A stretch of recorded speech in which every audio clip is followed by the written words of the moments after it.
My name is Salema Masakela, and I am joined by a mountain biking legend and a veteran of Rampage, Cam McCaul. It's nice to see you, buddy. Been waiting all year for this. I know. Today's finally the day. It's the biggest day of the year in this sport. No better place to be. Nobody I'd rather be here with than you, Salema. Thank you. Of course, the biggest story is the return to this venue. The last time we were here was in 2013. We ran here from 2008 till 2013. You competed here. But what's taken place in the last 9 years in the sport that makes this so special to return? That's the most significant aspect of returning here. The amount of progression that has taken place in those 9 years, both in the building techniques and the riding. 9 years is the longest elapsed time between leaving a venue and returning. And we're seeing the evidence of that progression by the lines they're choosing on this hill, areas that were thought to be unrideable before. Well, let's take a look at the mountain. We have every inch of the mountain mapped out virtually. Throughout the competition, we'll be previewing these 340,000 square feet. This technology is presented by BF Goodrich Tires. Of course, you need great tires to get around this mountain. 340,000 square feet, 600 feet of elevation. Well, here's a great example of what I'm talking about. As we fly over the start tower, we see how steep and exposed the middle section of the venue is. We call that the heart. Nobody was dropping in there back the last time we were here in 2013. Now we have half the field dropping right down the middle. There's also a lot of really iconic hits in this venue. Hits where history was made. We're talking about things like El Nino, the Icon Center, and of course, the Canyon Gap. We've got these trick jumps down low. There's more of them in this venue because it extends longer. It has a bigger footprint. We're getting a nice angle of that Canyon Gap right now. Szymon Godziek is going there. Dylan Stark is going there. And because there's no wood now, the Canyon Gap is even longer. It was about 68 feet before. It's 75 feet now. And so many trickable features down at the bottom to really put an exclamation point at the end of the run. Well, when we got here, 18 riders picked lines, but due to injury, there are 16. We'll talk more about it, but each one has charted their own unique path, and of course, digging is the key. Tina Dixon on more and what makes Red Bull Rampage so unique with digging.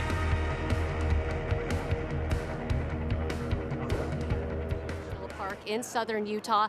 The majority of visitors are waking up and getting ready to go hike or recreate for the day, creating those memories with friends and family.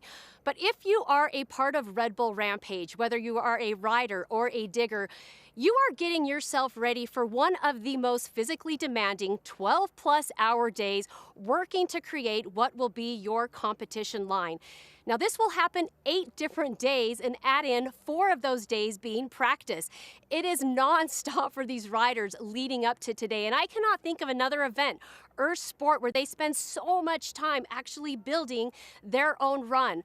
What we get to see today, we're lucky. This is the final product, but as you watch these riders drop, just remember all the hard work, the relentless hours spent on this mountain.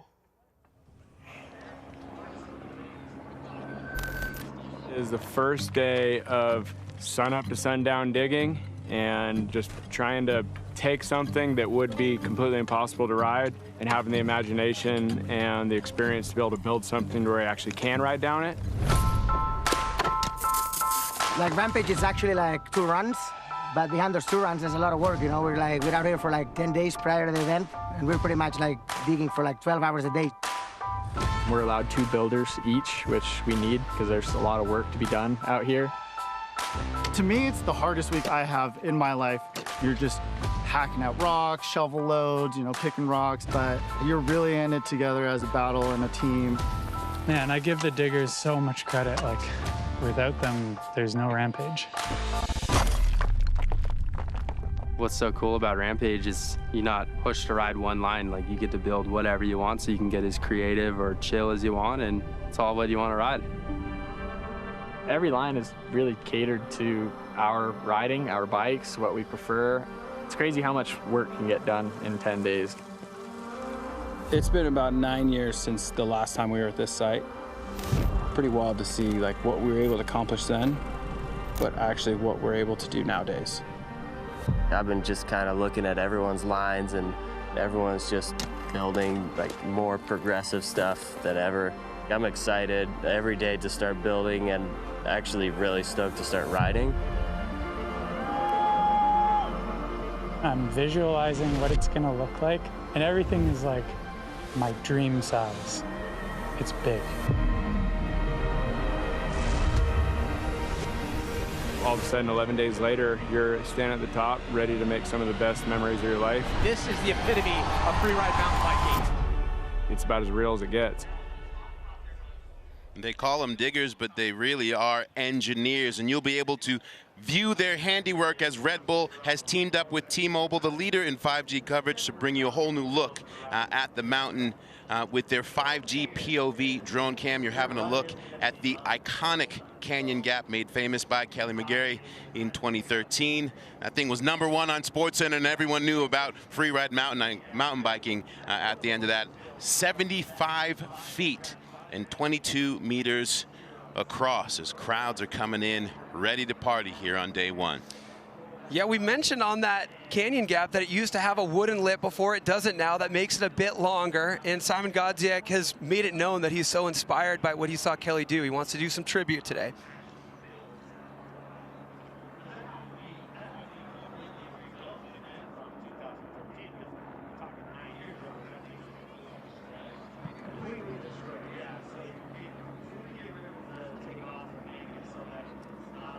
Indeed, as we see the fans lining up, the hottest ticket in town. Tickets sold out in 3 minutes online, gone for this seat here in the mountains. Let's talk about our picks or ones to watch, Cam. You can't not talk about Brandt Semenuk. Brandt Semenuk is on fire right now in so many ways. Let's talk about this first way. He won the last 2 events. He won the last 2 Red Bull Rampages, 2019 and 2021. So you got to think he's got momentum. He has cracked the code of how to win a Rampage. He's won more than anybody. He's won 4. But also, if you look at the line he has set up, that's the thing that speaks the loudest. The line that he has set up has steep technical exposure at the top, and he's Brandt Semenuk. He's running the single crown again, so you know he's going to get tricky down at the bottom. Yeah, I mean, it's just pretty much hard to say no to Semenuk. I'm picking not a winner, but a podium dancer. And for me, it's Jaxson Riddle. The way this kid showed up as a rookie last year and just made his way into that top 10.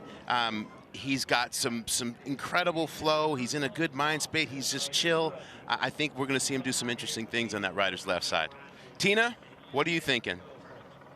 My rider to watch today is Szymon Godziek. You know, he is one of 2 riders that is hitting that Canyon Gap, which is such an iconic part of this venue. If you go back to 2013 and Kelly McGarry backflipping over that, it was such a groundbreaking moment at the time. And I talked to him afterwards and he said, I had that in the back of my mind for a really long time. Well, so many people have watched Kelly McGarry backflip over it, and I'm just excited that we get to see that Canyon Gap being used again today. As you see,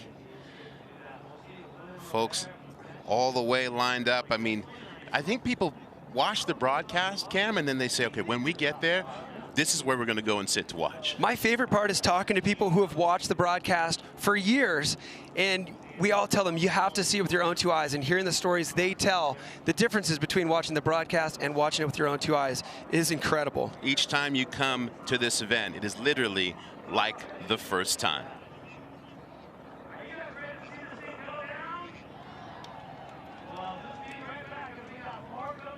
And they will never forget this day. Couldn't ask for a better start from conditions perspective for competition today. Yeah, let's talk about weather a little bit. I'm staring at 2 beautiful flags right now. They're completely pointed straight at the ground. We have those wind socks, similar to what you'd see at an airport, scattered throughout the venue. The riders use those a ton to see not only how strong the wind is, but what the wind direction is. And we could not have ordered a better set of weather conditions for this Friday, October 21st, the day that's been marked on all these riders' calendars for so long.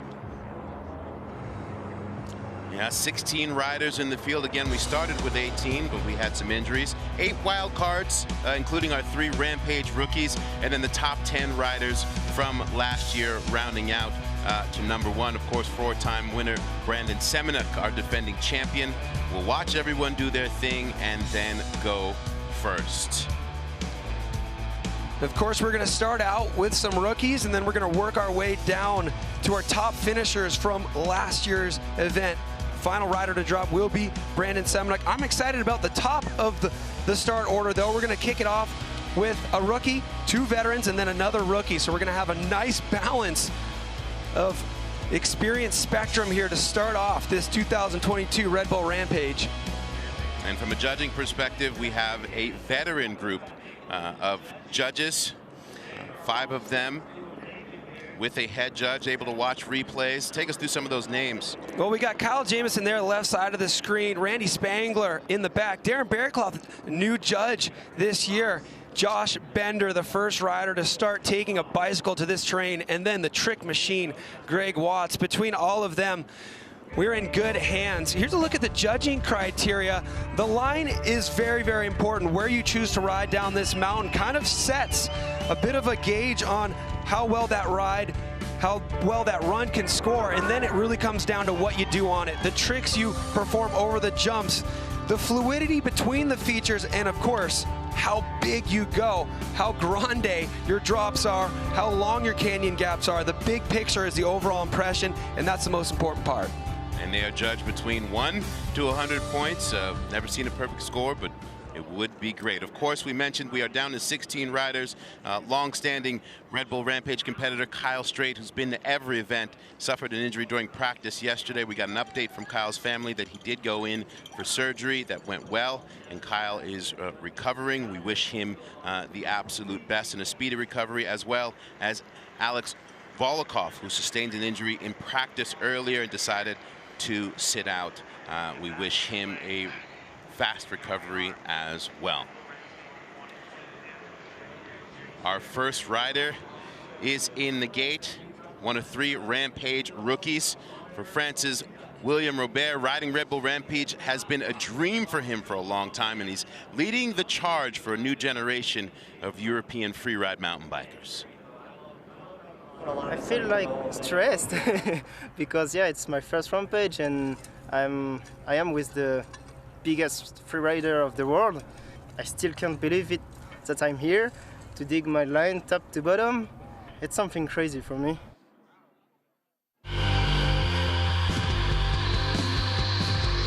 One of the biggest riders on the world scene right now, competing in his first Rampage. This is the biggest moment of his life. He has a really, really nice run set up. This section we're looking at right now, he's slashing the back tire out. It's almost a shoot after a trickable hip jump.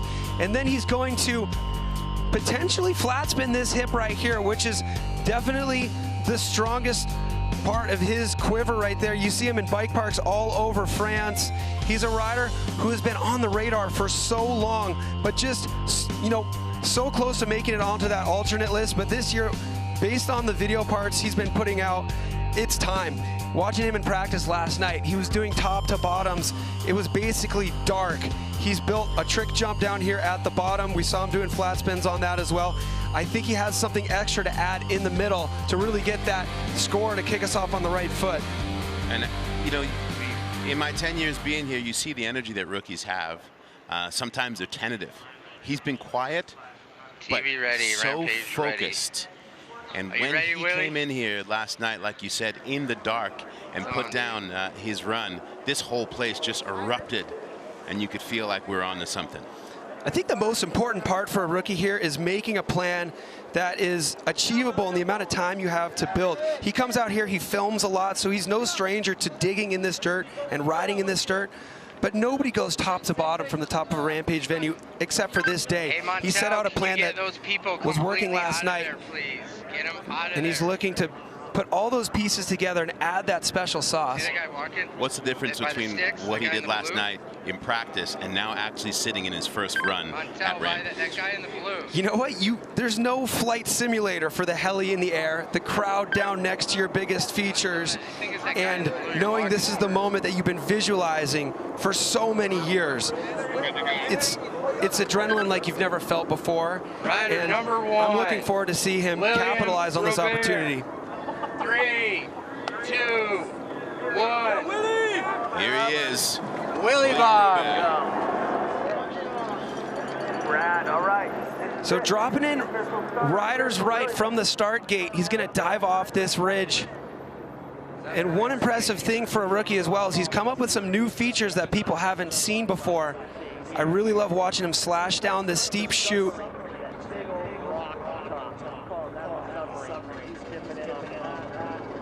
Smooth off the first hit, a little bit long, but he manages to maintain control. Here's an overspin, flat spin. Wow, digging in a little bit, but luckily he doesn't need all the speed to connect to this flowy section here. He's going to be able to reset before the next big feature on his line, which will be a flat drop. Big question is, what's he gonna do? Okay, smooth straight air off the flat drop. It's a new trick jump that he set up after this scrubber here. Big flat spin, trademark William Robert style on that flat spin. And he's got it. That's the last hit in his line. What a way to start this Red Bull Rampage 2022.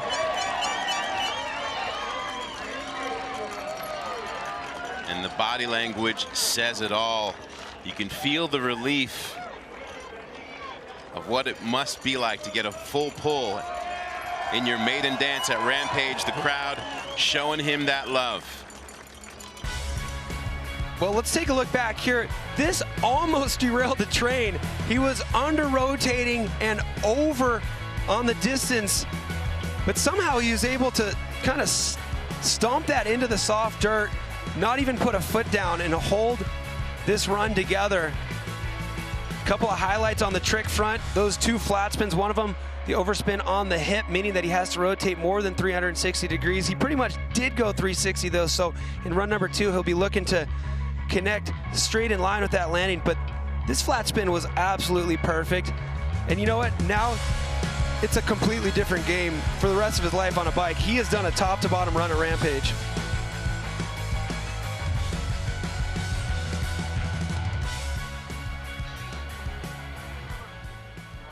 As we saw in that digging piece, you know, you think about 10 days of preparation for that moment. Waiting for the score from just one judge. Well, the good thing here for the judges is we got a top to bottom run, the first rider to drop in. That gives them an opportunity to set their anchor score. And they will, in a surf competition, you'd be calling it setting the scale. Totally, same thing.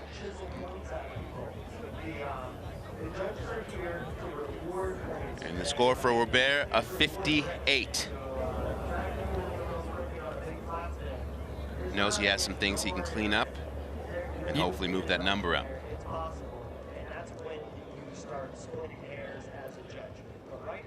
Yeah, something to clean up there for Robert for sure, but also I know he has more to add as well. Another trickable feature in that line we can look forward to for run 2.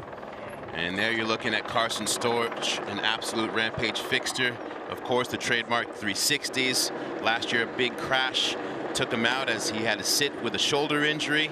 He's back, looking to reinvent his Rampage technique, and the whole riding community eager to see what Carson has for us. This is the epicenter, the spot you have to be if you want to be somebody. It can really dig at your brain.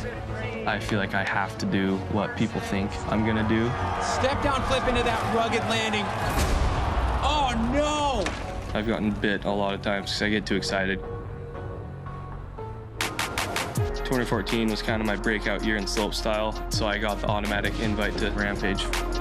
Had no idea what I was getting myself into, and it really humbled me, I guess. 21-year-old Carson Storch, a 69.25. He seems to be okay with that. The shift for me from slopestyle to big mountain happened riding the Tachincini. I learned the hard way pretty quick. That experience changed my perspective on the lines I chose leading into Rampage 2016. Made me realize that going back to the old school big mountain style of riding was what I really wanted to be doing. The pressure to stay in Rampage, I feel it. Using what I have at home has added to my own longevity.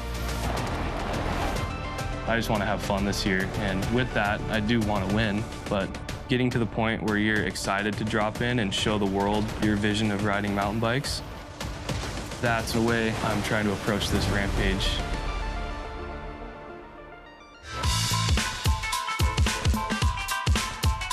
Explaining how he wants to focus on that big mountain aspect. Well, we're watching his line diagram right now, and he is not lying. He's diving straight down the middle of this mountain, and then he's got a very flowy set of features here with multiple trickable drops.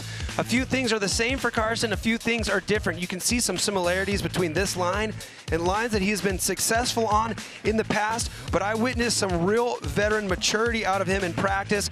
This biggest drop on his line right there, measuring 47 feet tip to tip. That's a big dog. Similar line right here, that section to 2016 when he was on the podium and took that best trick award. A lot of scratching around at the 11th hour last night figuring out how to end this run, but we see right now where he's painting the line. He's going to hip into the final wash here through the finish line, and if all goes to plan, expect to see some tricks in here along with that straight down the mountain approach from the top. Of course, that third place finish for Carson in 2016 proves that his thinking that he can win is not just verbal. He has the ability, as he's about to begin to drop in here into the heart of Red Bull Rampage. Here is Bend, Oregon's Carson Storch. It's about as real as it gets right out of the start gate here, straight down the middle, so incredibly steep. Now it's all rhythm section. There we go, a suicide no-hander on the first of 3 trickable drops in quick succession here. Here's the second drop. He goes for the 360. Couldn't have been any smoother. A setup here now into the biggest drop on his line. He spins this one as well, and it is so perfect. Carson Storch on a heater. Now it's all about connecting the dots here to finish strong.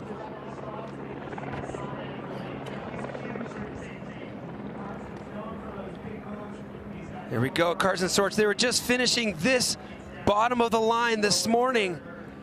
Nice style on that one-footed inverted table here to finish things off for Carson Storch. I love what we're seeing here. 2 top to bottom banger runs. Let's go. Carson Storch couldn't have asked for a better start. You know, in talking to him this week, Cammy said, I gotta economize my body and not take too many runs. I'm learning how to finally just listen to everybody and pace myself. In years past, he'd sometimes do too much, put so much pressure on himself for what's expected of him. For you, Kyle. Heal up, buddy. I love you. That's great. We know Kyle's watching. Kyle, we're all thinking about you, buddy. And Carson Storch, we're gonna look back at this run right now. When you're talking about the judges' scorecard, they want to see the rider painting their line on those most exposed elements of the top, and they want to see big tricks on the biggest features of the line. This really does check all the boxes. And Salema, to your point, this veteran wisdom we're seeing out of him, ooh, we're going to love the fluidity of slashing the back tire out on that berm. You could not have been any more smooth. You don't see any head bob, which indicates he put the bike not only exactly where it needs to be on the transition, but the rotation was exactly 360. No under, no over. If he was riding a skateboard, it would have been bolts on every landing. He looks fresh, you know, some of the decisions on those days, a couple days ago to, you know, listen to his body, say, I need to rest so I can be strong on the bike come Friday. Paid off right there. Yeah, even, you know, traditionally he likes to be the one holding the shovel and the pickaxe the longest. He even put that down on days when he wanted to dig. And yeah, it's the difference between a 22-year-old Carson Storch and a 29-year-old Carson Storch all of a sudden. But when you're a hard-working mountain bike rider, you do so much building, you do so much training, and it's hard to not give it all you have, but you have to when you realize that you need to be fresh for game day. Carson's got his mom out here cheering him on. Look at this. A 77. A great score. And I wonder, you know, had that run come a little later, maybe if it might have been even a little higher. That is so interesting, right? Tough interesting space for the judges scale-wise on that second run. Something I'd like to point out, though, is the ranking is the most important part. The numbers here are a way for the judges to organize their thoughts and create those rankings. But the score to beat right now, a 77, as we take a look at the top. Look what we got. Oh, the man in black, Andreu Lacondeguy, one of the few riders who's just as loud in voice as he is in his style. The 2014 Rampage champion, injured last year, knocked out in the middle of the competition, but he is back, healthy, been deep in the Andes in Peru, and he is ready for his return. Yeah, Rampage is special because of this as well, you know, like there's a lot of people who's watching it actually back home. Yeah, it gets you stoked for sure, but it adds a little bit of pressure at the same time. It's obvious, you know, you're like gonna send yourself down a cliff on a bike and there's like millions of people watching it live, so pumped to be back for sure. So, 90-degree right-hand corner before he points it down into the heart. He's got a handful of drops and a handful of skippers. He has to make it over 3 other lines, which on a film trip, you would just ride this line point to point, but because you have to rub elbows with so many other competitors, he's having to actually gap all their lines before things get tricky. Similar to Carson Storch, we're seeing Andreu drawn toward similar parts of the hill as we've seen him ride at past venues. He loves these big drop downs into left hips, and he always rides his line with so much conviction, so much aggression, and that's really the strength of Andreu Lacondeguy, and that's what mountain bike fans love to watch out of him. The other thing they love to watch is his big 360 variations. We've got a perfect trick jump here down at the bottom of the line. I can't wait to see what he chooses there, and he's going to double that up into another trick jump before he makes his way into the finish corral. This is going to be a fast one, Salema. I love watching this guy ride a bicycle. This is all gas, no brakes when it comes to Lacondeguy. You saw him tap the top of his helmet. He has an iconic flamenco singer by the name of Camarón de la Isla from his native Spain. And he, I mean, the portrait of that singer on his hat, big personality, just like him. He said, I want to embody this spirit on my ride. Here he is. Big personality is right, and it comes out in his riding. He has to check up here because it gets so steep. Wow, sliding, almost losing control and hitting that rock wall, but recovering. Here's where he gaps over all the other riders' lines. As he points back down. This is what we love from Andreu here, dipping into gullies and then flat spinning back up onto the ridge. This is classic Andreu here. Got another hip coming up. Another flat spin, perfect as well. Here we go. This is the old Icon Center area. He's choosing to double drop it. He flips the step down into the OG Sender landing. Ooh. Great extension on that Superman on the dirt to dirt double. And now the big trick jump is coming up. The one for the variations. What do we got? Flat spin 360 Superman seat grab Indian air right to pedals. Final feature gets over, and that is a run. Did he go down? No, he just gave us a nice classic little skid over there. Oh, what? I think he might have run into something. I think so. Of course, nothing's ever normal with Andreu Lacondeguy. We watched yesterday at practice, you know, him getting up the nerve just to get the start of his run, right? Getting that dialed in, figuring out the control in that chute. And you just saw him feeling so comfortable, throwing the tire around and being like, I'm here, I'm back. Well, he's back, and that's right. Last year was a tough one for him. Crashing during practice, testing a line, hurting his shoulder. He hung out in the hotel the whole time, wishing he was doing this.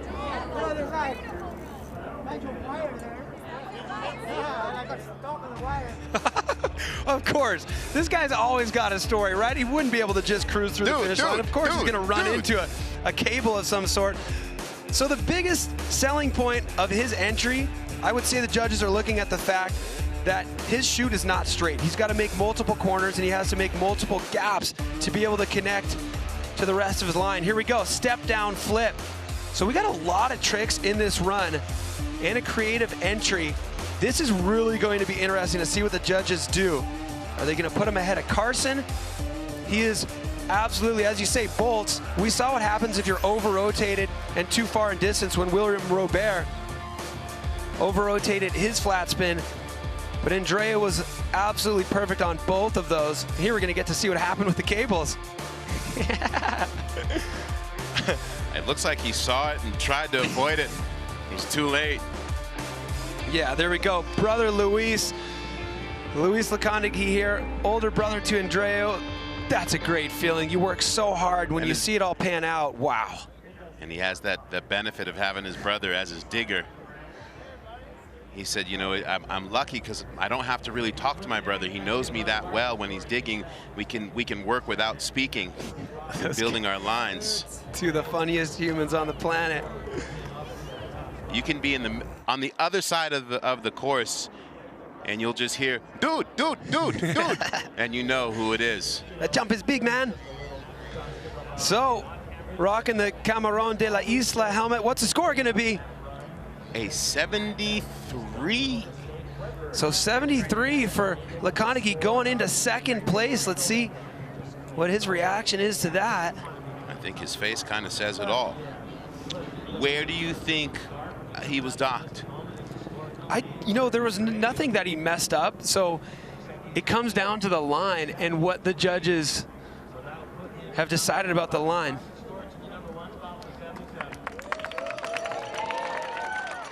Well, down here with Andreu, watching practice yesterday, you were trying to figure out the speeds, and it's interesting because you're a rider that just goes so fast. How much were you, I guess, checking your speed on that run to hit those lines? Yeah, it's pretty tricky out here. It's pretty steep, so if you got jumps, you got to make sure that you're like on the right speed for them. Yeah, everything kind of worked pretty good. Bit of a bobble at the bottom. There's a bunch of wire there that I haven't seen, so might get that out of the way now, and yeah, maybe do a second run. Yeah, on that second run, where do you think you could make improvements? To be honest, I'm pretty stoked on the way I rode, so I don't know, pretty much gonna try to go faster and clean it up a bit, but yeah, I'm pumped. Thanks so much. Well, him going a little bit faster is just... I mean, that was a flawless run, so the only thing I could imagine improving is just the way he linked it together. But even that, he was coming in confident with speed into all the blind moments, and the tricks were all, I mean, that sea crab flat spin Indian air was straight to pedals. Ooh, look what we got here, Salema. Yeah. The BMX madman Dylan Stark, originally known for bikes with no suspension and urban playing, but a few years back, Brandon Semenuk, of all people, saw something in Dylan's riding and gave him his first mountain bike, and well, the rest is absolute history. If I want to show a mountain to ride a mountain bike. Got this, brother. Grew up in Orange County, grew up to parents being divorced, so that happens. Fell in love with biking because it's my way to get away from my parents fighting. Just escape to the woods and just go dig.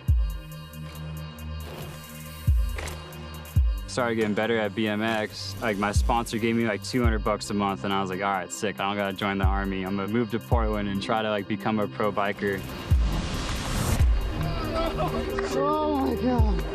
My coworker, he mountain biked, and he's like, yo, you should try mountain biking. That opened my eyes how sick mountain bikes are. He had posted something of him riding a bike park, but he was on a Chumbawamba. It looked like something from the first Rampage, you know? And he's sending it on this really crappy bike. Brandt Semenuk messaged me one day out of nowhere. Hey man, I have this bike. I'd love to send it to you. Got the whip already. That bike completely changed my life. Jumping!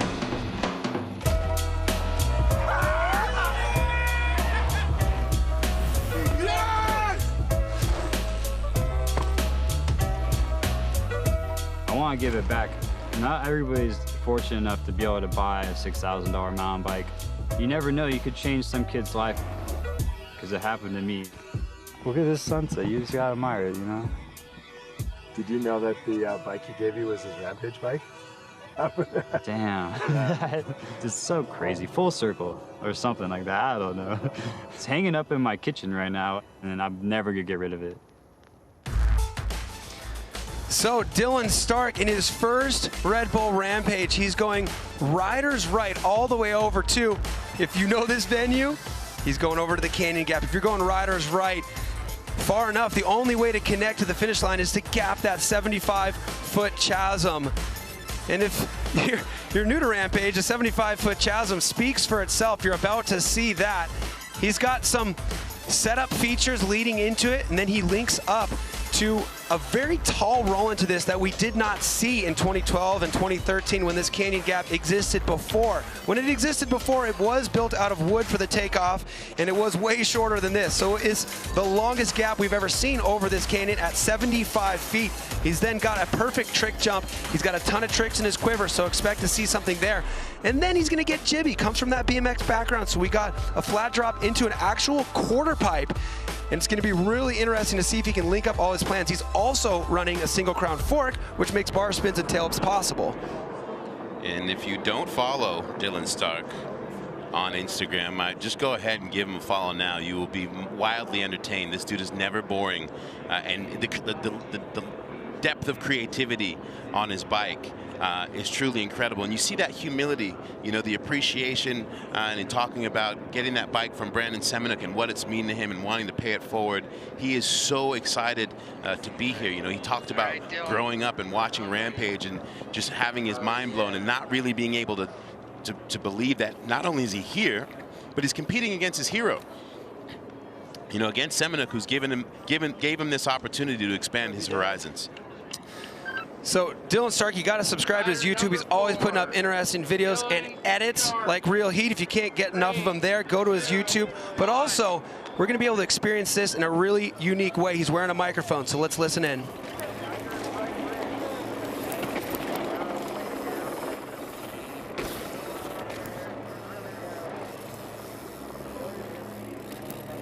So exposed here. This ridge just a couple feet wide here. Just that audio of his equipment lets you know how serious it is. So he's got a dropper on the backside of this nub. You see him landing. Here's where he may get tricky. Toboggan up into that step-up connector feature.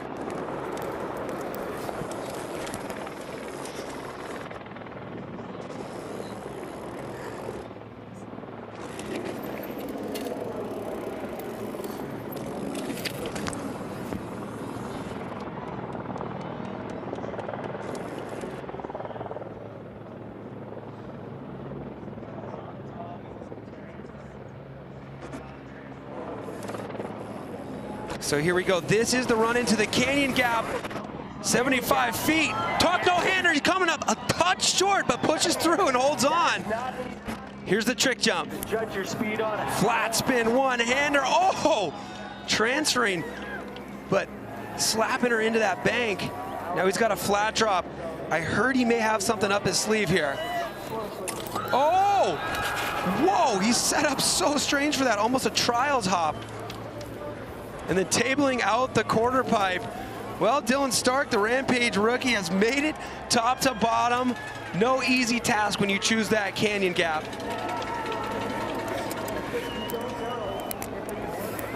Wow. I mean, really makes you appreciate the extent of that 75 feet. Look at that. Look at that. He goes, wow, I did it.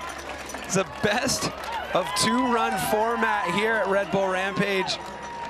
Dylan Stark getting one in the bag. No better feeling than making it into that finish corral.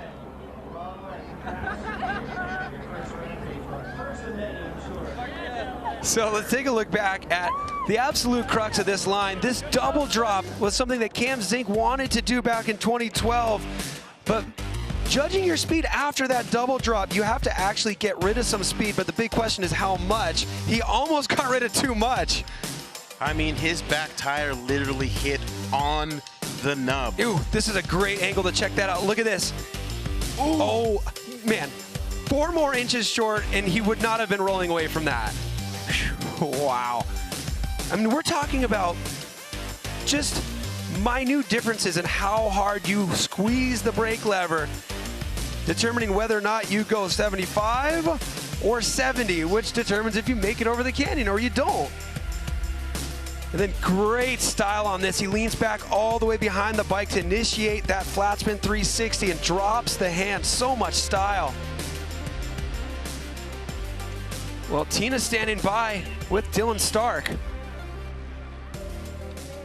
And Dylan, for your very first Red Bull Rampage, how do you put into words coming through this finish line? It's like the gnarliest thing you could imagine, like being up there, huge crowd, all this TV, all this pressure, like the 10 days of digging, all this stuff, like all the media interviews and everything, and just make it down. I had a little bobble, but I'm pretty stoked just to be here in one piece, honestly, because I've never experienced anything like this in my life, and I was doing it for my dad. I miss him so much, and that's all I could think about at the top, and God moved me right here, so it just feels good to be here, and I miss him a lot. You know, I wish he could be. I know he's watching, so that's all.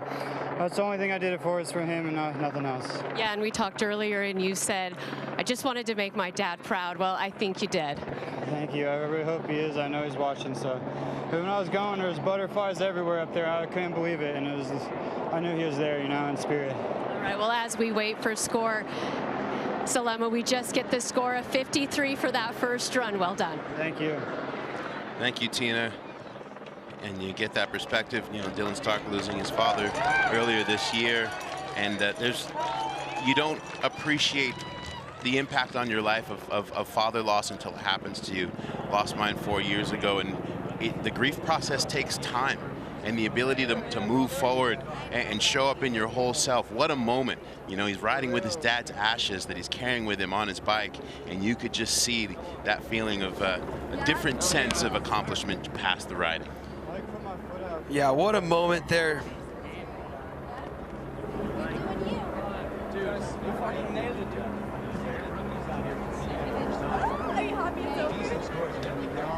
Breathing a big sigh of relief.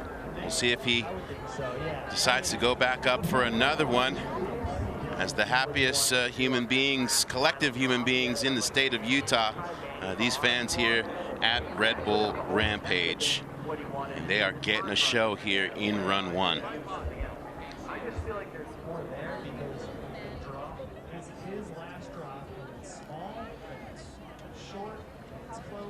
You know, last year this time we were bundled up, kind of like a winter day. Today, temperatures in the 70s. Couldn't ask for more. October in this area, you can get anything. It's a dice roll. Yeah, even September. I was here 1 month ago, and it was monsoon rains, which was actually really interesting for the venue because it pretty much destroyed any feature that was already built from previous years, and it refreshed the whole venue so all these riders could come in. And we talk about blank canvas. It truly is after a big rain like that.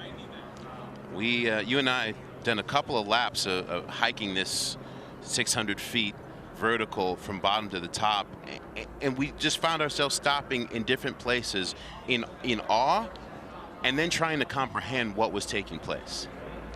It's a lot to wrap your head around. This venue has so much history, so you take that into consideration as well as you're hiking around. Brandon Semenuk, as a 17-year-old, won in 2008, and that was after a 3-year hiatus. People didn't know if Rampage would ever return. And then Cam Zink in 2010, that iconic moment, made it onto SportsCenter top 10 plays, 360 in the Oakley Icon Center.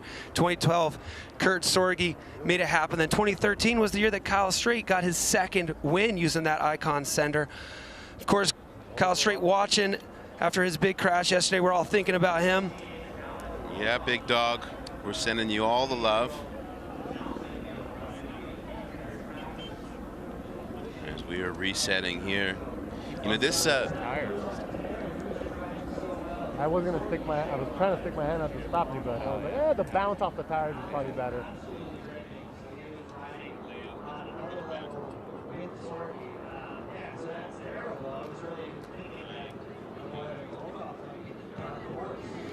And there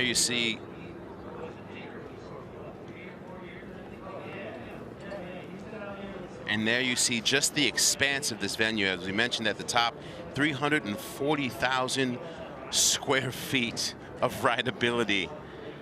And what these riders have done, and you just look up and it just looks like part of it looks like a crazy bike park from the moon. Part of it looks like a big mountain venue. It's everything you can ever imagine or ask for. As next up back here is Tom van Steenbergen.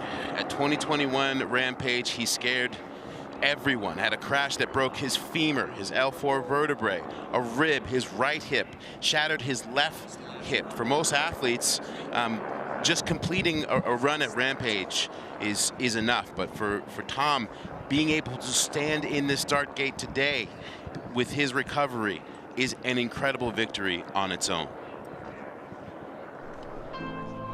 I just want to do things that no one's ever done before. Oh, man, he's going front ways. It's just such a rewarding feeling. I love giving people something to look forward to and kind of be nervous about. It just makes them even more stoked if you land it.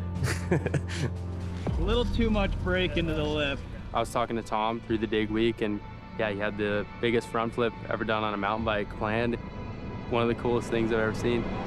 Tom van Steenbergen, he does it front flip. Oh, yes! He just cemented his name in the history books. It was just perfect. In my mind, I was already at the bottom because the hard part was over. That's where it all went wrong. He had transverse fracture through his acetabulum with a posterior wall injury as well. I advised him to stay 3 months off his left leg for sure. We allowed him to do earlier weight bearing on the right. Just the mental side of the recovery can be so tough. You're just so stuck in a rut. That is kind of when you realize how much of an outlet riding is. The process and then achieving your goals. And I guess my goals are different than most people's and a little more risky. I think the perception that it's crazy is because the average person, what they do on a bike is totally unattainable. We have to celebrate exceptional athletes. We have to celebrate exceptional people. I'm stronger than I've ever been. I'm so lucky to be in this position. It just makes you feel so grateful to be able to keep doing what I'm doing. Who did? Well, Tom van Steenbergen, the fact that he is back is impressive enough. And then you look at the line he chose. He's diving straight down the middle. We saw Carson Storch do the same. Carson Storch do the same thing straight down the hill. They're sharing an entire line here. So those drops that we saw Carson tricking, we're going to see Tom van Steenbergen on those drops as well. The fact that he's back though, Salema, I mean, we were all present for that crash. It was such a scary moment, and we followed his recovery. This drop here, he's going point to point 57 feet a year after that crazy recovery. It's been his full-time job ever since. It's just working hard to make it back here. Everybody figured he would maybe take a year off of Rampage, but he's back, he feels 100%, and he said, you know what, I love this event, I feel healthy, I'm doing it. For the average person to have an injury like that, just their mindset is I just want to get back to normal and be able to live a basic life. And for Tom to choose what he's done and to be back here in 1 year, you can only imagine what is going through his mind after you saw those images of that hard work and the tax on his mind. We have him mic'd up, and let's listen in on this emotional ride.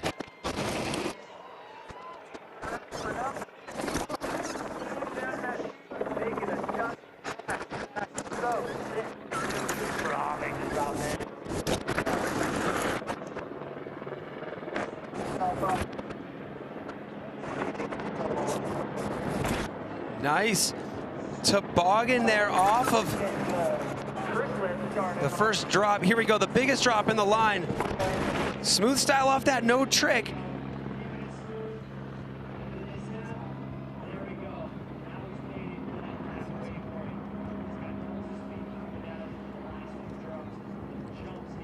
Here we go, Tom van Steenbergen finishing this run off, following that same path that Carson Storch used to finish his run. Wow, what a moment, getting top to bottom at Rampage after all he's been through in the last year. That's gotta feel so good.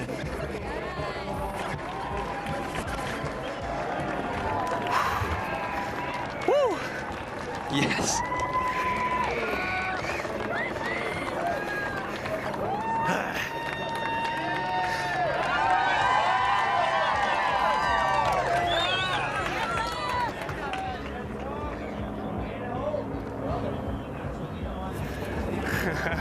The victory in of itself.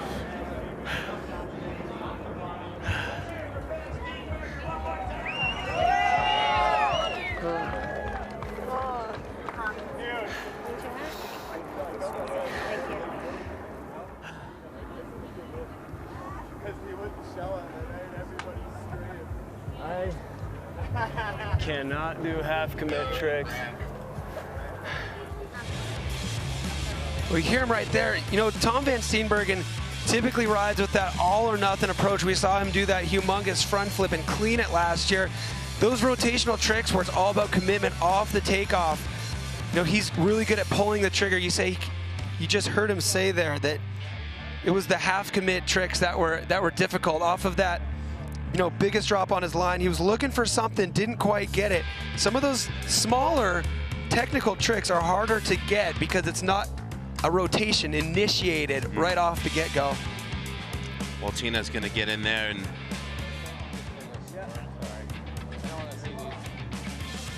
you see some reactions from riders up the top. Tina is with Tom now. And what a moment, Salema, to see Tom back here riding at Red Bull Rampage. What did you want this event to be about for you?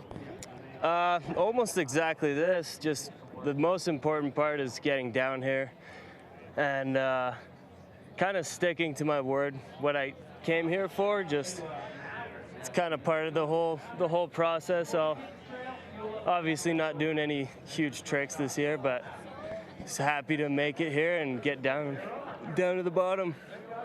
Was there any hesitation on your part?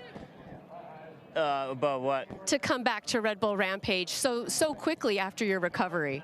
Yeah, there was, but luckily I got some jumps running at my house, and if it wasn't for that, I probably wouldn't be here. I did not have a lot of time on my bike, but I'm just stoked I made it. At the top, when you're right before you drop in, what are you telling yourself as you're looking down this course? Well, I had something bigger planned, but I decided to pull the plug on it because wasn't feeling good and just had to make it down. But I'm stoked to see Carson rip his line, and he's sitting in first, so that's awesome. I'll go give him a big hug. Yeah, and we just got the score, a 63.66, and so great to see you back here riding. Thank you, appreciate it. Thank you, Tina. And how stoked is Tom? Well, I mean, so much of recovering from an injury is mental. You know, you get the physical aspect patched up, and then you get your riding back. But then it's like that process of sitting at the top and getting yourself to drop in. So that was a huge hurdle for TVS right there. Well done. As we take a look at the BFG leaderboard, Carson Storch, Andreu Lacondeguy, Tom there sitting in third, followed by Rheeder and Stark. Great to see Carson hanging out at the top of this leaderboard here. Of course, he's been on the podium before. It's been quite a while. So you love to see that number one next to Carson Storch's name.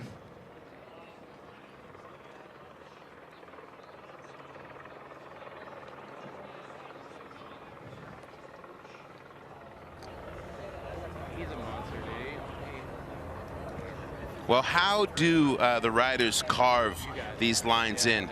Tina is going to show us some of the depth that goes in beyond the digging. The terrain on this mountain is so steep and exposed. There are a lot of sections that you can't even access or walk to. So how do you build a line? Well, organizers have brought in world-class climbers to address just that. They are called the high angle support, and they will go to a section of a rider's line, set the ropes, lower the rider or the digger in so they can get their work done. An example of it is right behind me. In this case, he's working on the landing, and that's just one aspect that makes this event so unique. Pretty mellow. Just gonna go out and rappel on the side of a mountain to make this thing a reality. No big deal. No big deal. That's one of those strategies that make some of these lines possible too. Take some of those top shoots, like maybe Brandt and Semenuk's. We're gonna get to that in a little bit, but that landing that he has at the top, there's no way to actually stand there. We're talking about a 63-degree pitch. So that's the only way to actually access that spot to build. Well, originally a slopestyle specialist from Colorado, DJ Brandt recently moved to southern Utah to ride with his homie Ethan Nell. DJ famous for his unique style and creative riding now in his new backyard. I don't know if I have a favorite feature, but if I had to pick one, I think it would be the Aggie drop. I just want to ride that drop and spin it and hopefully get half as steez as Ag did, because that stuff was crazy. Yes, that's one of the best parts about returning to a previous venue after so much time has passed. You recognize what moves are timeless, and DJ Brandt wants to tip the cap to a timeless move that we saw from Graham Agassi in 2013. Could have been a winning run. He wasn't able to put it through the finish line. But we got 27 feet point to point. You've got to really manage speed coming into that because the run-in's very steep. Expect to see DJ spin off of that thing. Then he'll connect into this same left-hand hip that we saw Andreu ride, and then drop in double drop, same as Andreu, into the OG sender landing. Now it's all about trick jumps. A long one to kick things off, a right-hand hip. This guy comes from a slopestyle background. He lives out here now, so he's adapted to all these super interesting moves to the big mountain terrain. Some of his video parts are the most creative riding ever done out here in the Dirty Des. And another thing to pay attention here, he spins both ways. Let's keep an eye on that. He says that in the past he's come to Rampage and tried to ride for the judges and realizes, yeah, that's not going to cut it. So he's fully into having built a line for himself and wants to perform for himself first. Rider number 7, DJ Brandt. 3, 2, 1.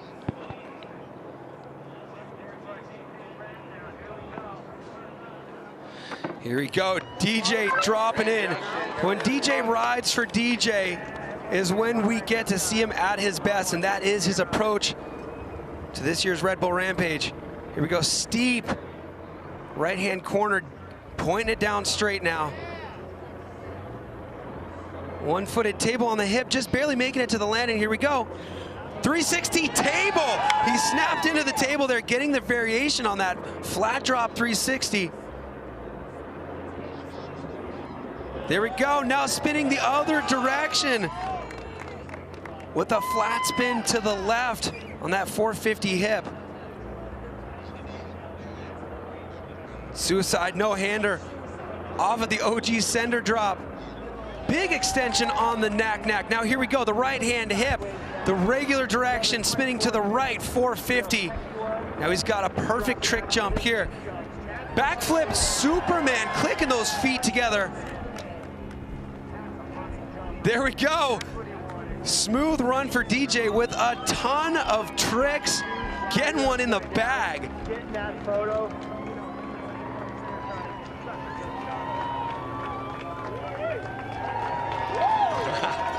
How much will the judges knock, you think, for the slipping of the pedals there at the end? Well, they're going to give credit to the variety of tricks. They will dock the fact that the feet blew off in a couple instances. We get a picture there of what DJ's been planning for the last 10 days. This is the moment. He told me, he said, you know what? If I don't crack into that table, I'm over it. That's what I want most, is to tip the hat to Graham Agassi and then add something, some 2022 flavor. Let's talk a little bit about spinning both ways, okay? We talk about this a lot in a different discipline in mountain biking slopestyle where it is primarily about tricks. So here, not only do you have to navigate the terrain, but when you're doing these tricks and spinning multiple directions, it's like signing your signature with your opposite hand, and the judges will reward that. So he went right way 360 on the drop, left way 360 on the hip. Now we have a right way 360 on this hip. And if he's only spinning, you know, there's a chance you could get docked for not a lot of variety and tricks. So he goes straight backwards into the backflip Superman, extending the legs, clicking the feet. We see the dust flying off of those shoes, knowing that he got good extension. This is gonna be a beautiful wide angle look there.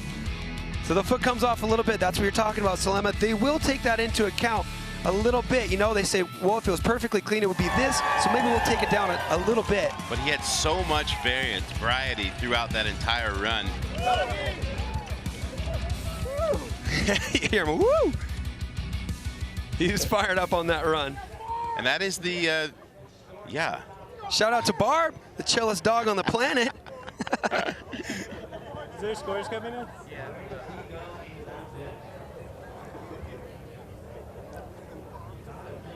Dog playing a role, no doubt, as coach. This is Barb. Yeah. Barb loved the show. The crowd out here loved it as well. Something that's so fun about this event is, you know, when you come out here for film trips or just riding for fun, you hear your buddies cheering, but when you see somebody stomp a line and you hear just the roar of the crowd, it reminds you, oh yeah, this is the special day. Yeah, that's what Andreu was saying. He's like, you know, we ride this kind of stuff all the time, but you're riding it in sections, right? You're getting little tricks. But the idea of doing all of these, this is the only place where top to bottom all of these type of tricks would be linked together. That's what makes Rampage completely unique. And then the crowd and the cameras and the satellite trucks, etc. And you're like, oh, this is a one of one. I think that plays into why this is the biggest event in mountain biking as well, is because all the other races, you know, they do those a handful of times throughout the year. The riders don't even go top to bottom except for this event. As we see the 5 wise men in deliberation. Scores are in. What do we got here for DJ Brandt, Salema? A 62.33 for DJ Brandt.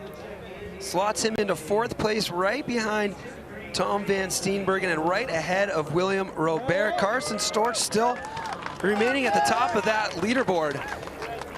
Well, Brett Rheeder, 2018 Red Bull Rampage champion, but hasn't competed in almost 3 years. He was taking a sabbatical that was extended by a couple of injuries. He's got a new outlook with the same set of winning skills. Brett Rheeder could definitely be a podium contender. 10 years ago, this was my first Rampage venue. I showed up on a single crown downhill bike, 26-inch wheels, and the criteria for my line was find the easiest way down the mountain. I was so scared to be here. And lots has changed since then. This is my 8th Rampage, and the criteria for the line now has changed pretty drastically, and I'm looking for features that I can do big tricks on now. And now I'm back on a single crown fork. Very similar bike to the very first time. Last year, when I was injured watching from home, was the first time I realized I needed to be here. And that if I was here, regardless of the result, regardless of my performance, the overall show would be enhanced. I'd be stoked. Well, a lot has changed for Brett Rheeder since he competed in his first Red Bull Rampage here on this venue. One notable point is that he has won Red Bull Rampage now. He did that in 2018. His strategy there was dual crown, going big, doing some tricks off some drops, but now he's back. One thing that's the same, he rode a single crown here in 2012. He's back with a single crown now, but he's elevated his riding level as a champ on the slopestyle circuit and X Games gold medalist, to where now he has things like that point-to-point 48-foot drop leading into another drop of similar size, and he's got that single crown fork. We've seen in practice some crazy variations of tricks he's doing. The big question is, which ones will he choose? The second one down there is another 40-foot plus point-to-pointer. Now he has a long step down. He's built a step-up left hip here, and he has a final feature, which is another flat drop. The amount of tricks he has, I'm on pins and needles right now to see what he chooses. I talked to Rheeder about channeling fear, and he said something really interesting to me. He said, you know, we're up at the top, and he's like, and we're scared.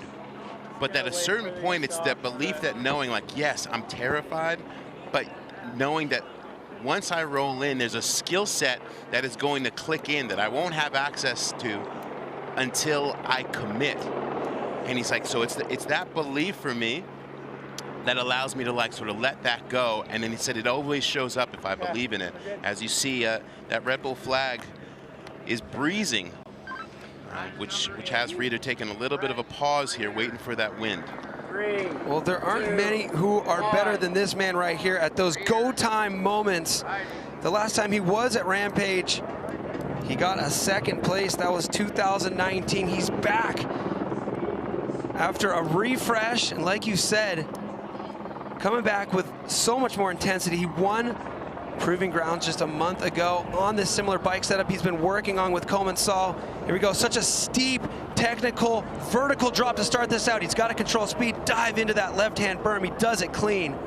We stood up there the other day, and it is terrifying what Yes! that first hit was. Oh, he gets the variation. Flat drop, backflip with a one-footed can, and then a tail whip up to the ridge. That gap is like 50 feet.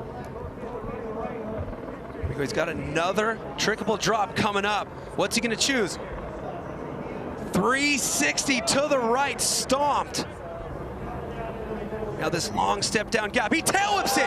No way, that's so high speed. I can't believe it came around so smooth. Now connecting on this step up left hip. The final trickable drop here, an opposite 360 stomped. Wow, Brett Rheeder. Oh, that was an insane run.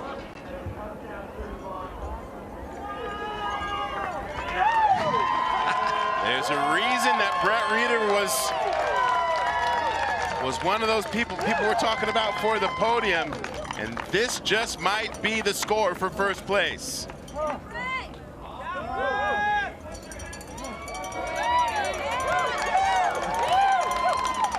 How about the critical nature of that three-pack banger off the top? Let's just relive it. Here we go.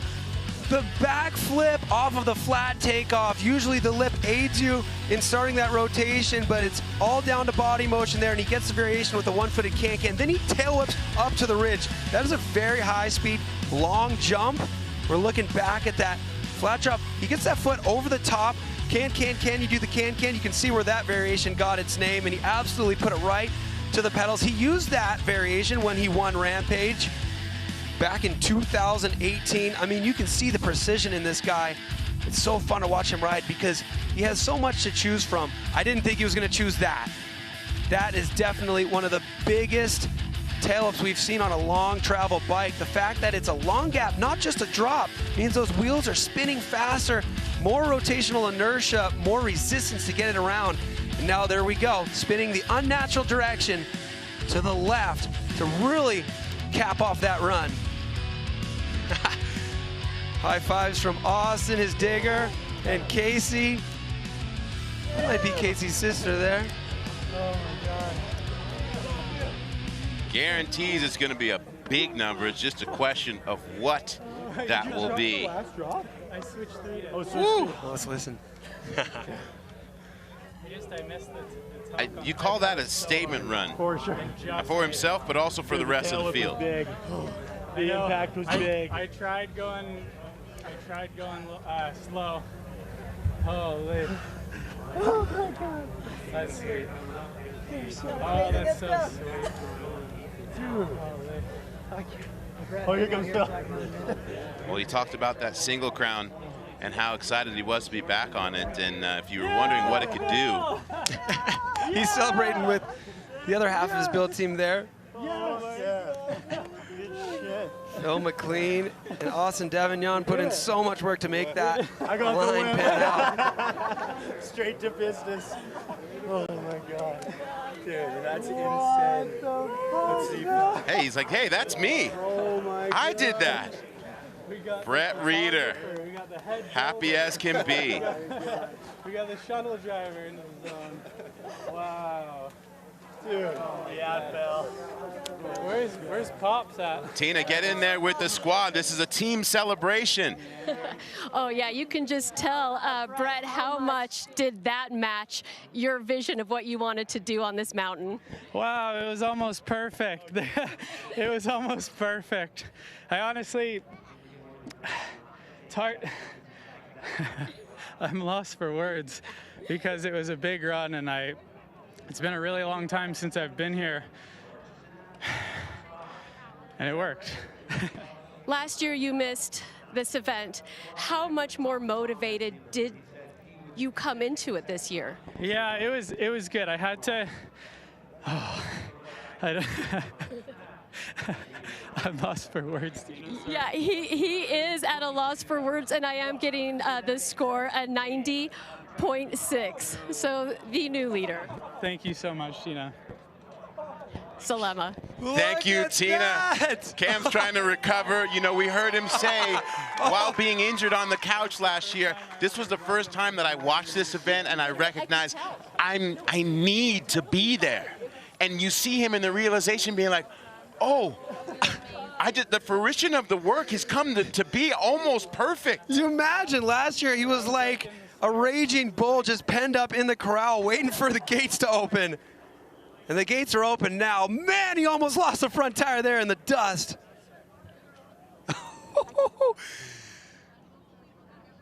It was perfection. I mean, all these tricks pointed straight into the landing.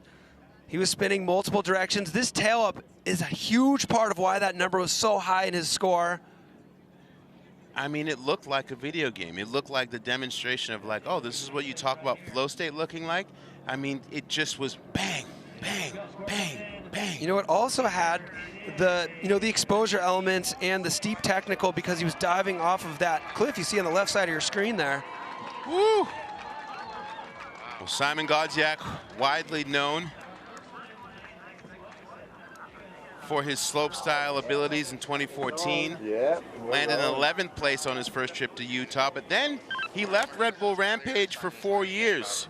And when he returned, he was definitely becoming more comfortable in this landscape. 8th place in 2019, 6th in 2019, working his way towards that podium.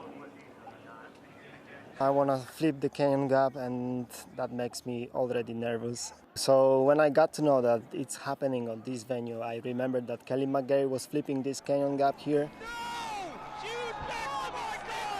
Tribute to Kelly, I wanted to flip this canyon gap. We're working on it. I'm very happy it's the very first day of the practice here, and I already got this unlocked. And that's gonna be my rampage.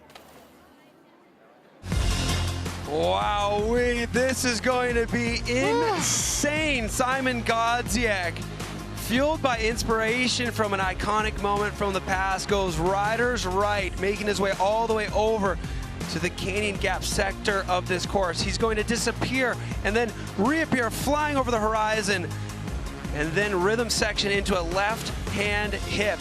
He then works his way into another couple airs, a step down into this face, and then a flat drop before he points it right down into this very steep, tall double drop. Has to decide how much to brake so that he hits it at exactly 75 feet. No room for air short, barely any room for air long.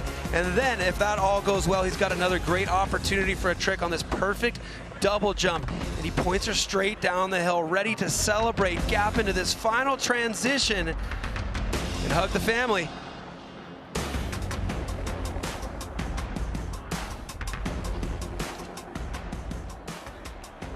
As we see that T-Mobile 5G drone giving you an incredible perspective of that canyon gap, 75 feet of joy. Of course, we talk about it. Kelly McGarry, when he hit that gap, it was literally hit around the world and was a moment that put freeride mountain biking on the map. There we go. We got wife, Kate, daughter hanging out, ready to cheer on. Yeah, buddy. Rider number 9. This world-class athlete. Here we go. 3, 2, 1. Szymon Godziek on course. Wow, how this guy has evolved as a big mountain rider, coming from the slopestyle scene, proving himself over the years that he's one of the best in the world. Best result, a 6th place in 2019. He is primed and ready for the podium. Here we go. Here's where he dips in, disappears. Suicide no-hander back into the venue, cracked. Nice table on that left-hand hip. He's got another couple airs before he points it straight down into the canyon gap. Flips this one. Now flat drop, 360. Nailing that perfect. Here we go. This is the run into the canyon. Oh, what? No way! He spun in. Backflip. Absolutely perfect. No way. Oh, it's not over yet. Backflip suicide no-hander. Gets it. Wow, the pressure to be able to link that technical suicide no-hander backflip after all he just did. No way. Well, if Brett Rheeder opened the door, Szymon Godziek said, I would like to come on in. It is on. Oh, yeah. Okay, there was a surprise. There was a surprise there. Our skin is dancing down here in the booth.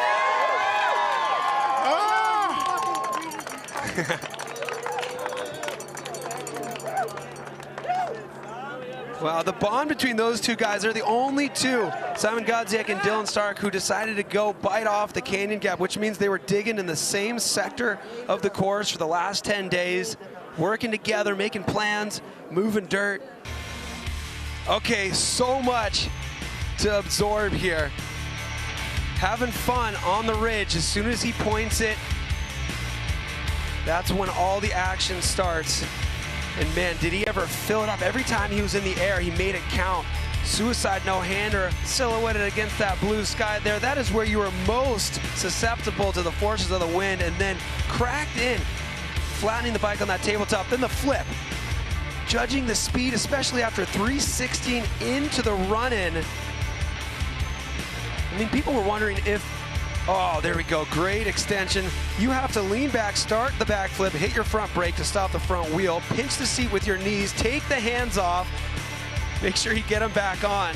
Sounds like like he's doing absolutely nothing. Yeah, just kicking back. Oh man, you know what? He said he was doing it for Kelly. He'd be making Kelly proud. That was absolutely perfect. What are the judges gonna do, Salema?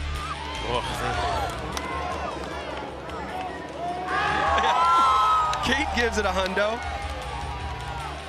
You know, Magaza's smiling from the beyond. Tina is with Mr. Godziek. Yes, and in a tribute, or to a tribute to Kelly McGarry, you backflip that canyon gap. And not only do you backflip, it just looked perfect in that landing. Tell us what that feeling was like. Oh, that felt amazing. You know, that was my goal from the very first day when I decided to go through the canyon gap. Big tribute to Kelly McGarry. Miss you, buddy. And that was terrifying, especially that 360 on the double drop before the canyon gap. That was so scary. I don't want to do it again. I'm probably going to take this run and go holidays now. I think you surprised Cam McCaul because you had the 360 and then you set it up with another 360. When was that decision made? That decision was made last night. And yeah, me and my digger Marcin, we were telling the same, that it might be a kind of a surprise for the guys. And it was. I'm happy about that. Well, what a run, and an 86 for you, Szymon. Thank you. Happy. Wow, what better way to surprise the crowd than coming up with a crazy idea the night before the event. Yeah, thank you, Tina. Great insight. And what other event is there where you hear someone say, yeah, I think I'm good? Like at Rampage, you get 2 runs, doesn't mean you're gonna take. And it really makes you appreciate just how critical what these athletes are doing that looks so easy, as Szymon Godziek now sees himself in the podium for now in 2nd place. There's literally nothing he could do to better that run. It was flawless. He's sitting in 2nd place as we take a look at who's gearing up at the top. Yeah, indeed. The local boy, Jaxson Riddle, finished 9th in his first Red Bull Rampage last year. He is a fan favorite, one of my picks to get to the podium. And his moto style and fearless approach last year was literally lit up the internet with his Rampage performance. So last year was my first Rampage, and it's been amazing doing the 2nd one and taking everything I've learned, and yeah, we're moving quick, almost done with the line. The motivation behind like the tricks that I do, the way that I ride, it comes from a lot of freestyle motocross, because grew up riding dirt bikes, and I just think it's the coolest thing ever. Just massive jumps, huge tricks. So I want to try to bring that to mountain biking and yeah, implement it in my Rampage line. Well, the winner of the People's Champ for the Best Style Award at the last Rampage we did just a year ago. That was his first Rampage, so to accomplish that in his first go, you know this guy means business. And the line he set up here is a line you'd expect from somebody who not only lives here, but they have the experience of one Rampage under their belt. So it's basically a rhythm section down the whole mountain, Salema. He's got off-camber takeoffs, off-camber landings, which means it's banked like a bobsled course the whole way down. And you hear him talking about the tricks that he prefers. He loves the moto influence. You saw some of that footage of him doing Superman seat grabs with a hand off the handlebars, one on the seat. He's got tons of variations, and expect him to fill this run up with them. He's got a pretty great paint job on his bike as well, Salema. Indeed. I mean, you hear him talk about his influence and how he wants to bring that moto style to freeride mountain biking. We're going to show you something pretty cool here in a second as a testament to that. You see his mom and girlfriend that are watching. His mom, Talon. And, excuse me, Lindsay is his mom, Talon is his girlfriend.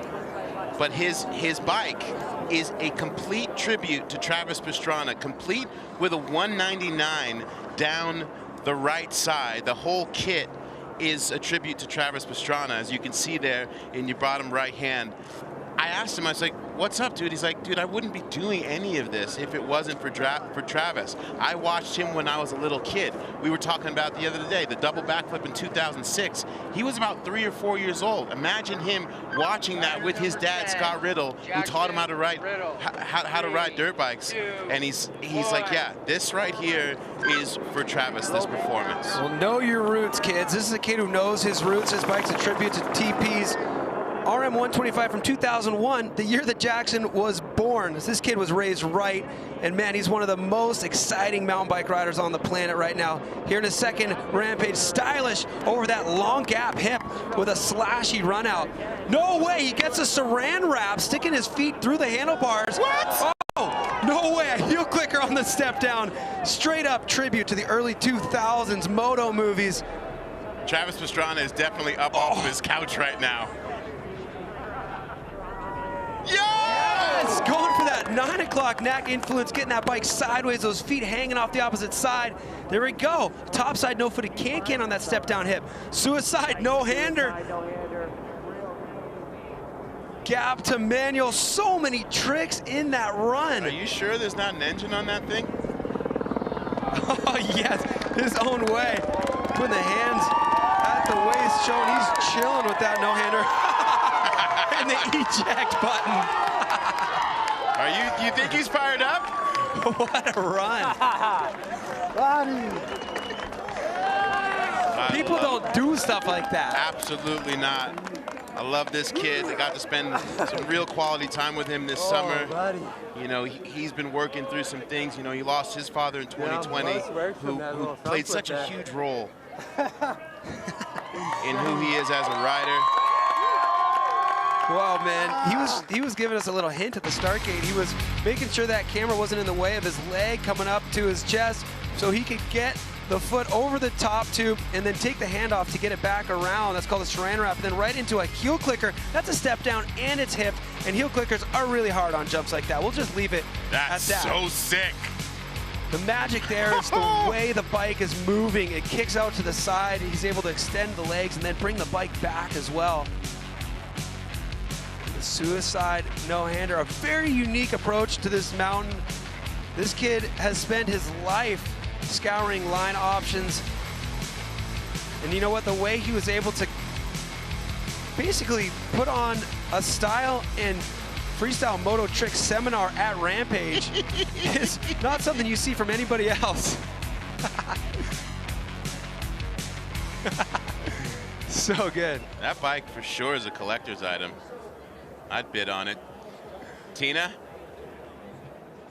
Yeah, Salema, I'll see if we can arrange that for you. Salema was saying that this bike here, it's a collector's item, just the influence that Travis Pastrana has had on you.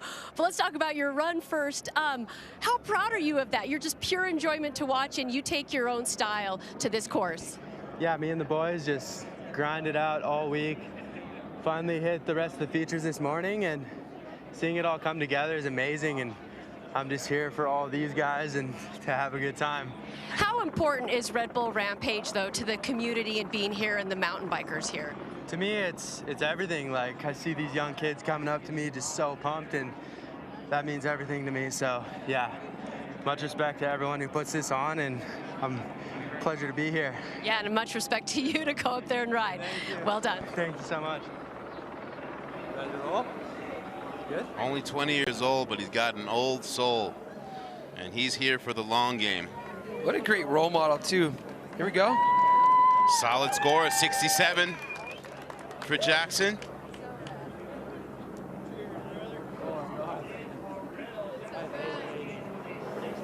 Jaxson slotting into 5th place there. Well, most riders have a slopestyle background or a racing background, but Ethan Nell, he's got a Utah background. Home game. He's only 25, but he has cemented himself as one of the top riders consistently at Red Bull Rampage. Competed 4 years here, never finished out of the top 10. Nell has the stuff to win. When I was 12, maybe, I think it was the first time I ever seen Rampage live, and it was actually this venue. If someone would have came and told me that I was here and had podiumed Rampage twice, and I'm riding here with all those guys that I was looking up to at the time, my brain would have just exploded, man. It's so cool. It's just awesome. It's stoked to be here. So, funny thing, Ethan Nell has pretty much established himself as a Rampage veteran, but he started his career after we had left this venue. So this is his first time choosing a line down this mountain. He's not sticking to the ridge at the beginning. He connects to it later on in the middle and then quickly exits. He's always going to fill his run with trickable, gigantic drops and booty step-ups for those dirt jump tricks and those Rampage moments. Here we go. This is the first rider we're seeing coming into an area we used to know as El Nino. We're now referring to it as Mount Rushmore. His point-to-point on this is a whopping 66 feet, 4 different takeoffs on this one. So if that was Mount Rushmore, he'd be taking off a George Washington now. But trust me, this score is going to be worth more than $1 bill. And then he finishes with the most perfect trick jump on the hill that now links into a final jump, making that section more of a 4-pack, which is what we call 2 jumps in a row. I'm really excited to see if Ethan can get back on that podium. And that expert analysis of that run we're about to watch is why I call this man to my left the Tony Romo of mountain bike commentary. You're a gemstone as we see Ethan Nell running the cheetah print in the frame and the helmet. Let's go. Ethan Nell looking good. Feeling good. Look good, feel good, perform well. That's the name of the game here as Ethan takes to his first air. Smooth to the transition. That connector was so challenging to build to get him back into this rideable area on this ridge so he can dip off into some trickable action. drop in, looked like he was going for something, but now he's into that step up with that trademark Ethan Nell flat spin 360, linking it into a suicide no-hander. Down the Washington takeoff on Mount Rushmore. Ethan Nell points it toward the trick jump. Another big flat spin, perfect execution. Squashing down in, on-offing that last mound. Wow, what a run. How about that exposure on the top end of his run? Can't wait to see that again. Man, how great is it seeing somebody take off of that El Nino area now? Those are the biggest step downs on the hill. Expect to see a ton more riders pointing it off that cliff. But that was flawless. If we're gonna start talking about the performance, exactly what we come to expect from Ethan Nell. The fluidity and the style up top. And of course you expect tricks. Looked like he may have wanted to pinch the seat there, but that doesn't matter because he quickly lined up for this step-up trick jump with that flat spin 360. He's got some of the best style in the world when it comes to spinning that bike around, and then pinching the seat, getting the hands off in that suicide no-hander on the biggest feature on his line, and then backing it up with another look-back flat spin, tipping the cap to the crowd, cheering him on. Speed looking a little tough on that last jump there after the trick jump. Looks like Rheeder's having a hard time getting over that.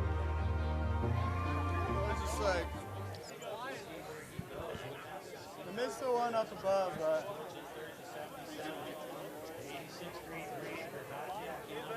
Heard him say that he missed something. Yeah, it was that moment on that flat drop where he was pinching the seat with his knees, looking to get the no-hander there. Getting some love from DJ Brandt. Here we go. Dakota Oseski, part of Ethan's dig team, putting in, like you said, 12-hour days over the span of 10 days to make that line a possibility. And we talk about the riders, being sore. These guys swinging pickaxes and shovels all day for 12 hours, they wake up broken. And they just find a way to keep going because for moments like this, so they can see their guy come across the finish line. It's 16 massive construction projects where the rider is a project manager that then goes into a telephone booth and transforms into a world-class athlete on Friday. Hey, 65.33 for Ethan Nell. There we go. Ethan Nell goes into 6th place. Let's see who we got next, Salema. We got Thomas Genon, one of the most gifted and well-rounded riders on this planet. Switches from slopestyle to big mountain seamlessly, brings the tricks with him. He's known in the community as a rider's rider, and it's the subtleties of his skill set that make him one of the best to ever do it. I came out here the first year and I didn't know what to expect, and I remember telling myself, wow, like I would never come back here again. And after the second year, I started really enjoying the process of learning something new. It's a big challenge, but I feel like Rampage is also us trying to challenge ourselves. So you set Thomas Genon up about being the stylish and fluid guy, but he is absolutely evolving as a Rampage competitor here. He's not messing around. He's diving straight off. He's got this gigantic step down drop here that he built the landing up into the hillside. It's about a 30-something foot point-to-point, incredibly technical to slow down after that. But then he works his way over to where we just saw Ethan riding, into Mount Rushmore. He's got a technical lead into it because he's got to drop in, but then he sets himself up around a right-hander before he takes off of his takeoff. This one is the Abe Lincoln far lookers right up the hill. It maybe not as far out as what we just saw Ethan do, but it's straight down and really, really hints at what he might want to do off of it. But it has steep technical up at the top. It's got an insane big drop that he may trick in the middle. And then if you're Thomas Genon, you've got plenty more tricks at the bottom for those trick jumps. I think this is the year he can get on the podium. I love that in that opening of his interview. He said, I came here for the first time, and I was like, I don't want to ever come back. It just shows you how intimidating and overwhelming this place is, but he's built the relationship Oh my God, I can't even tell you how, he's got the lily pad that works now. I can't tell you how technical that top section is. He made it look so easy. And now he's flowing on the ridge. So he's got the steep and technical out of the way. It went perfect. And now he's gonna fly his flag and do what he does best. This is the biggest drop on his line. Yes, he spins it. 360 drop, perfect. That is going to score so high. That is without a doubt the biggest flat drop 360 Thomas Genon has done at Rampage. Opposite rotation now on that 361 footer with that Euro style. That was flawless. Wow, I can't believe he stomped that 3 in first run. When we see that replay, we're gonna watch the way his head buckles on the landing of that 360. It is so big. You saw the point-to-point measurement on that. I think it was about 55 feet. It's a huge drop. That's, I mean, to see him step out in 3, one of the biggest drops at the venue. Show me the score, right? That was huge. Let's go back up to the top. Okay, we're going to that 360 now. He wouldn't have wanted to go any shorter, that's for sure. You have to calculate how fast to go for that 360 because it's different than for a straight air. For a straight air, you don't pop. When you pop here, it puts you out further.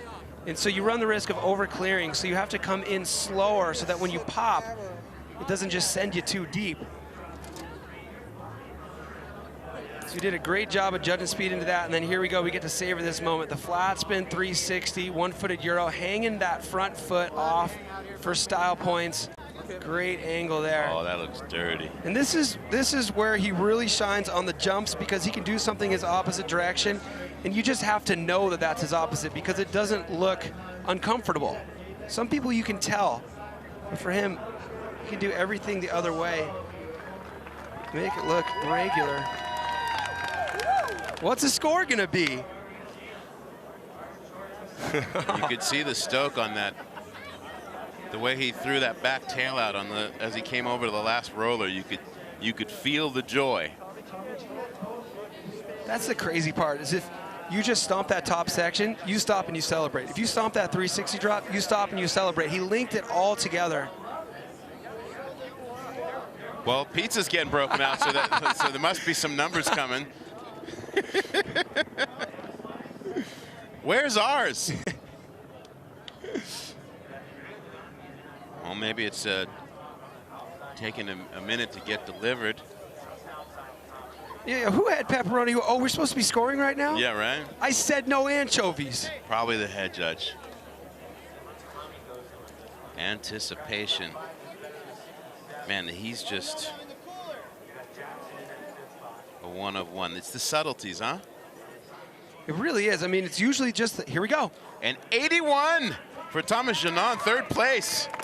Thomas Genon sitting in podium contention now. Let's go. What did you say at the start of his run? Exactly. We got plenty more to go, but he's positioning himself nicely there to beat that best result currently at 5th place. When we talk about the subtleties and nuances here at Red Bull Rampage, these riders have a very distinctive way to mark where they're taking off of jumps. Tina Dixon will explain. I am now standing near the takeoff of one of the features here at Red Bull Rampage, and hopefully this gives you a perspective of what the riders see as they take off. It looks like they're going off into the abyss. There is no sight of the landing. So to help them know exactly where to go, they will put those rocks on the lip. You can see the tire marks going in between. And it just goes to show how precise they need to be. You know, we talk about Red Bull Rampage, how massive this venue is. We measure the jumps in feet, but really it's a game of inches out here. And yeah, Kim, I mean, things are happening so fast coming from feature to feature that those rocks might be the only thing you see. They're everything. They're your lifeline. All right, we got one McCaul next to me and one at the top. Lucky number 5. Baby. Tyler McCaul has competed in 9 of the last 15 rampages and has 4 5-place finishes, including a 5th spot here at this venue. He's riding better than ever after moving to Utah and training constantly in this very spot. Over the years, you kind of learn what judges like, what they don't like, and you just refine what you like even more. So it's cool going back to my rock stacks that have been there for a decade and just making them better. But yeah, I think if I can piece it all together, it will hopefully be another 5th place, because that seems to be the best I can ever do at this damn event. Oh man, it's funny he says that, because he almost had a podium here a few years ago before second runs were cut short. But this year he's going back to a line that is familiar to what he did in 2012, but he's making it a whole lot gnarlier, going off that same drop that we saw a current leader do. He's then going to step up back onto the ridge, a ridge he calls straight rhythm, because it's boom, boom, boom, jumps in quick succession. That last triple is about 54 feet. Then we've got a nice long jump on the flat section of the ridge into a double drop. Both of those measuring in the 30-foot range, point to point. The last one a little bit longer, around the 40-foot range. And then in here, he's got a kicker step down that right away leads into an iconic feature here at this venue. This is the quarter pipe transfer that G. Atherton pioneered in 2010 to land himself on the second step of the podium. We've seen that quarter pipe play into the equation so much in the past. It's a feature that riders don't practice. They save it for the run. It's a great way to slap that exclamation point. And that last quarter pipe feature, he will be hitting for the first time in his run. So here we go. We got Tyler's wife, Skylar, looking on, as well as best friend there, Alex Ravelis. And here we go. Tyler McCaul about ready to drop in. 3, 2, 1. T-Mac. All right, so Tyler's going to be riding rider's right here, as we saw on that animation. Expect to see him attack this section. This section is narrow and exposed. And as soon as it comes to an end, he doesn't make a turn. He goes straight off of the cliff. Here we go. He's got to check up speed here. Downhill takeoff, vertical. Sets it down nicely to the middle of the landing. There we go. He's got nice speed as he flips up onto the ridge. Can he hold on to the line? He does. There we go. This is the straight rhythm part of the line. 50 feet there on that triple. Taking the feet off on that ridge jump. Now we're right into the double drop. Smooth over the first, suicide no-hander on the second. Now he's got to carry speed into this kicker step down drop. Hard on the pedal, 7th gear, flips it. Comes up a little bit short. No, there's no way he would have speed to make that quarter pipe transfer. Wow. Oh, bummer. Well, if something's going to go wrong, though, you know, that's the one you would choose. A little bit short on the step down flip, the foot coming off. And look at the perspective of why he decided to pull up there. Look at the size of that. I know. I say there's no way he could continue on, and now we have a camera angle that really proves it. It's no man's land there unless you have the speed to make it all the way into that landing underneath the cliff. No room for ego there, and Tyler McCaul saying, you know what, I know better. That's a thing, man, that comes with so many rampages. This is Tyler's 10th rampage. He's had the ups, he's had the downs. With that level of experience, you know, hey, no, we're not going to try to hit this thing with the speed that's not there. The last thing that Tyler McCaul said to Cam McCaul before he went on air was, I'll see you at the bottom. That's right, there he is. And so he wasn't with the completion that he wanted, but he is in one piece. So some of the highlights of the run here, definitely this drop. You know it scores high because Brett Rheeder's in the lead. That's how he got off of the top of the mountain there. This flip up top, he went really long. He had to cork it out to be able to be on the right angle to connect into that ridge. In this rhythm section, everything has to be smooth. He gets an ET there. Of course, you understand that reference, pedaling in the air and whipping the bike out to the side. This is my favorite part. He's definitely looking for a big old extension trick there, not quite getting it. That's the most important part. If something doesn't go perfect, you just move on to the next. Don't dwell on it. This was definitely a highlight here. Under flipping, rolling it so he can hip onto the ridge. And then the step down flip, he saved that for the run as well. He hadn't done that in practice. You need so much speed coming out of the berms leading into that takeoff. He has to find a place to shift somewhere on the course so that he's in the right gear. He just needed a half a mile per hour and he would have been off into that quarter pipe transfer. Well, he does have the opportunity to add a second run. We'll see if he chooses to go back up there and try and get a full pull.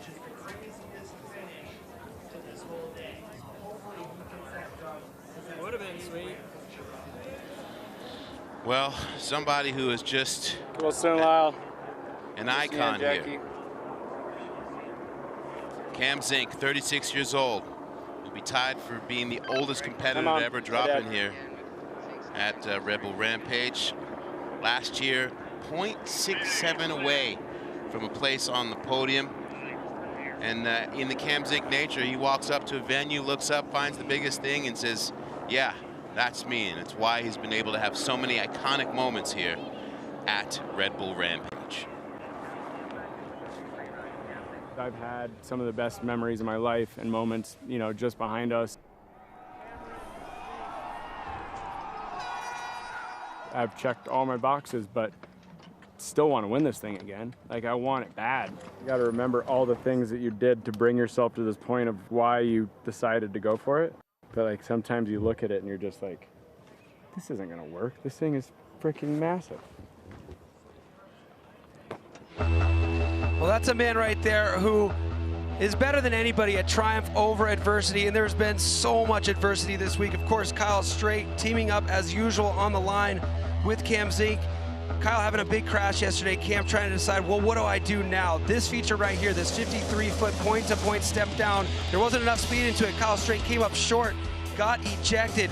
So that left Cam Zink to try to figure out how to adapt this run without the speed to hit the next feature, which is necessary to be able to clear the Icon Center with no wood. Measures 64 feet point to point. They were calling that the big gulp. Cam Zink not having the speed into that feature now. So coming up with a last second improvisation this morning, figuring out a way to go top to bottom. He has one of the most technical drops we've ever seen at the top. So that's definitely going to help the score. And it will be interesting to see how he improvises in the middle section and the bottom. I mean, you want to talk about the mental battle portion of Red Bull Rampage. We watched it with Cam Zink as we see that T-Mobile 5G POV drone taking us straight up here into the heart. And you get to see the range, these two amphitheaters as you're looking to the right and the left that these riders dance through. Well, speaking about heart there, he's got his family, wife Amanda, daughter Ayla, son Crew, cheering for one of the greatest to ever do it in his 14th Rampage appearance. And they've watched their dad this week just really go through it. Yesterday, I mean, we watched Cam in having a real mental, emotional battle. Like you talked before, having to overcome watching Kyle go down, but then just the struggle of trying to figure out how to get enough speed. Injured, literally sent it, knew that he was going to come up short to try and see if it would work. Was speculating last night as to whether or not he broke a bone in his left foot, and we weren't sure if he was going to be able to run today. Insane. You know, when circumstances are like that. Hey, Mom. Hi, Dad. Most humans pack it in, but Cam Zink never gives up as long as there's a chance of performing. Good whenever. It's amazing to see him at the top right now. Yeah, 10-4. Like you say, probably a broken foot.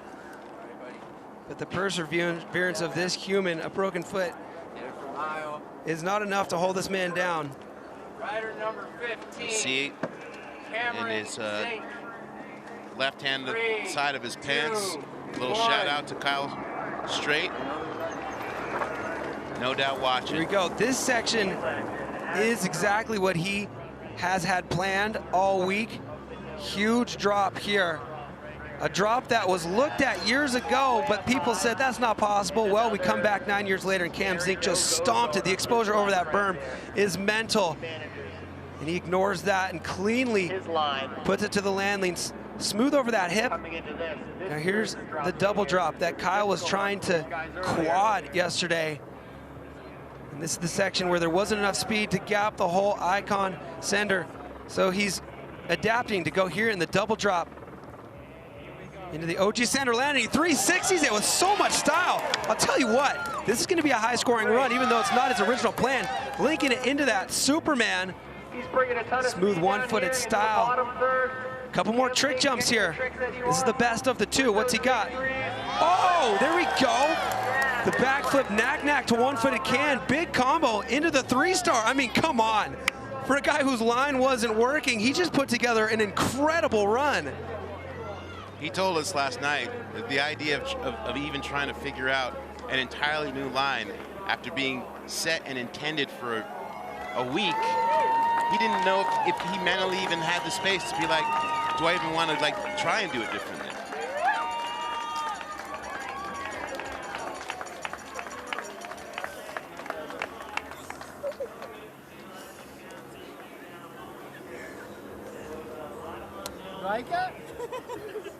Well, they watched and they were with their dad last night while he was battling. Love you, buddy. Can I get a handshake? Watch.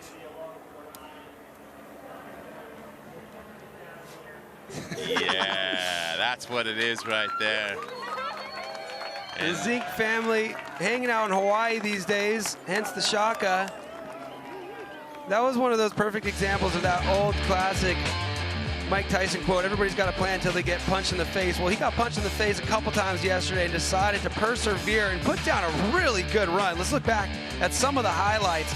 That big drop that Chris Van Duyn was eyeing up years ago. Everybody said, you're crazy, man. You're going to go off a cliff. Don't ride that. Cam Zink comes back 9 years later, says, I'll do it.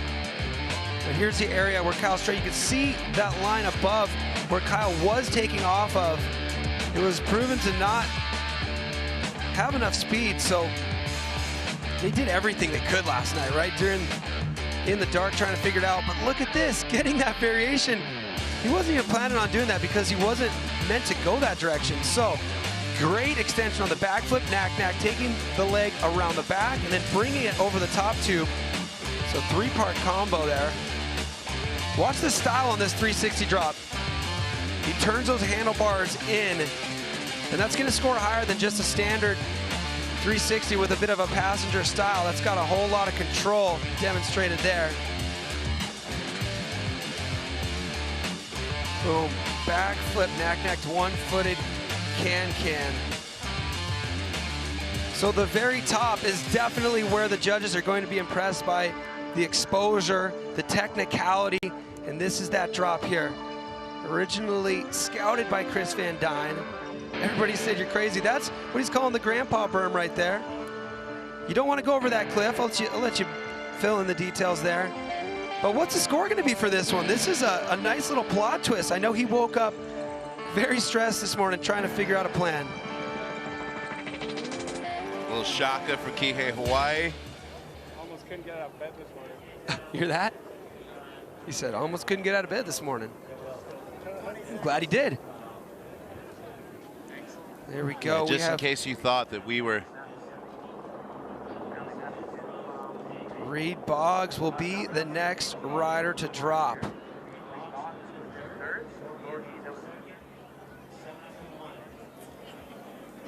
Dude, that's epic. Tina, the last thing we heard him say was, I almost couldn't get out of bed this morning. Well, and Cam, yeah, walk us through that process of going, all right, this line is not going to work, and trying to figure out new options and new lines to figuring out something this morning and doing what you just did. Yeah, I mean, we're always trying to be a little ambitious, and that's the name of the game. And just many times as you've had a gut feeling it wasn't going to work, or you're worried about it, sometimes it prevails, and you're super, some of the best moments come from like really, really questioning it happening. But first time in I think this is my 15th Rampage, first time I've ever had a line that didn't work out. So this morning, could barely get out of bed because I crashed, put my feet into the back of a 50-foot double yesterday. I watched my best friend get care flighted. First time I've seen him motionless ever. We've known each other for 25 years. And that was terrifying. For a second, I literally crossed my mind that he was dead. And coming back from that, trying to figure out the line after that, him getting in surgery, and man, Jackie dying earlier in the week. It's been a hell of a week, but always keep charging, keep going forward, just keep moving, put yourself in the best position possible. And here we are. That was about as good of a run as I could. I figured out that line at the bottom this morning, like, you know, bright and early, sun's not even up, and tried to find a way, you know. It's not gonna be a winning run, but proud of it. And Cam Zink is known for always fighting through. And Kyle, if you're watching, we miss you. Remember, Kyle won this event at this venue in 2013, and we wish you a speedy recovery. Thanks so much, Cam. Thank you. You said something to me yesterday. You said that if you're riding here at Rampage, you have to have the ability to channel, look back up, and literally like go back to work. And that's the absolute example of that. As we see Reed Boggs scoping up top. This kid, driven, what we've seen him do these last few years, incredible. Fought his way into the field in 2017, crashed 2018, 13th, then 11th in 2019, and then boom, onto the podium in 3rd place at Red Bull Rampage last year. Continues to unlock his skills to try and get into that top spot of the podium. I learned a lot last year, and ending up on the podium, I found a formula, I guess. You gotta have the big mountain at the top, have some exposure throughout it, have some big jumps on the ridge, but then you gotta have something crowd-pleasing at the end. So I think this line has everything for me. So, Reed Boggs is going to follow a similar path to what we just saw Thomas Genon do a few riders ago. Incredibly steep and exposed double drop. Second one being very sizable at the start. Then he's got a skipper into this trick jump, making it to the top of the ridge. This is the first rider we're seeing to hit this one. We're also going to see Sorge into that one later. He's then working his way over into the section of the course that we are now calling Mount Rushmore. He's taken off a Teddy Roosevelt there, 64 feet point to point. Something to note, out of all the setups into this thing, he's got the steepest one, and he has to control braking in order to get the right speed to touch the landing off of that 64 point to point step down there. And then into the trick jump, like we've seen a handful of times already. So another opportunity for tricks at the bottom. So a lot to piece together here. He's got steep and technical at the top and the middle with a big sender. You see a look at that El Nino region with the Mount Rushmore. Look at this, it's perfect. Yeah, the Mount Rushmore. So third from the left there is where he's going to be going off. You get a great view of that here. Thankful again to T-Mobile for this incredible 5G perspective on that drone. We got Reed Boggs mic'd up. Ready to go? Yeah, man, and he is someone who's not silent, so we'll listen in. You saw him before, just before he took his through that package, doing that breath work. Let's listen into his ride. Time to send. Here we go.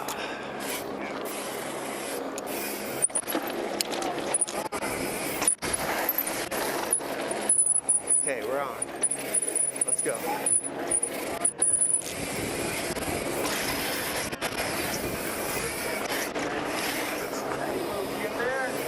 All right, here we go. Let's go. You got it.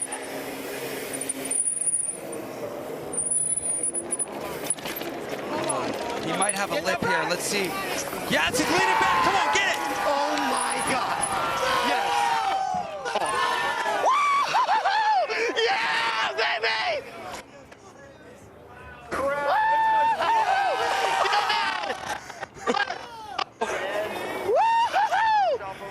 Yes! Holy shit! Yes! That is the best open good, Mike. Yes! Yes!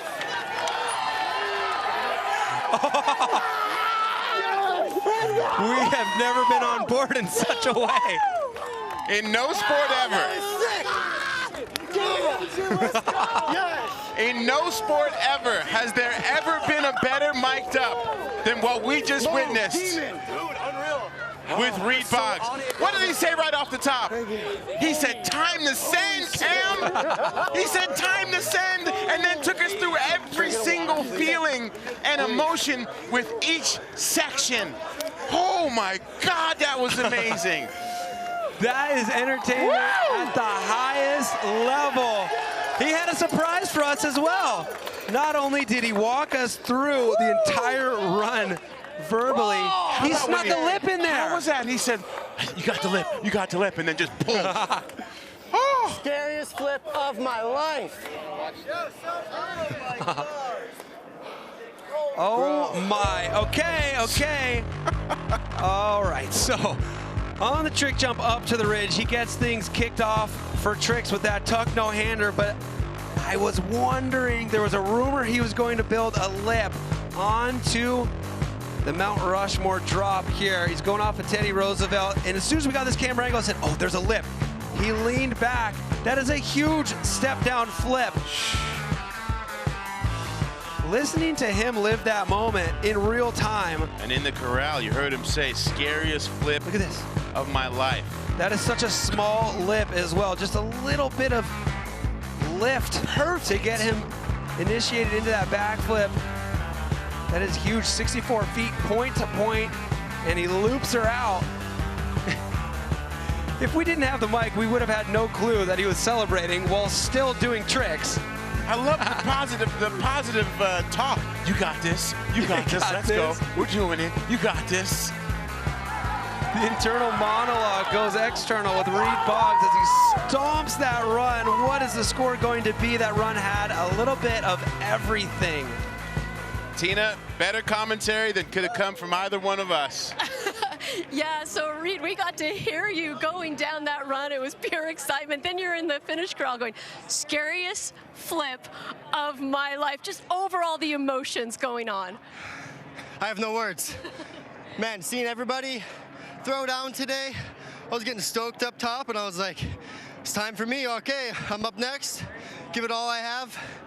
Lay it all out in the line, and I did that, and I just couldn't be more stoked. Thank you to my builders. And we did it. We made it down, one beast. Stoked. Such a moment and such a place. You know, people dream of things like this to do it at Red Bull Rampage. When you land a trick like that, how do you put into words? I know you said you're speechless, but when you landed it, was there a sense of relief and going, all right, nope, I got to still finish the run? In a couple seconds, right before hitting that lip, I had no idea if I was going to land it or not, but that made me focus in so much more. As soon as I pulled, I knew I had it. Spotted the landing, landed. Everything was just flushed out of my, like, the best feeling ever. And I'm getting word now that you're sitting in third place for the moment. Yes, I love it.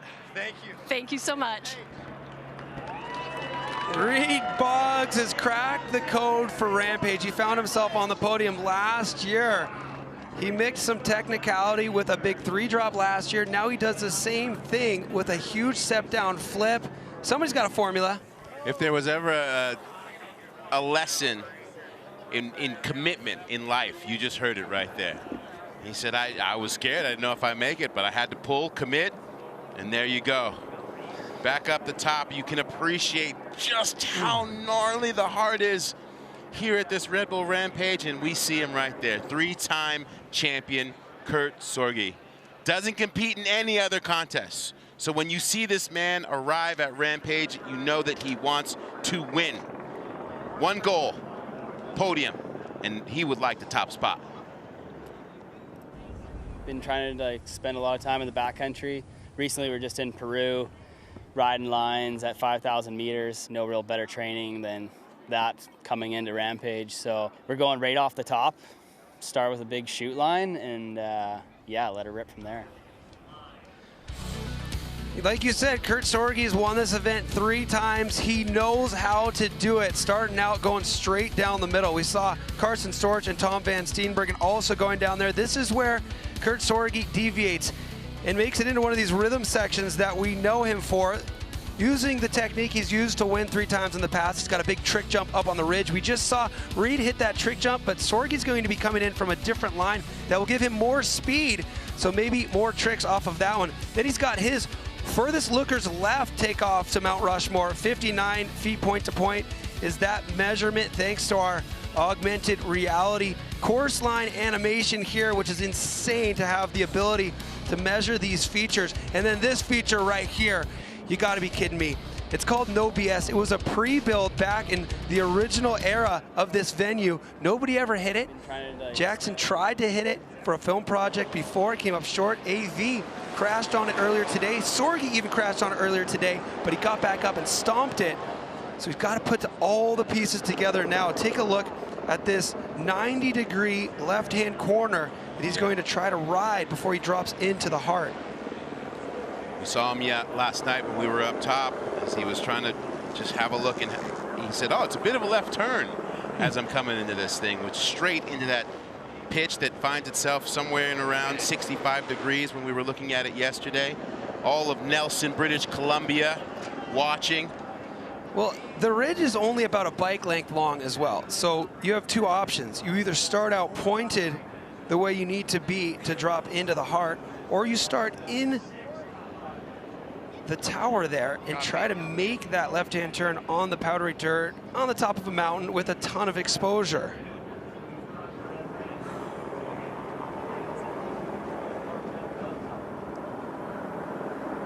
So Sorge taking a peek at the conditions right now. And this makes you appreciate, you know, what it takes to gather yourself. To hit that green means go and take a run at Red Bull Rampage. There's a reason why the riders can get up to 10 minutes. There's things you have control over, there's things you don't have control over. You don't have control over the wind, but you do have control over when you decide to drop. These guys are out here memorizing and trying to recognize wind patterns. We have all these flags to use as markers. Rider number 17. No doubt he'll be riding for Alex Volokov, as well as former digger of 7 years who was knocked out earlier in practice from the same area. Here we go, he makes that corner, which is so tech. Wow, leaving the ground a couple times in that chute, riding it fast. And making that turn. Well, this is what Sorge does. He rides his line so fast. There we go, extension on that big super can, hanging the legs off the back and the side of the bike. Now he's coming into Mount Rushmore. Oh, here we go. He's gonna dive in now, and this is the run-in for the big drop. He's gotta control the speed.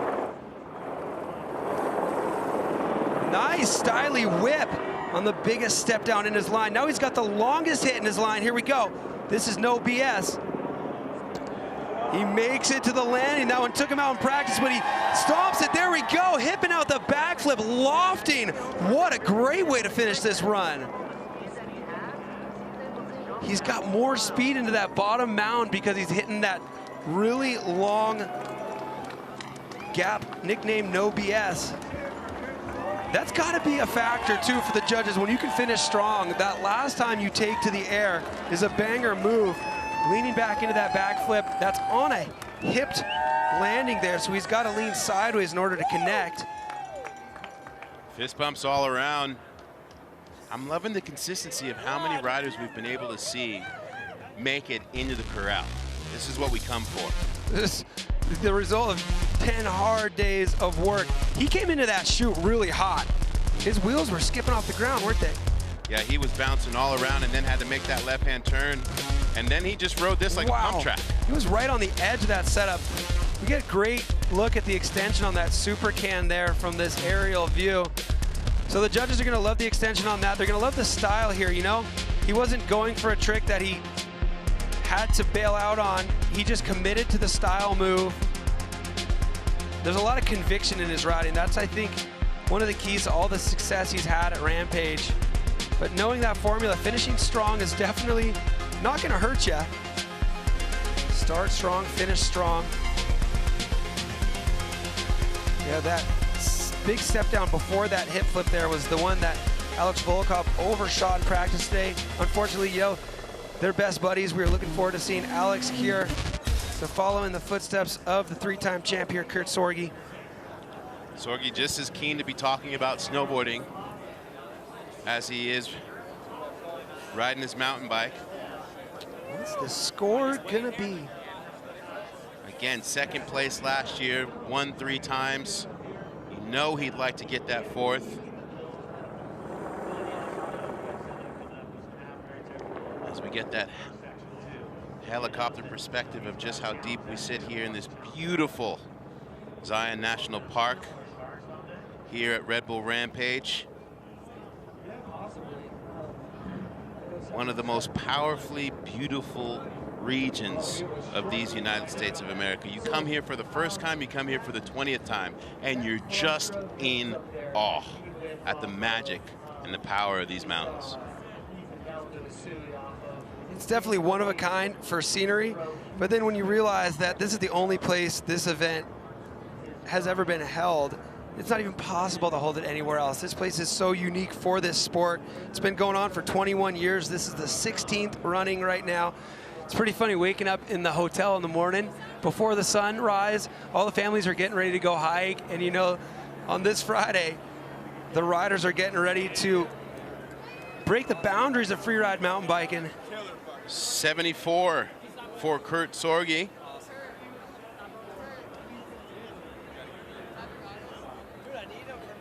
There we go. Okay, it's into 6th place for Sorge. Whoa. Last year, the top of that podium, this guy here, Brandon Semenuk, the natural, 4-time Red Bull Rampage champion, won more major slopestyle events than any other athlete, also a two-sport star 5 days ago, winning his first ever American Rally Association Drivers Championship. We'll get into more on how that happened, but there is only one Brandon Semenuk.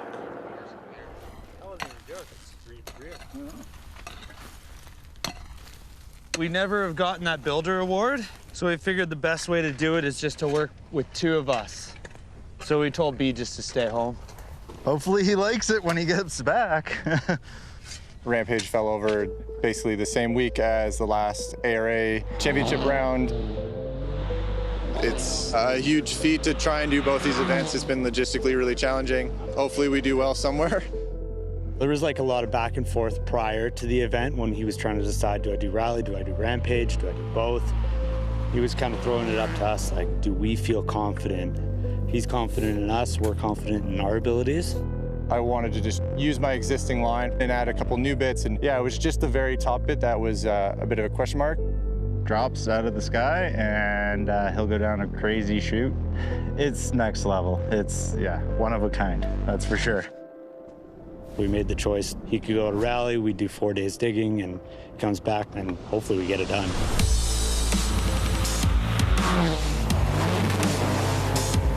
Right above 105, caution slippy braking, turn 2 left, minus, very slippy. He ended up winning. So coming in with a lot of high morale.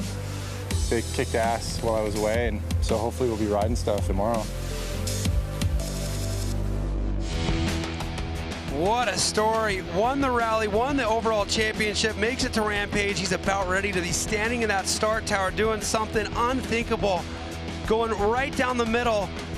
We thought we'd seen people going right down the middle, but he's doing it in a different way. He's going to drop 15 feet off of that structure, and now he's going to come into the canyon gap that he had in 2012 and 2013. Both of those years struggling to put the bike through the finish corral. So some unfinished business here, and then a trickable flat drop. Brandon Semenuk riding the single crown fork, the bike setup that he used to win last year, securing that 2021 Red Bull Rampage title, making it 2 in a row. I mean, this guy's going for 3 in a row right now, which is absolutely unheard of. Add to that the fact that he is also the champion in another sport just 6 days ago. In a moment, we're going to be seeing Brandon Semenuk holding his bike at the top of this start tower, ready to do the unthinkable. Yeah, he's going to try to caveman in here. Ludicrous speed. But what he did, you know, to be able to win that American Rally championship is insane. I mean, look down at what he is looking at. Come on. We stood on the edge there, grabbing onto that beam to have a peer over, and he just makes it look basically like he's taking a stroll at Woodward. You know, he beat Ken Block. He beat Travis Pastrana for that championship at American Rally. Came here for 1 day, scoped out, and then flew to Michigan. I mean, to know yourself that well and know that you can do both. In 2017, Tom Van Steenbergen started a run like this. Brandon Semenuk doing the same on the bike and into the chute. Can he control the speed? He does. The consequence if you don't make it to that catch berm is something we don't want to talk about. Brandon Semenuk online now, coming into the canyon gap. Incredible. Bar spins the canyon gap, putting that single crown fork to use. Stylish table into the step up hip. Now he's got to carry all the speed. This lines him up straight to a flat drop into the OG sender landing. What trick does he have for us? There we go. A flat drop tail whip, clean to the pedals. Now into a dirt to dirt trick jump. He backflips it. Right hand hip, stylish one-footed table. What's he gonna do on this trick jump? So many options. 360 flat spin, knack. Carrying speed down towards the bottom. Wow, he's done it. No way. Oh, the caveman at the top. The whip drop in the middle. He's finally made it top to bottom at this venue after so many battles in 2012 and 2013, not able to complete either of the two runs offered both of those years.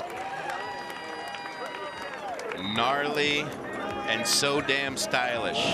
That's how Ken Block described Brandon Semenuk to me this morning when I texted him to see what it was like to lose to him. He said, I don't love him right now, but I can't deny that that's who he is. And he said, you know, the manner in which, not just him as a rider that he admires, but the fact that he was able to elevate his driving style, capitalize on Ken's error, and win this championship all in the same week. So the craziest part about how he started this run is this is the only way to go off of this. There's no gap on this. There's a 15-foot drop into a 65-degree slope. We were up there with Michelle Parker. She said, oh yeah, that's too steep to hold snow. He gets the feedback on the pedals, and most importantly, he gets that right hand back on the brake. You need to land and then be controlling speed immediately. The combination of expert suspension setup with expert brake setup is what's required to make this impossible act possible. Absolutely insane. And there we go. We saw him with a flat drop tail whip last year taking the win. He does it again here.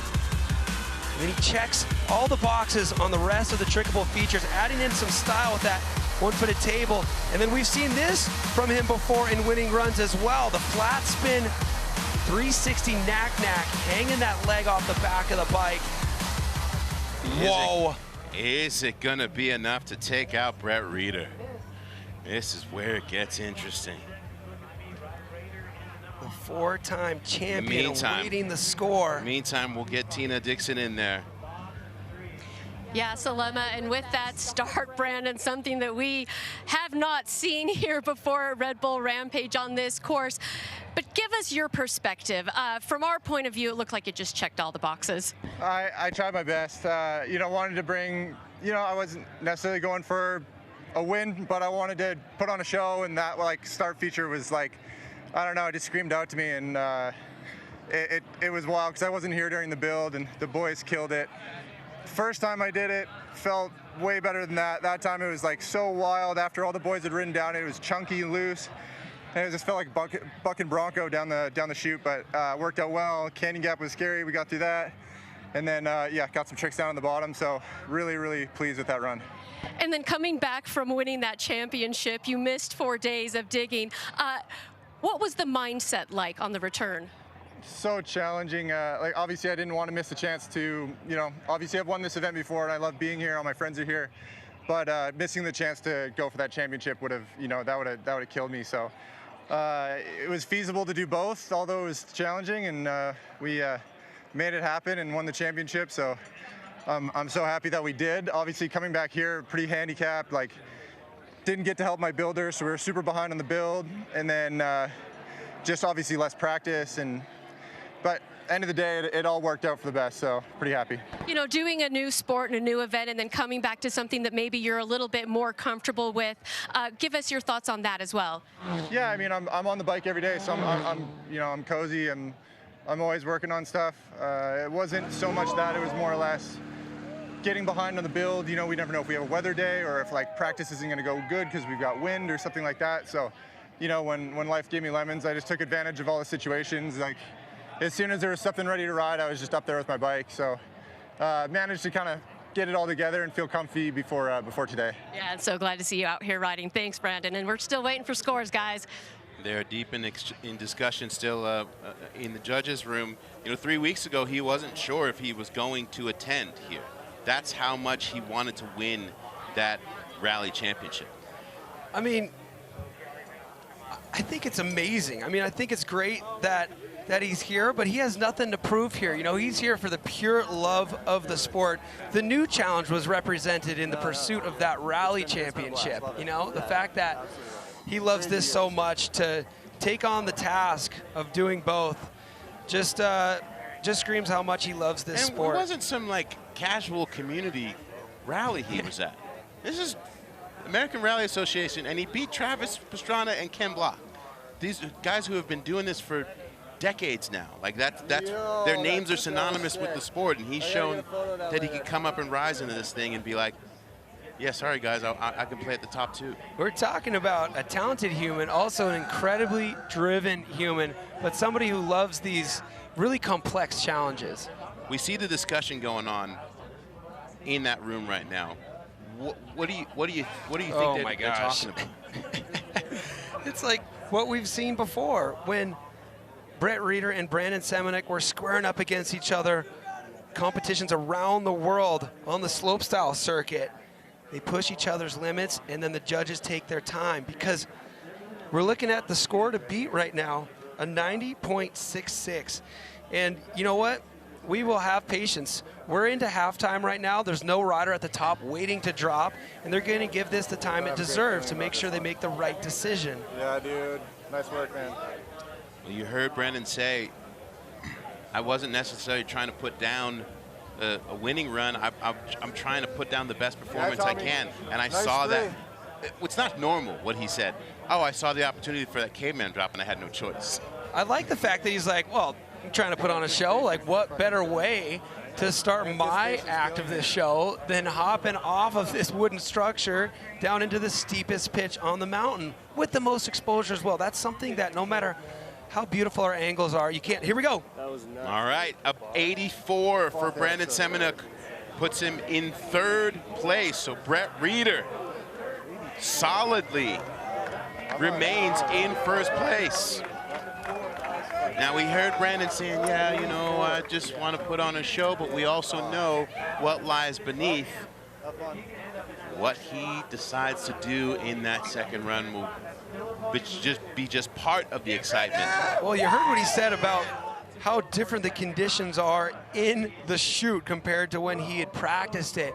You got to think about all the riders who rode down lines next to that, sharing portions of it, and all the rocks that got kicked in. Makes it so much harder to control those tires on that loose dirt. Well, there you see it, Brett Rheeder, Szymon Godziek, Brandon Semenuk, 1, 2, and 3, followed by Boggs, Genon, Carson Storch, Sorge, and Andreu Lacondeguy. Well, that's what the judges have decided. What do you say at home as we see the back half of the leaderboard? We want to know who you think has had the best ride of the day. You can do so by scanning the QR code on your screen right here, or you can go to redbull.com/Rampage vote. You only get one vote, so you might want to wait. Choose wisely, friends. Run 2 coming up here at Red Bull Rampage.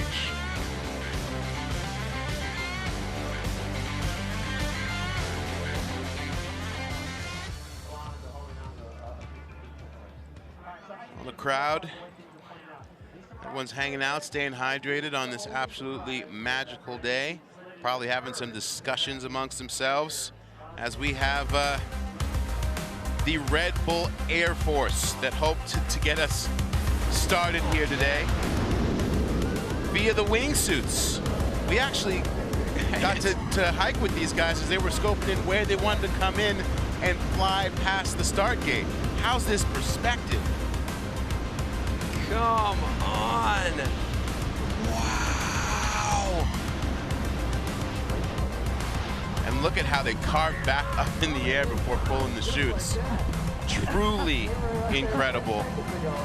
I mean, Salema, I've stood at the top of that mountain and talked to a lot of mountain bikers about lines, but I've never had a conversation about where you're going to now pull up and pull your chute. That was killer.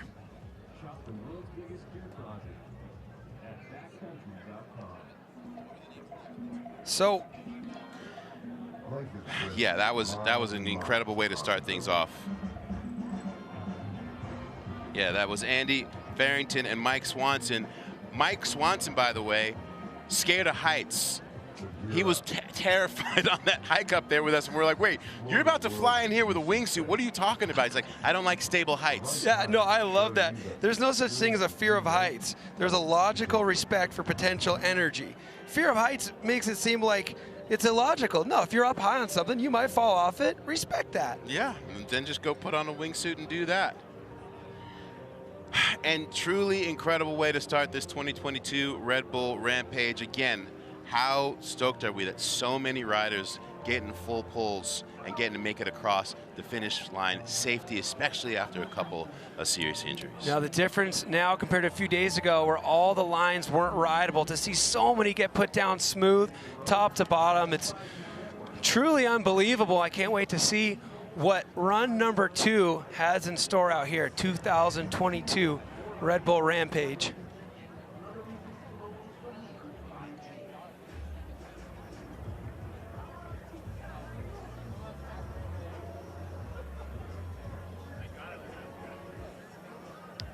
Utah has been the only home, as you know, of Red Bull Rampage for over 2 decades. These breathtaking sandstone cliffs and kaleidoscope of colors are synonymous with Red Bull Rampage, the truest test of skill on a mountain bike. For information on world-class sporting events and venues here in Utah, visit utahsportscommission.com and see why Utah truly is the state of sport.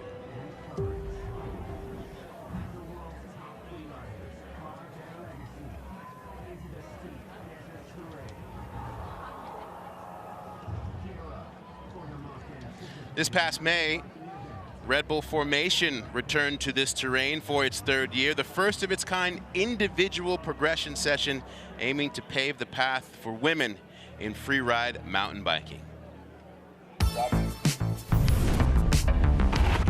We are here at Formation 2022. This venue is where Formation all started.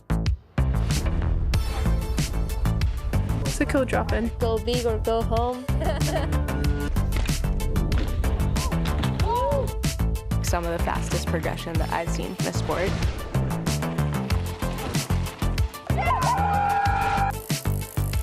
This is what they want to do. As a result, you've just seen the talent just skyrocket. Oh my gosh. These women are carving out space for everyone that comes behind them, and what they do really matters. I feel like we're just getting started.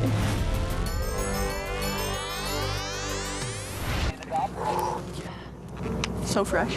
How are you today? Yeah, I'm good. A little sore. Long few days of digging.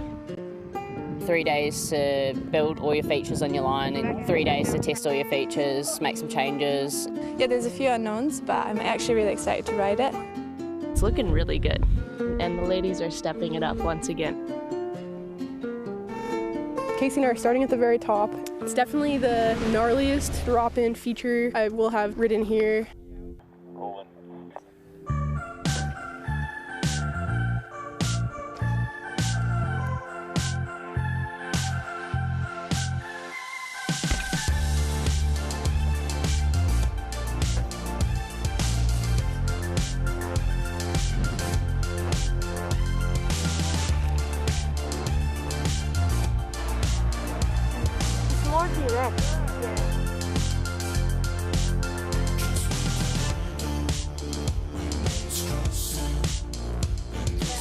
Going into this year, I wanted to build something big, fast, and fun. It's really fun.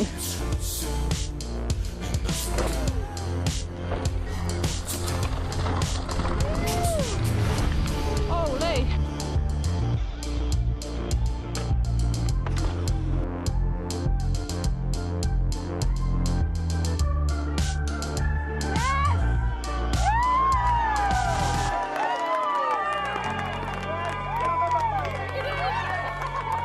As a mentor or a mentee, you're gaining something from that partnership.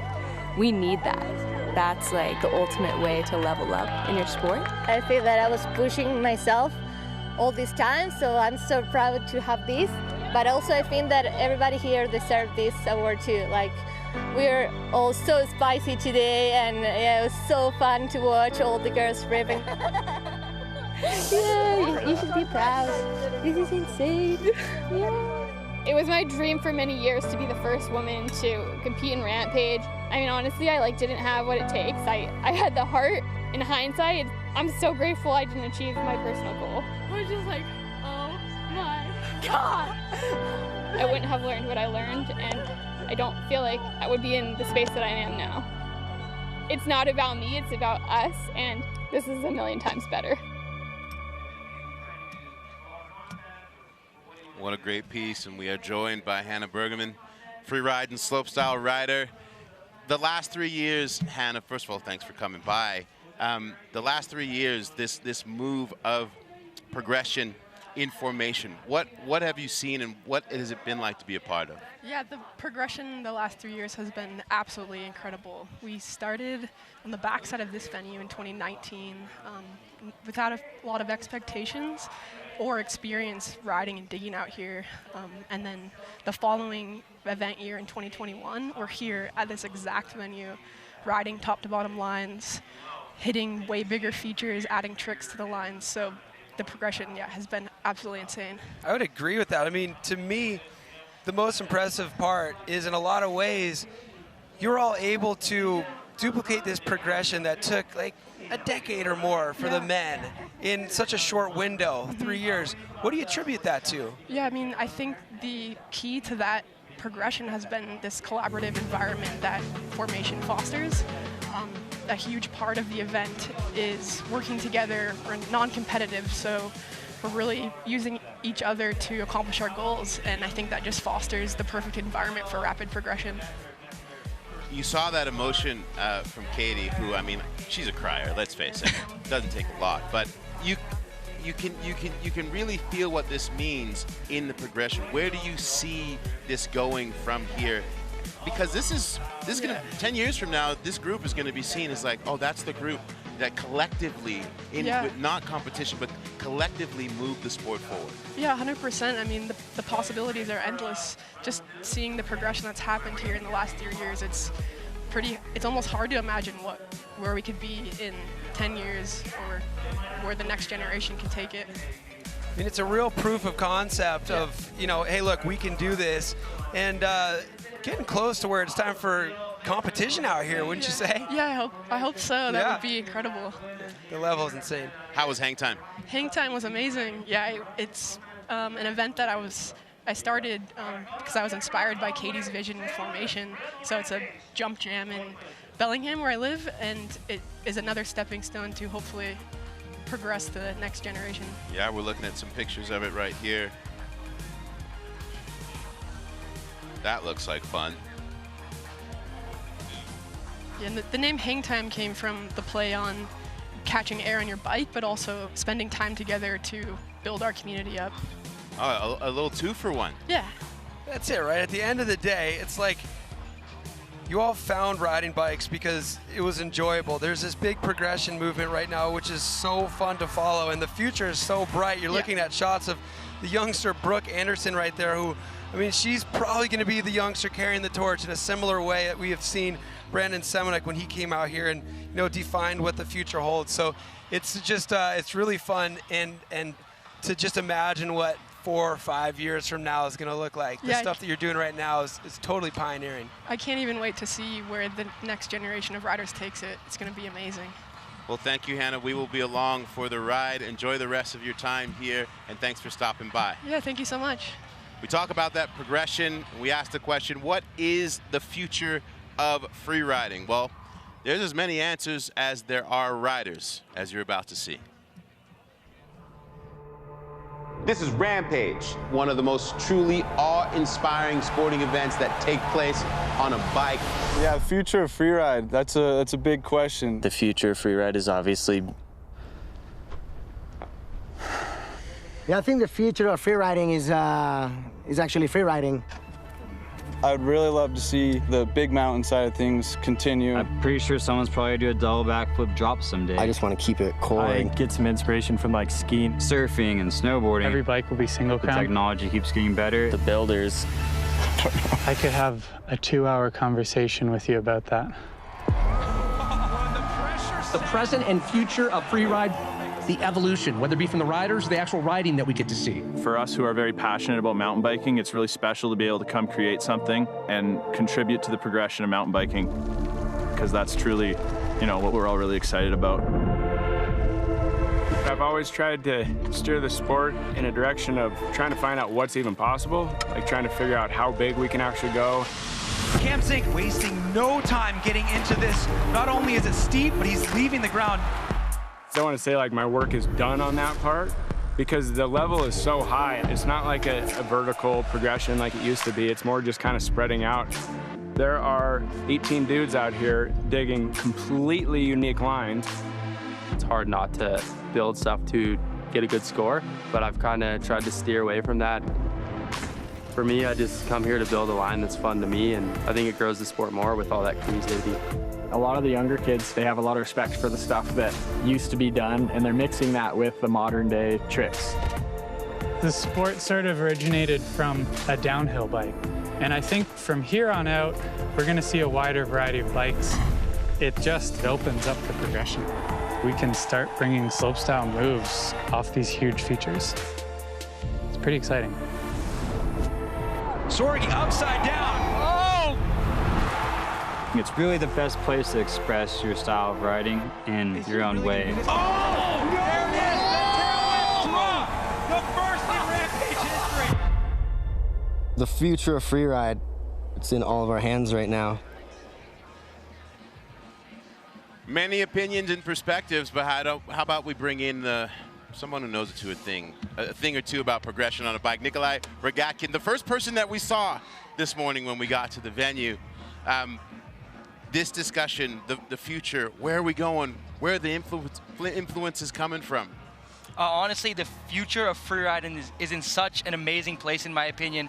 All these riders are taking their skill set and excelling in that. You see the guys out here on single crowns, they got the tail whip skill, they got the bar spin skill, why not do it?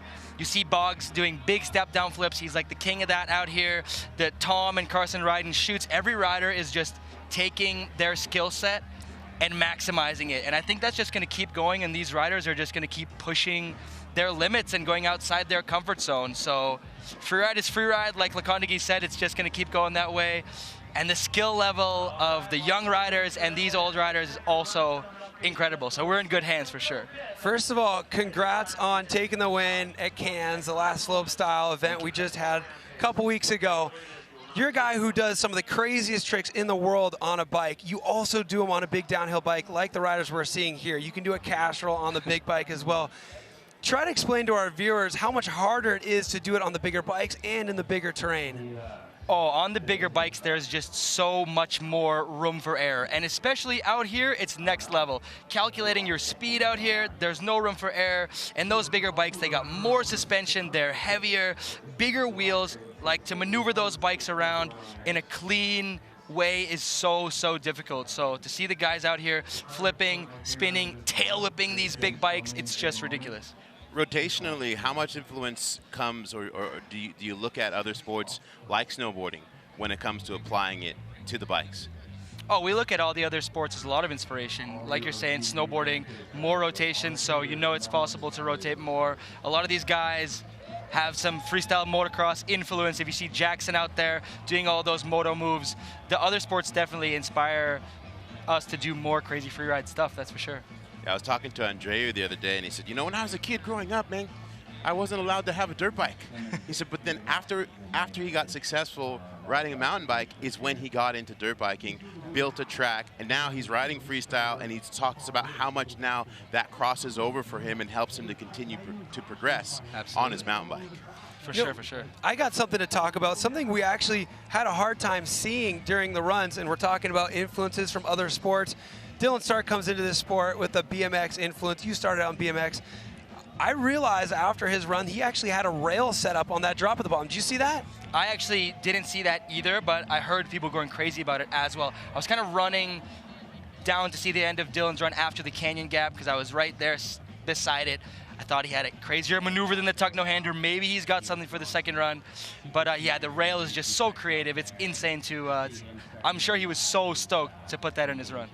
Did you see that? I heard it afterwards. Yeah. And when I remember when we saw him sort of look like he was jibbing off something, like sort of tail tapping. And then afterwards, when we were down the bottom, the guys were like, let the people know. There we go. There's let the rail. people. There it is right there. So insane. So explain what he's trying to do on that. He's trying to grind that rail. What? I'm pretty sure there's no pegs on the bicycle. Actually, I'm 100% sure. So like frame grind? I think it's a crank arm grind. It Yeah, has like to maybe be, like crank arm and bottom of the fork lowers. That's just an But absurd obviously, thing to do. For second run, we're going to be making sure we pay attention to that right there. I think that's pretty rad because he kept that a secret. Another secret that was kept from us. There was a couple in run one, but Godsey 3 into the run into the canyon. How about that? That was incredible. The crowd around there just absolutely erupted when they saw that spin in. No one was expecting it. You know, coming into the canyon gap, you need to go full speed, basically, you know? So to risk it all, spinning into that, and then still doing it clean enough to flip the canyon gap, man, the fans were going crazy down here. So I don't know if Godsey's going to try to go up and get a winning run done, but I hope so. Well, I mean, the only other thing that would go from that is, you know, I don't know, maybe if he decided to jump from space. I guess so.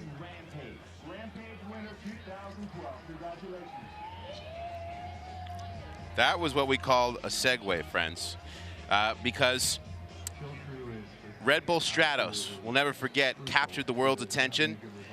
Somehow or another, it was 10 years ago. There's a Red Bull TV documentary that's commemorating the legacy of this mission that continues to shape spaceflight as we know it today, as well as live streaming. Side note, Stratos almost broke YouTube, and you can find that at redbull.com. Do you guys remember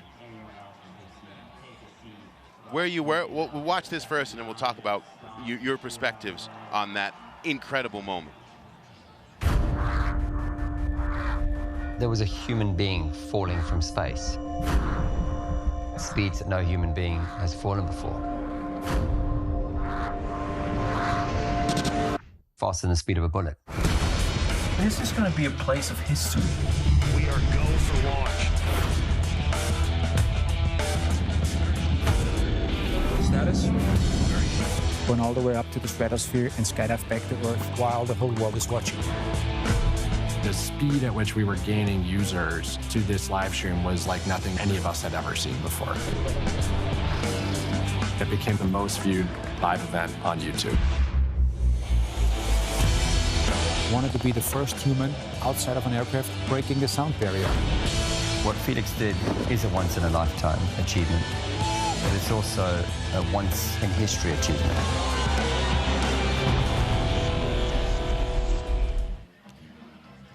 A decade later, and that still makes absolutely no sense. I remember I was lying in bed, and I was like, oh, I got to click on for the Stratos thing. And just being, it didn't make any sense. And just watching the way the YouTube comments were just like, and then the thing cutting in and out because literally the entire world was watching. Humans are wild, man. And one thing that I think is interesting about that and how it pertains to Rampage is somebody had tried that ages ago. and it didn't work. Right. And they came back, they didn't give up, and they went for it again. It's like showing back up to this venue 9 years later and seeing things that weren't possible back then. Humans are wild.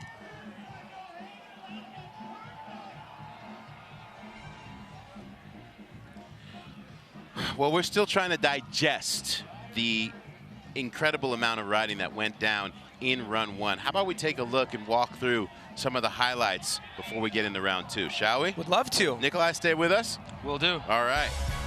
And here's Tommy G with the opposite spin 1 foot. This was so amazing because he just did a huge regular spin on a drop before. So linking the big spin with the oppo spin stees on the last jump is amazing. Ooh. This is the move that Reed was so nervous for. He said he got feelings in his stomach as if he was on a roller coaster as he's dropping from here.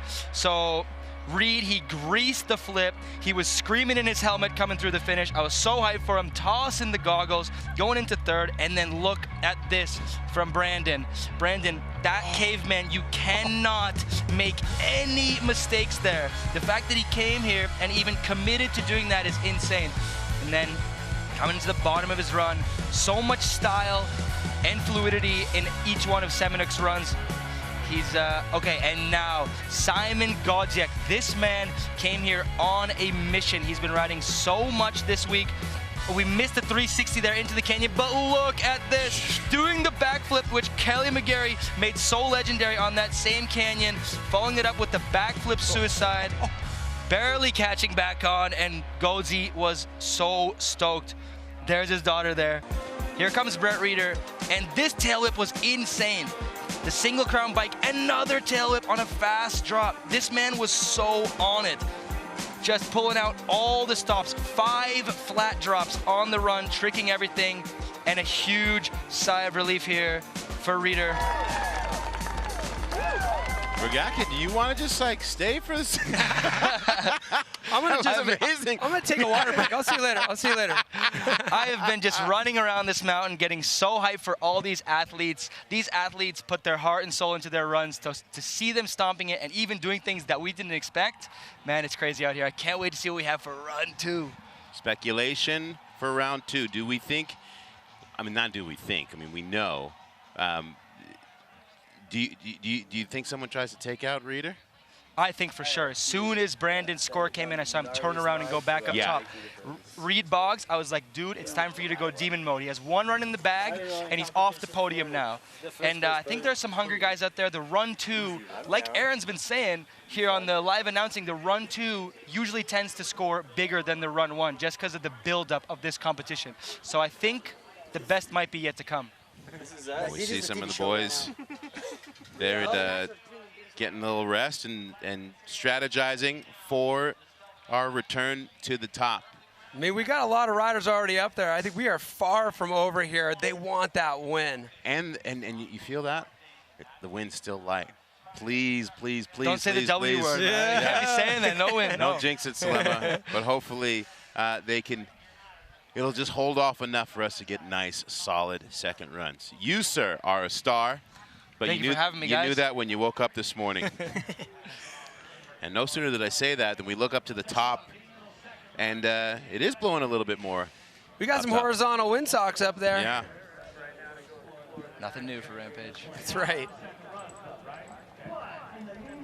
When you're trying to chase, you know where we know where Rheeder's at, but when you're trying to chase, what do you start to sort of like mindset-wise? How do you start to look at how to step up?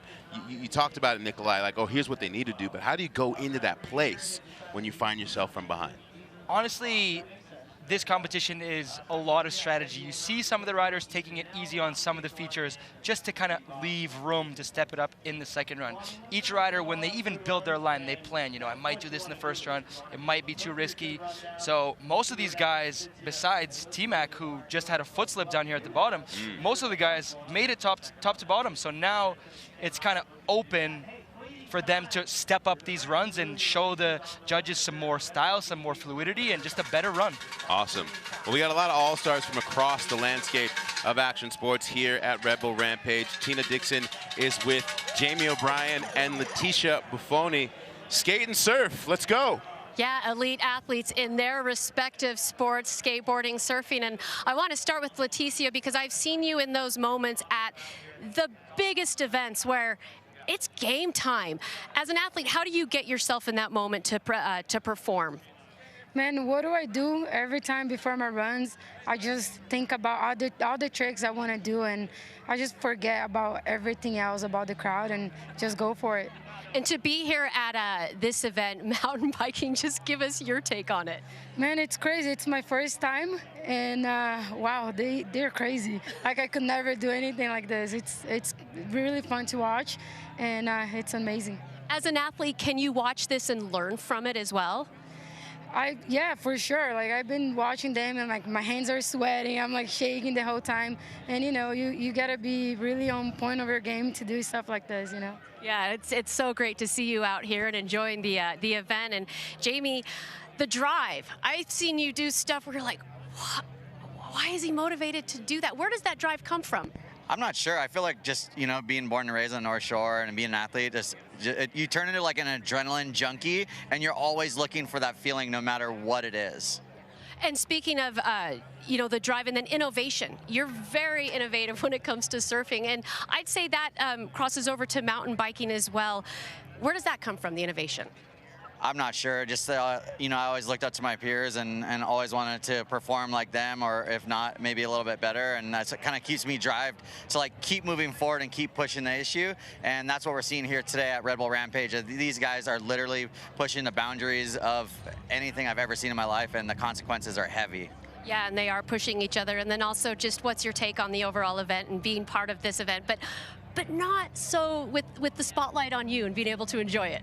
It's really nice to come up here and watch the riders. The feeling and the vibe up here on the mountain is electric. Everyone is so psyched to be here, and then, you know, it's just all around good vibes, good times out here in Utah. Yeah, it's so great to see you both.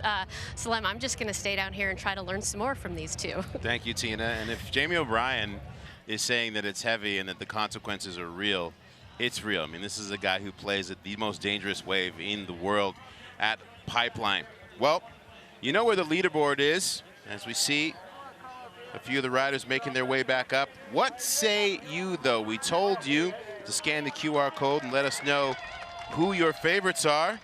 And will you look at that, rider of the day, Godziek with 41%. Nice. As the votes continue to come in. Remember, folks, you only get to vote one time. That's not surprising to hear, honestly. When Godziek's score came in second place, all the fans down here started booing. They wanted him in the #1 spot after that savage 360 to canyon flip combo. Yeah, that landing alone, I mean, you saw like the impact he had to take, and then just like straight back up, like, let's go. The canyon is such a crowd pleaser no matter what, but anytime somebody holds something in their back pocket, a little secret to unveil in their run, those are the best moments. There you go, T-Mac in the gate, huh? That's pretty sick win. Yeah. These second runs are going to be something. Stay with us here at Red Bull Rampage 2022. Situation I didn't want to be in. Classic, eh? Should we throw some dust down?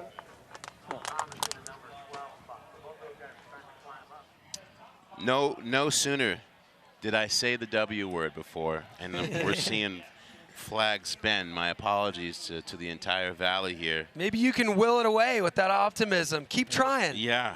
I mean, it's kind of been ebbing and flowing. Correct. This week. It's more flowing right now, but you know what? There are patterns, and it just takes a little while to find out if we're getting into a windy part of the day or if we're getting into like some temperature changes. It's a hot day today as soon as that sun hits the desert floor.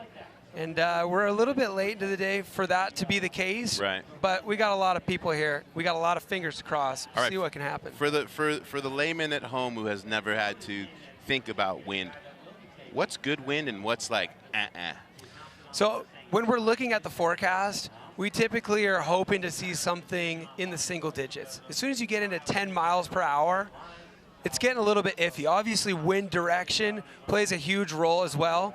Head and tail are easier to compensate for. As soon as you get side wind, that's when the wind tries to take the bike out from under you. Of course, at this venue, it's the most expansive Red Bull Rampage venue we've ever seen, and there's riders going every which way. So the wind direction is going to affect different lines differently. We will see how it is that they dance. Yesterday when we saw Cam Zink, who was thinking about sending that icon sender as the sun was coming down, it was in a straight headwind.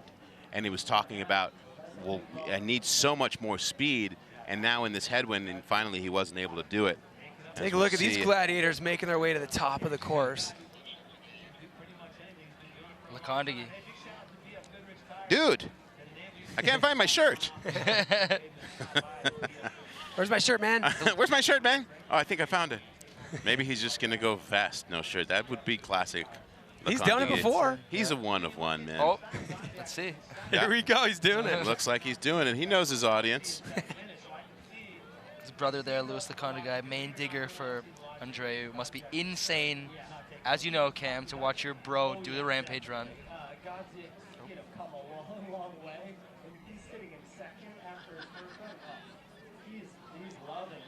And there you are, looking up at 340,000 square feet of joy.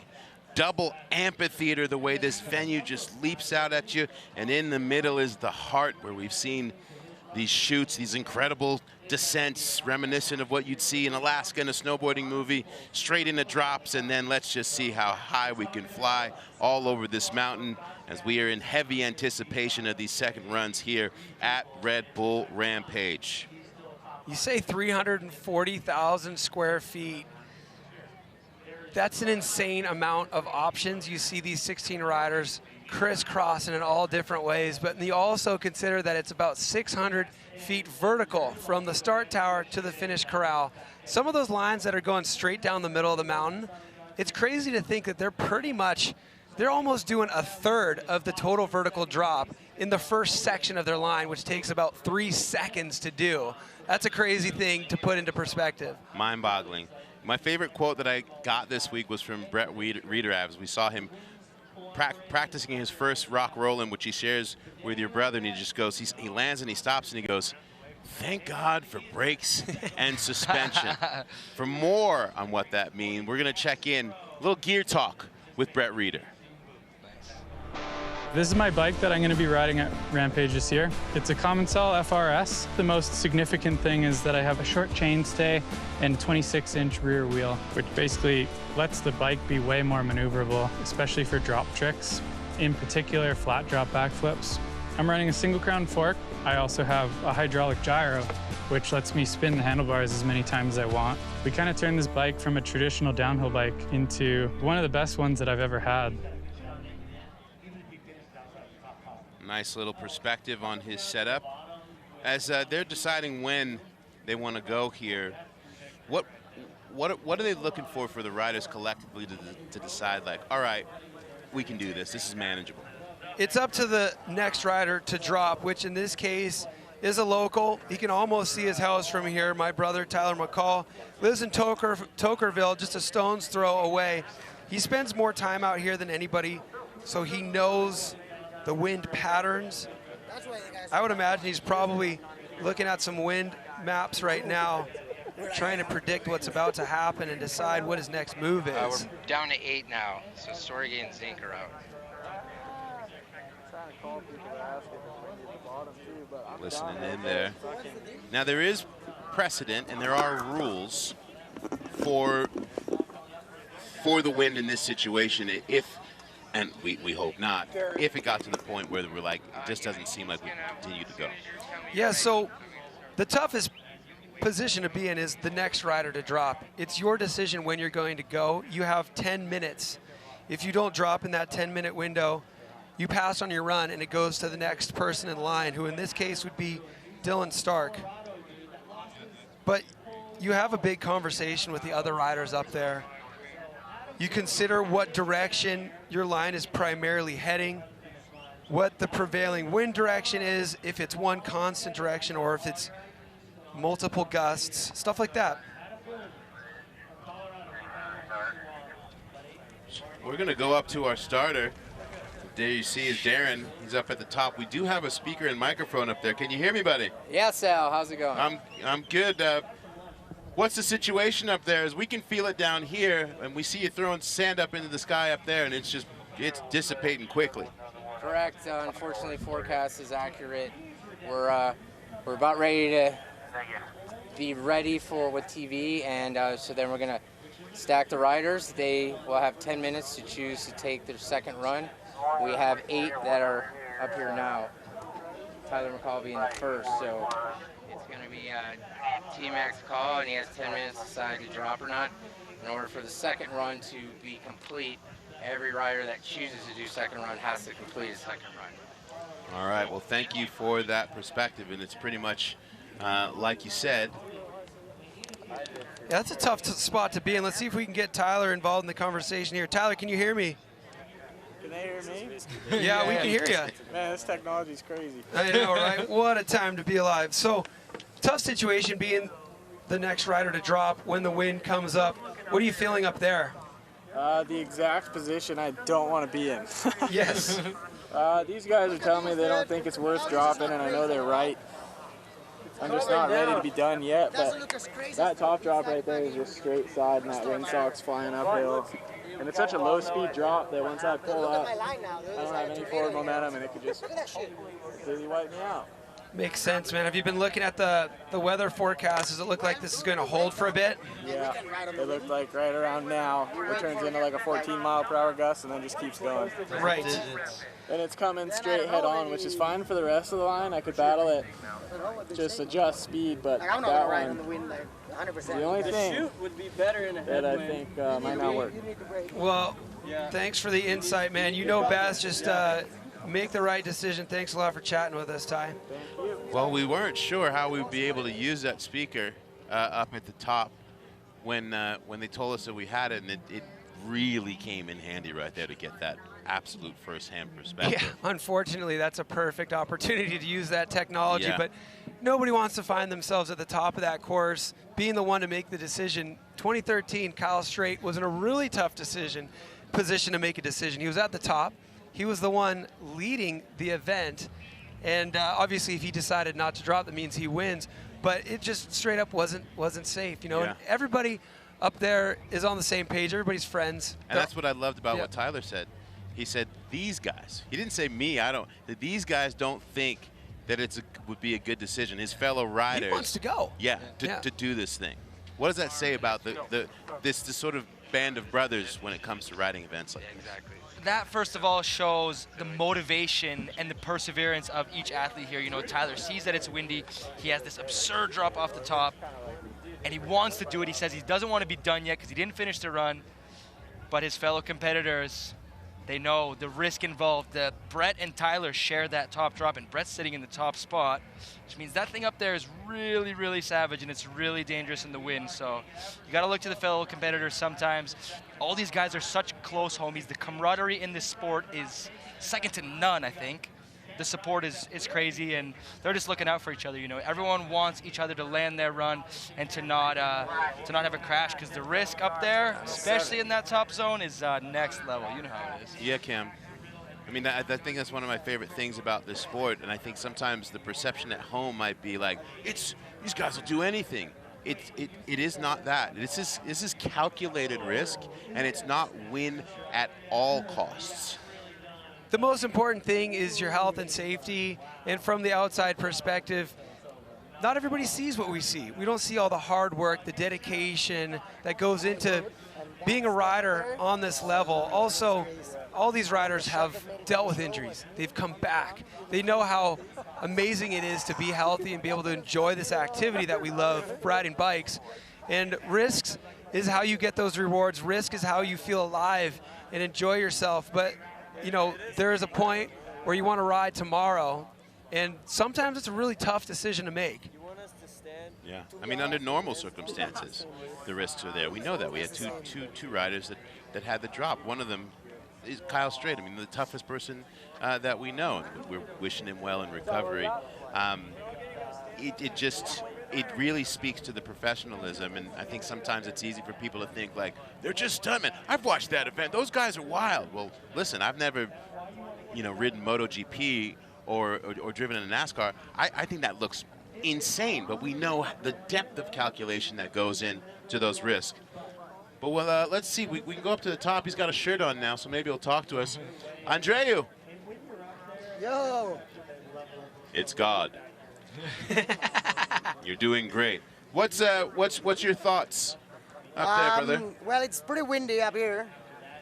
Looks windy down there as well because the flags are kind of moving. So I don't know. I never ride on the wind. I learned it the hard way. So I don't know. Not my call. I don't know. It's just windy for bike riding and jumping down cliffs right now. It's that moment where you all just look at each other, right? And there's no quick fix to the situation. You can talk about it. You can decide to ignore it, but it's not going to change what's going on. How'd your first run go, Andreu? We're watching it on screen right now, reliving the moment a little bit. We're watching you dive right into your chute, so close to the rocks. What was it like having to hop over all the other lines?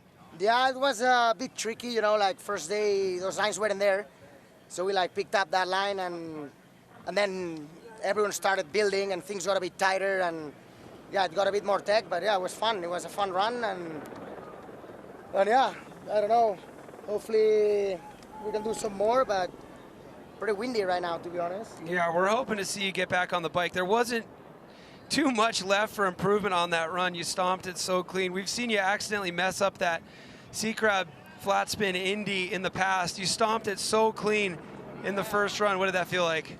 Yeah, I was pumped. You know, it's like a trick where it's kind of easy to like miss the seat and then you're in a lot of trouble. But I got it good. Wow, like perfect. the score was like really, really low. So, I'm sure they can hear you. Let them have it.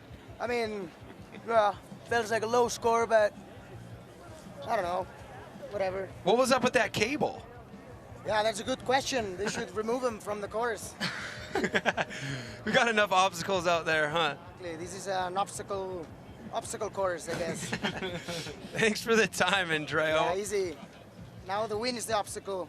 That's right. Another obstacle to add. Yeah, that's the one obstacle, unfortunately, that we can't control. Well, thank you for checking in with us there, Andreu. Remember when we got his score and we saw his face? You know, here's a guy who says everything whenever he wants to. He said nothing, and his face was loud about how he felt, and he just backed it up. Yeah, I mean, the judges are in a tough place because Lacondeguy was pretty early in the order, and the judges know that there's a lot of crazy runs possibly happening. So Andreu's run was absolutely on point. Huge extension on the Superman, huge extension on the flat spin sea crab like you were talking about. Big flip step down, basically every element that a Rampage run needs. But early in the competition, the judges, it's hard for them to really give those big scores because they might ruin themselves for the rest of the day. The judging is one of the hardest jobs out here at Rampage because all these different lines, it's really tough to decide who to put where, so tough. Those judges, man, they spend so much time planning for those tough moments when they only have 3 minutes to score and rank. Yep. Yeah, you're looking at, you see that dust. I mean, mountain biking's version of a rain delay here at Red Bull Rampage. Oh, that's right beside Tyler's first drop, huh? That big flag. You know, and in a rain delay in baseball, you know, they bring out the tarp, everybody goes back to the locker room in the hopes that you're going to be able to continue to play. But we don't have infinite time here. We need a lot of tarps to block this wind. We'll send one crew to True Value, one crew to Ace, see how many tarps we can get. We'll hang them from the helicopter. There you go. Nah, that's not going to work. It shouldn't take that much. If we all start blowing that dry, we'll counter. No, that's not going to work either. Yeah, this is tough. 2013. How did that all play out? How long did it take before they made the decision to pull the plug? It takes a while. You know, everybody works so hard. They're not going to give this up easy. You know, it's going to go. If it passes Tyler, then it's going to go to the next rider. Then it'll go to the next rider. You know, and if anybody's down to drop, they can. But like we've kind of discussed, you know, it's a group conversation up there. Everybody's looking out for themselves. Everybody's also looking out for each other. And you got to believe if it truly is unsafe conditions, the homies aren't going to let you drop in. I just got handed an updated start list. And it has Tyler, Robert, DJ Brandt, Tom, Jaxson Riddle, and Lacondeguy and Genon. And that's Love it. to see that. Yeah. Yeah, wow, look at how hard it's blowing on Andreu's hair right there. It's kind of a hero shot. Kind of a hero shot. I mean, the circumstances are horrible. We like actually kind of like build everything on the gully, stay away from the wind. But that's like a lot of wind now, no? Like, I mean, yeah. Dude, there. Dude, look at my shoot, you know? There's like, look at the wind there. There's dust coming over the thing. I mean, dude, so I'm stoked for Sorge. Got a clean run in. Came and that. Man, crazy how I just. I mean, you don't have to be remotely an expert to see what they're feeling. Minutes pass like hours when you're hanging out at the top of a cliff. The wind's blowing this hard. And all you want to do is ride your bike down it. And again, you know, we're talking about the stakes of like, that'd be cool. this is the precision of getting from transition to transition without any wind is hard enough already. And just getting blown off course a little bit with no room for error, the consequences are grave. They're not like serious, or they're grave.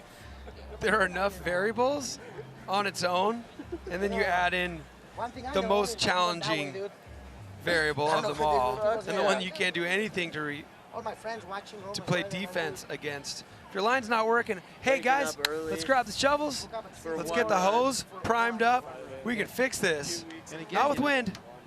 You think about, you know, what we've been talking about since the very beginning of this. You know, this is 10 days in the making. This is thousands of man hours of pickaxes and water hoses and shovels and guys building all the way into the night. You know, headlamps if they need them to try and get these things done. You know, crews that were here at the crack of dawn this morning trying to finish things up. Like, no one has any desire to walk away from this. They want to see this full completion. Yeah, the more time you spend out here focusing on one goal, the harder it is to walk away from it. On a shoot, obviously you travel, you're working hard, but you can go, all right, well, we'll work with what we got, you know? But Rampage, everybody's built their whole year up to this point and then spent 10 days working to this point, so it's kind of hard to let go of. Yeah, and it's not like a surf contest where you're like, oh, the wind came, blew out the waves, we'll come back tomorrow. Yeah, exactly. You know, we got a window. Our window is one day. Yeah.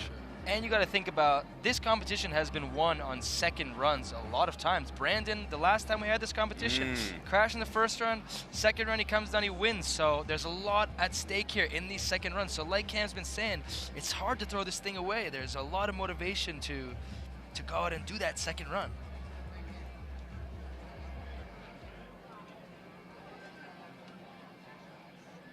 How steep all these lines are. All right, I've just been given word that they are getting ready to go. Oh, really?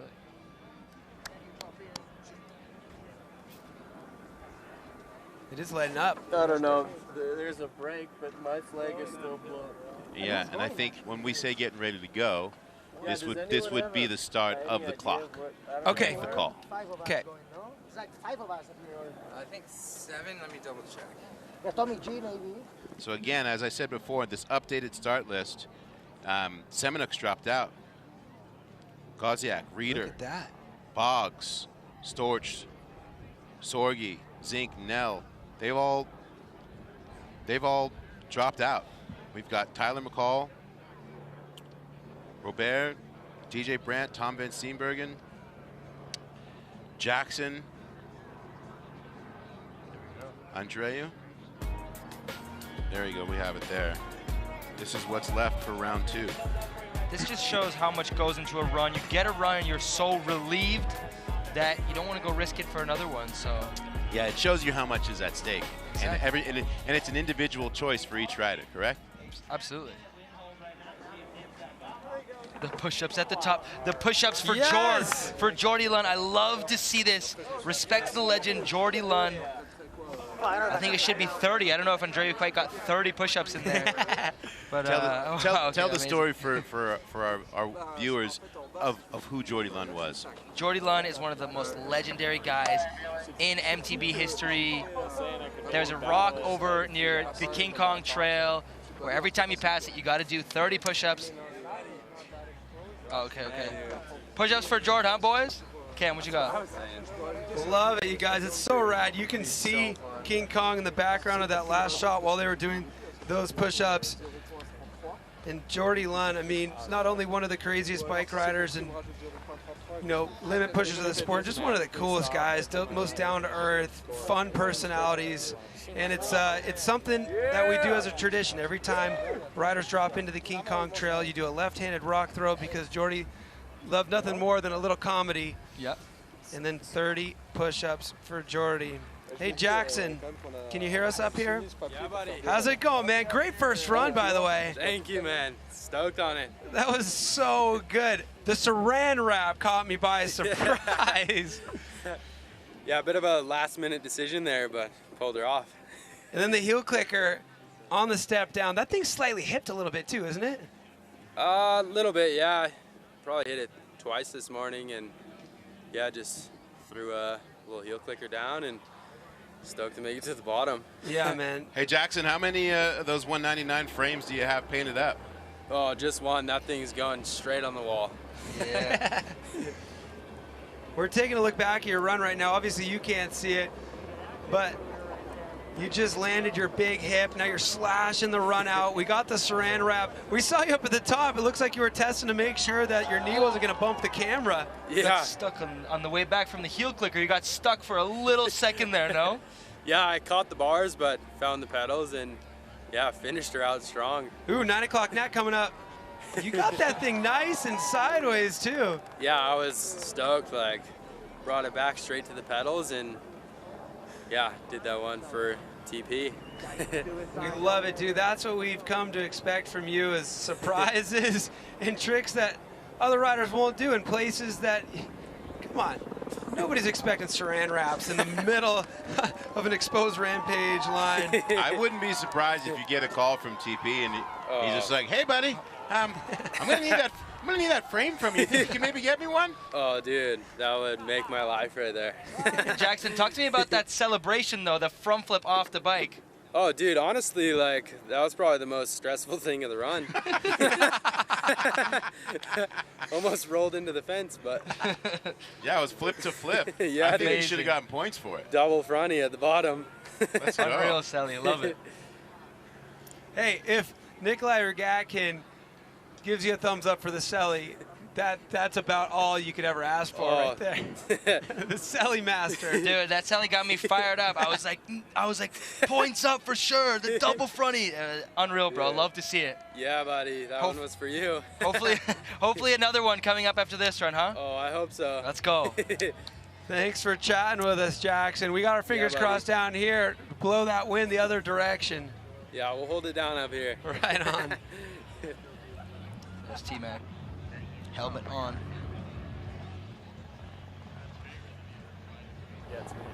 The decision-making process, you know, as far as like listening to specifically what your gut is telling you. You know, how do you get into that place where it's like, is it fear? Where's the logic? Because there's so much going on, I imagine. It's experience, and that comes with time. This is his 10th Rampage. He's imagined this scenario. He's been at the top of this mountain while Kyle Straight was the one who had to make this decision. It's the luck of the draw whether or not you end up being the one up there. It's in good hands because there's no lack of motivation on this guy's behalf. That could be said for everybody. But also the fact that he lives here. He knows the patterns. He's got his helmet on right now, so that's a good sign. Take a look at The bike rack here. That's the These parking lot. Look at that. It's amazing to see. This bike riding thing's really catching on. Wow. That is cool. Yeah, it was cool this morning. You know, we came up here in the dark, and you could see the fans at crack of dawn, 6 a.m. this morning. They had their food packed up. People were on bikes, some people on e-bikes, just amping to get up here and witness it. And listen, if you've been to Rampage once, that's a imprinted stamp in your life as far as what's the best things I've gotten to see in real life. Well, you come to Rampage one time, or you come to Rampage 10 times. You know, either way, there's just nothing else like it. Question, Nikolai. We had you out here one time. I know you love this type of ride. And do you want to be back out here someday? I would be hyped to be back out here. It's just so incredible, this event in its entirety. Like, working with a crew of guys that you're close with, you know, crafting something from your imagination, making it happen, bringing it to life, risking it all.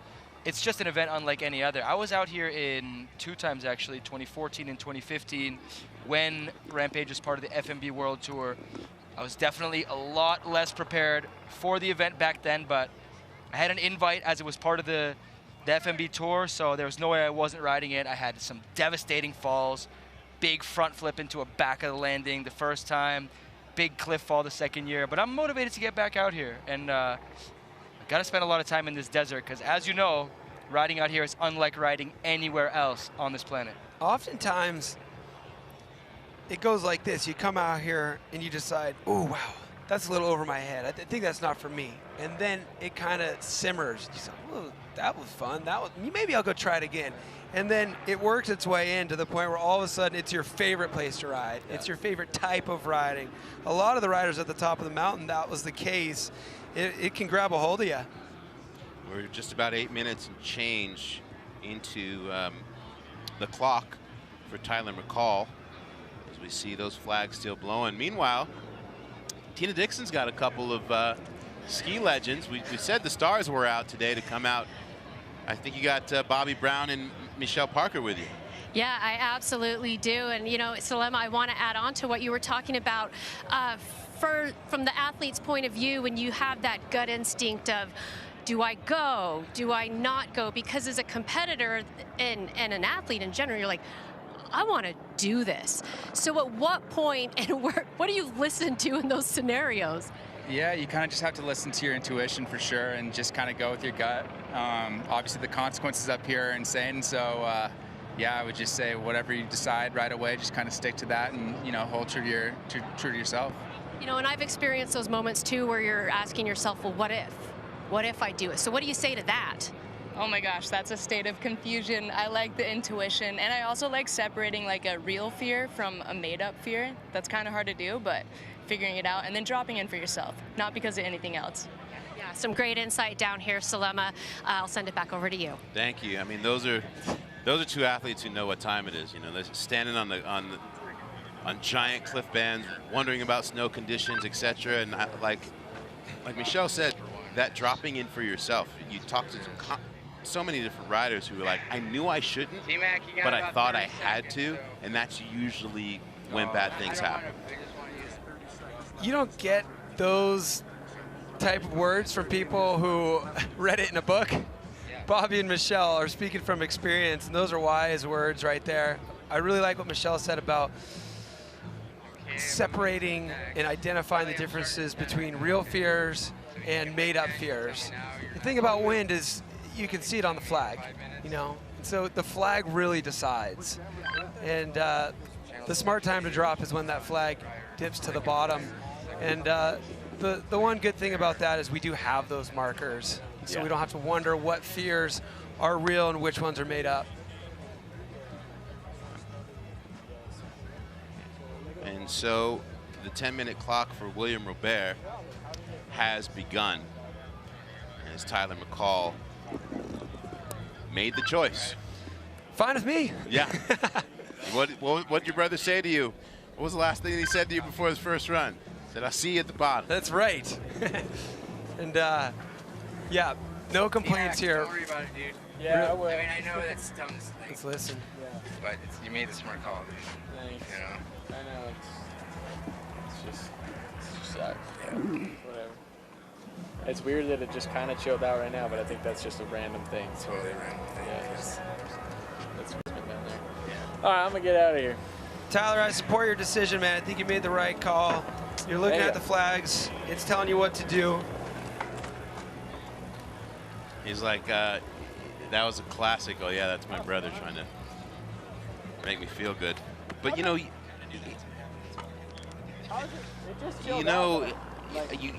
I imagine in his situation, all he was thinking about was finishing that back half of the run. Like, he had such a good top half.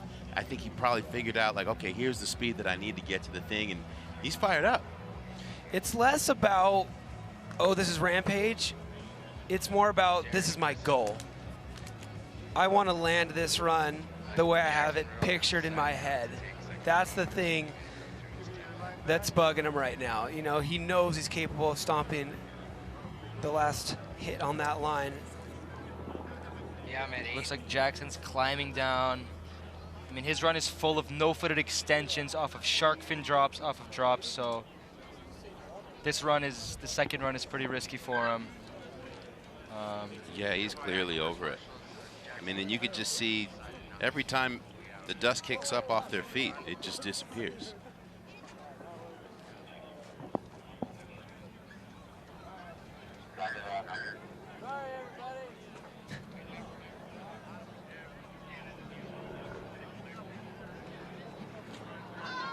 Not an easy decision to be made. And it's not like one of those things, you know, where you're at work where you're like, oh, we get to go home. That's never a decision for any of these guys. For sure. That they want to make. I mean, in the riders' meeting this morning, there's always that risk of wind here at Rampage in this desert.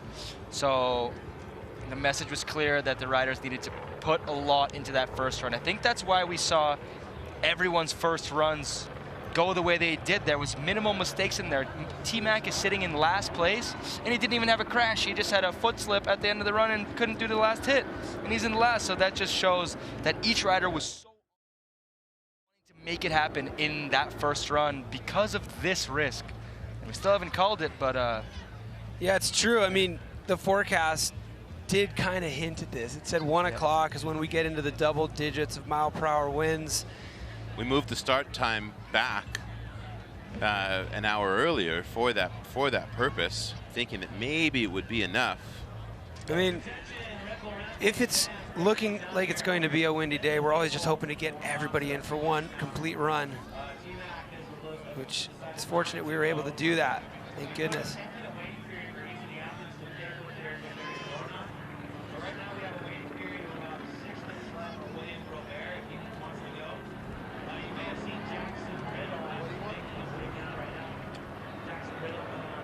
It looks like a bunch of the boys are riders, calling yeah. it. William Robert is the type of rider, though. He went first, you know, and he did his full run. But like I was saying earlier, the judges, when you go early in that start order, it's quite difficult to give a big score. So William might just want to get another run down the mountain.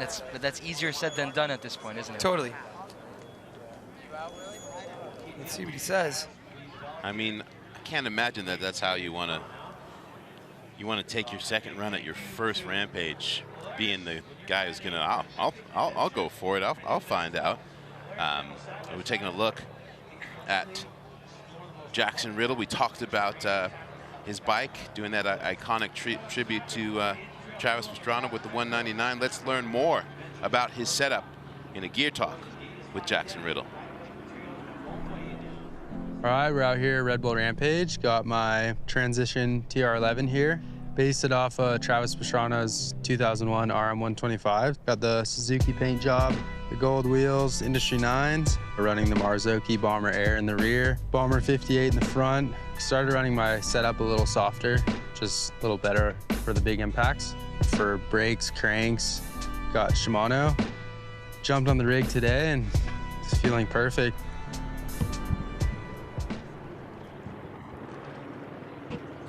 Heard him, he said was feeling perfect and no doubt wanted to take another spin on it. But that thing's going up on the wall. Maybe unless Travis Pastrana could convince him. Hey, send that thing over to me, buddy. You want it so bad.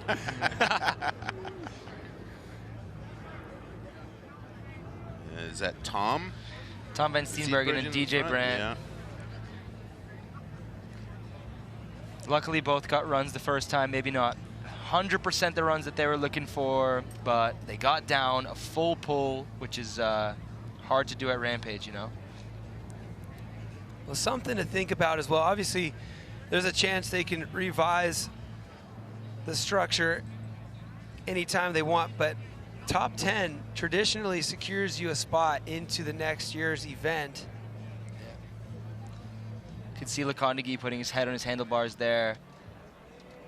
It's just, it's tough to make the call, like you're saying. You just want more sometimes. Yeah, we're left with Robert, who's on the clock. And then at this point, it's just... There's Robert right there. And Riddle came down. Yeah, it's not looking like we have anybody left at the top. I was up there in 2013, the last year I rode the contest, when we all decided it was too windy, and I've experienced this before, and you're just thinking about the adrenaline that you're not going to be able to get, you know? And it just takes all the wind out of your sails because you're so fired up and ready. It's it's a tough walk back down the hill. That's a key statement right there. The adrenaline that you're not going to be able to get. We have Rheeder standing here in front of us. He's trying to not show the excitement, but he's... Oh, it seems like no one's at the top, so I don't even have to be quiet. Rheeder's down here, and I think we will be making an official call. I think he's gonna wear this year's crown soon for the enough. Second time in his career.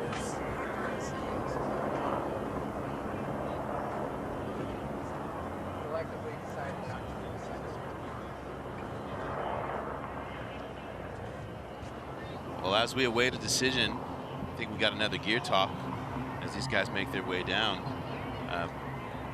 With Carson Storch, let's take a look at his bike. My name is Carson Storch, and this is my propane spin drift. So I'm running SR Sun Tour suspension. I got the Rux in the front and the Voro rear shock. Running it just super stiff. Everything suspension-wise is super progressive and the rebound's slow. I'm running Michelin tires, 27.5 DT Swiss wheels, Sensus pedals and grips, Tidal components, and Shimano Saint build. Might be the coolest paint job I've ever had. Got my dog down here on the frame, and yeah, I'm stoked on it. Yeah. All these riders just going all out for their Rampage kits, Nikolai. Top to bottom. Oh, the kits are so steez. The jerseys, the pants, the bikes.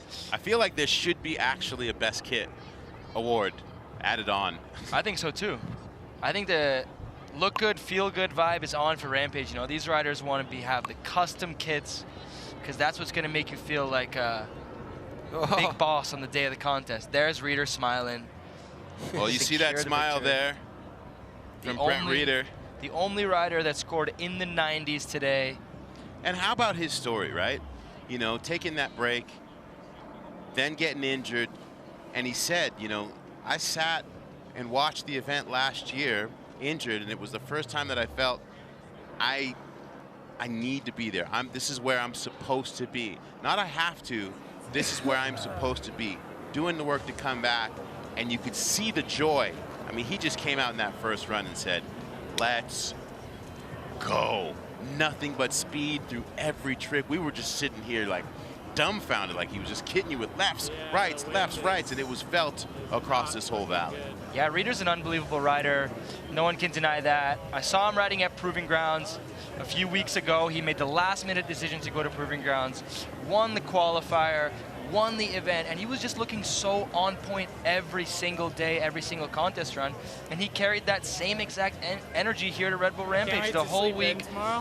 Guinea pigging drops, just absolutely landing perfect on everything, and then in that run, he didn't look like there was any way he was going to mess up. He's just, like I said, so on point. And there we have it, officially there it is. Announcing Brett Rheeder as your 2022 Red Bull Rampage champion. Huge respect for Brett. Amazing work, brother. A win is a win, and Brett Rheeder will smile accordingly. Once, now make it twice. Let's talk about Szymon Godziek for a sec. A silver medal at Red Bull Rampage, that's huge.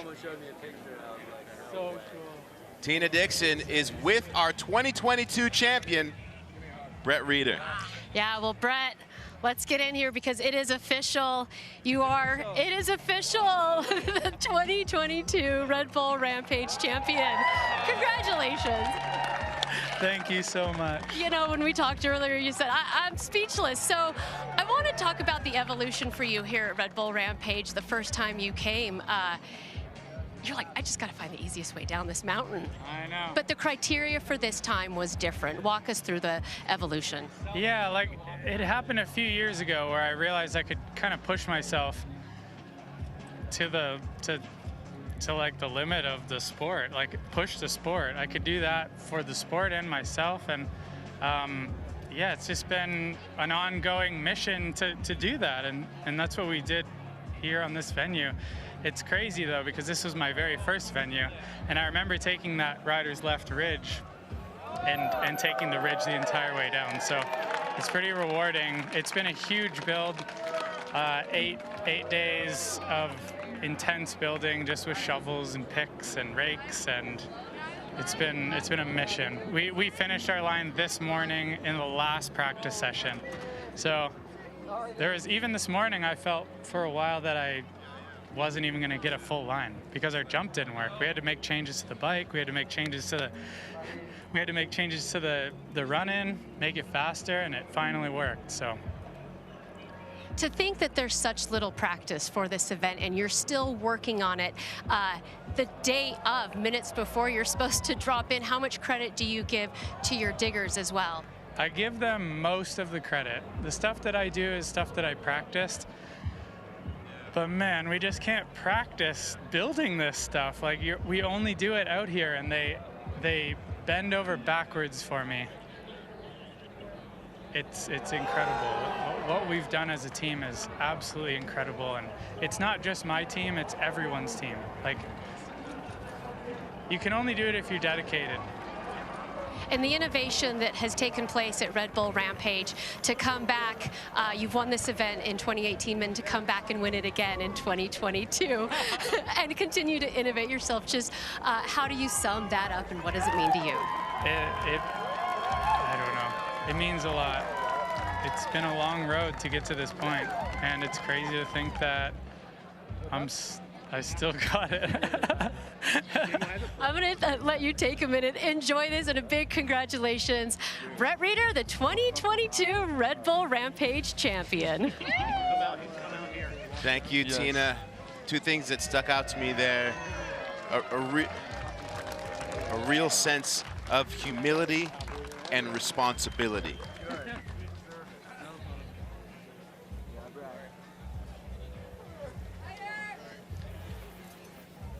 You know, he spoke from these two places, right? Like the honor, but also like this responsibility. If you have the skill set, you have the ability to be a part of moving this thing forward. I really like the way he broke that down. Well, he's had some huge highs. He's brought them all the way down low, and I feel like when he gets back to this high right now, it's so much stronger than it ever was before. I mean, he talked about being at this venue for his first Red Bull Rampage in 2012. You're seeing the evolved version of that human right there, being able to realize the ideas that he knew was possible. He just didn't have the capabilities. He showed up in 2012 on a single crown, and now he has the ability to put it to use with more bike skill to really attack this venue and push the sport. I remember sitting at a dinner table with him one time, and he said, you know what? I realized he's quite young. I think this is like 2011. He goes, you know what? I realized at some point I'm probably going to have to do Red Bull Rampage. And then a long pause. He says, I don't know how I feel about that. So when he won in 2018, I couldn't help but remember that little discussion at the dinner table. His last 3 Rampages that he's done, he won, then he got second, and now he won again. You know, he's pushing the sport, doing what he just said is a dream come true. I love the image of him on a couch watching Rampage last year going, I could add to this. I should be there. And that's a stark contrast from sitting at my dinner table saying, I hope I never have to do that, essentially. And knowing when to say when. Yeah, the dance between those two. Knowing like I'm good, or I got something left to give. Yeah. Brett's honestly one of the fiercest competitors ever. All the crankworks over the years, just so determined to be in that top spot, willing to do whatever it takes, and he has the skill to back it up. So another win for Brett here. Unreal work, man. Stoked for him. That smile does not lie. Comeback leading to being that 2022 Red Bull Rampage champion. We'll discuss all of what went down, the highs and the lows, on our Red Bull post show coming up.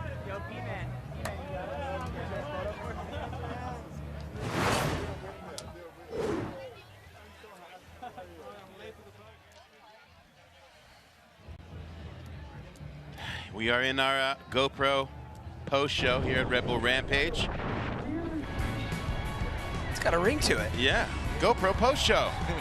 Wow, take a look at these onboard views here. Wow. We just flipped over the canyon with Szymon Godziek. We're now no-handing over the canyon with Dylan Stark. We're on board with Carson Storch. Now switching it over to Godziek again. Come on. I mean, the clarity of these images, of these onboards, especially with that 360. From, you know, we used to be blown away, you know, 8-9 years ago. Like, oh wow! And you look at the quality of what you get now on this Hero 11 and the 360s, and you're just like, that's about as on board as it gets. As you see everybody gathered around for the upcoming trophy ceremony. Welcome to the GoPro post show, friends. Cam McCaul. Nikolai Rogatkin, I think this is your spot now. Until I'm just hanging with you, man. You can't kick me out. We're not going to let you leave. Thank you for the extended stay. Your thoughts in a situation that like none of us had on our bingo cards today, or at least hoped wasn't going to come up. There's a low to it, but also you see the high for Brett Rheeder. You know, a win's a win. Yeah, I'm just stoked that most of these boys got a rundown because we knew this was going to be possible at the beginning of the day, this second run cancellation. But like you're saying, we really weren't like expecting that, you know, especially after how the first runs went. It was like this competition's going to get crazier and crazier as it goes on. But most of the guys got a run. I'm really stoked for so many of the athletes up there. I feel like the riders rode smart today. They rode strategic. They rode confidently, and yeah, we see the names going up on the board now. It's glorifying moments coming up. Yeah, and you know, the big story was the return to this venue, right? It'd been a decade, and what possibilities would be able to be expressed now as the sport has moved forward. Things that 10 years ago people were like, oh, that'll never happen. And now with the advent of water, et cetera, and the progression of the sport, we saw it all take place. Yeah, I mean, progression is way easier to quantify when you have a one-to-one comparison. We could take this competition to a gazillion different zones and tap into our memory banks and say, I think this is steeper than what we've seen before. I think this is bigger. I think connecting all these features is better than what we've seen before. But right here, there's just no doubt the stuff that's ridden here in the middle of the mountain shatters what was possible 9 years ago, and the tricks that are possible on a long travel bike, like we just saw from Brett Rheeder right there, and you know, tackling the middle of the mountain with a caveman, Brandon Semenuk, that's something that it would have maybe only been done in a video game back in 2013 when we were here before. And I think that's one really interesting thing about returning to a venue. Another thing about the wind, it's almost more surprising that we haven't seen a cancellation of Run 2 since we were here at this venue in 2013. You know, the desert's the boss. You can look at the forecast. We never really know what to expect. So the fact that we had so many years in a row where we were able to get 2 full runs in for everybody it's just amazing. Yeah, in places like this, I think you said it the other day, at the end of the day, the desert makes the decisions. Yeah, desert's the boss. Everybody respects the desert. If you don't respect the desert, that's when you get yourself in trouble. Right. And, you know, with a couple of injuries that we had with Alex and with Straight, it just heightens that much more the collective decision of wanting to see everyone come home safe. I mean, that's what, no one wants to win at the cost of seeing their fellow competitors have to get hurt unnecessarily. Well, another good thing is that if some riders dropped in and then the contest got canceled and the riders who wanted to go weren't able to go until it got canceled, those scores would cancel out. And we've seen that in the past. That actually happened to Tyler in 2013. So at least there's nobody who's on that side of the teeter-totter. Yeah, no one came up with a better second run and then everything gets canceled. Exactly. Because that would be, I got a question for you, Cam. Is there a Yeti that just walking by with a... Who do you think is going to take the best trick here? Let's think of these tricks, because I'm thinking about it, and there's no obvious winner here. Yeah, I know. Okay, let's throw some options out. We've got Godziek flipping the canyon. That's that one for Magaza. I love the Godziek flip for Magaza. Yeah, and that was bolts. I mean, is the caveman? That's a trick too, isn't it? That's like I didn't even think about that. That is technically a trick. It's a trick. And then Rheeder.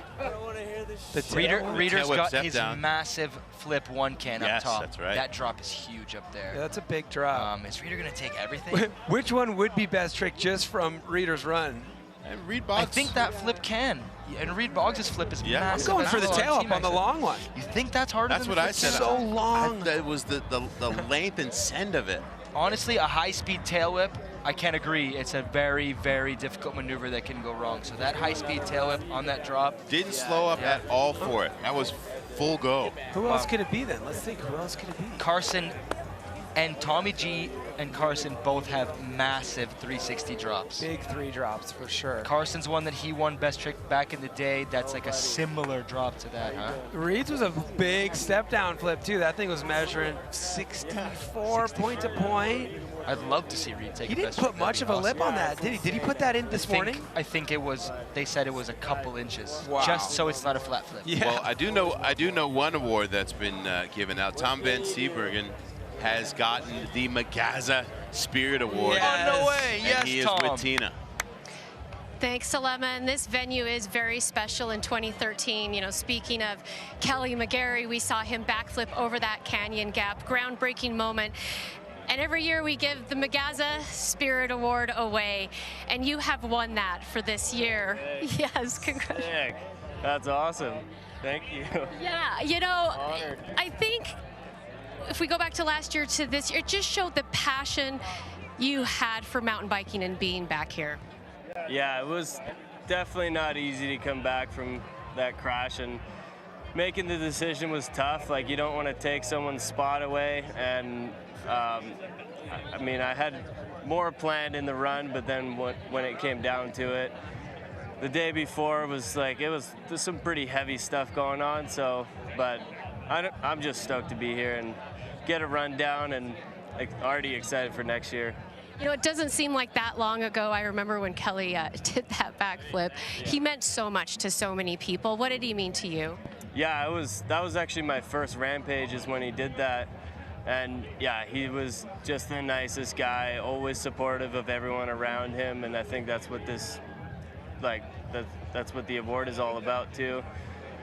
Yeah, he'll live on forever. Him and Jordy are always in our thoughts, and they're always here with us. So yeah, it's an honor. Thank you. Thank you so much, Tom.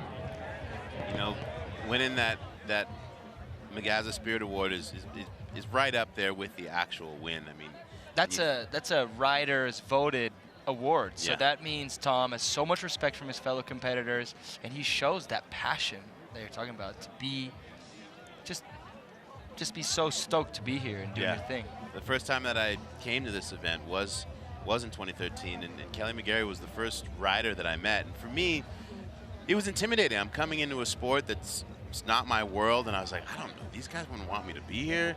And he just came in with open arms. He was like, Master Kayla, been watching you forever. So stoked to have you here, and started introducing me to all the boys. And I mean, that was just his energy. And I've also just been informed that the Style Award is going to Jaxson Riddle. Oh, here we go. Yes, Jaxson. Yeah, Well yeah, Tina. Yeah, and I don't think anyone's going to argue the fact that Jaxson Riddle has just won the Style Award. No way, no way. Oh, that is like one of the best things you could win, I think. Absolutely, absolutely. And what's cool about it too is you're bringing your own style and your own, you know, you put your own mark on this course. Yeah, like I pull a lot of inspiration from freestyle moto, and people seem to love it, and it's what I like to do, so it's cool to see the fans just so stoked on what I'm doing. How would you explain style as just being such a big part of mountain biking? I think style is everything, because, you know, you got to try to stand out, do different things than everyone else, or else you look the same. So, yeah, just doing the tricks that I do, riding the way I ride, I feel like helps me stand out a bit. Well, congratulations on this award. Very well deserved. Awesome. Thank you so much. Thank you, Tina. Could go to a better guy. That Style Award presented by Michelin Bicycle Tires. 2 years in a row, that's his thing. Yeah. That's much respect to Jaxson. I mean, he was talking earlier how he doesn't build his line to get a good score for the judges. He builds it so he can show his own special riding style. So to be recognized with the best style award, like you said, 2 times in a row now, big respect for just staying true and riding how he wants to ride and really showing his skills, you know? Okay, now I'm thinking, now I'm like reading into the celebration of the finish crowd. I'm like thinking, back in the day, X Fighters and moto guys used to do the little dance around, you know? I'm like, oh, that's where he's getting that from, too. Absolutely. I mean, when I think about Travis Pastrana, the first X Games that I was at was in 1999 when he sent his bike into the harbor. I was there, too. Yeah, and I was a little kid, I watched it. I was like, this dude. And I think Tina has someone in the corral for another award. Oh. Well, we heard from Brett say that it couldn't be what a compliment to the hard work that both you have done. Talk us through the days, because I've been up there at 2, 3 in the afternoon. It is hot, and you are working so hard. But then now to finally get the Digger Award here at Red Bull Rampage. That's insane. You didn't know why you were here, what? No, we didn't realize. We got so lucky. We had like shade for the majority of the dig. Yesterday was our first, the last 2 days were our first full days in the sun. Yeah. So we had the dream for a while, but had to suffer in the end.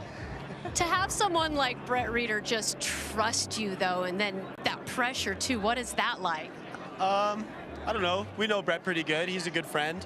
So we're on a pretty good wavelength all together, and we kept everything calm, and I don't know, we just worked hard through it, and we all had the same vision, so I think that was the key to success. Well, it was the key to success, and also the Digger Award for you, too, so enjoy. Yeah, thank you.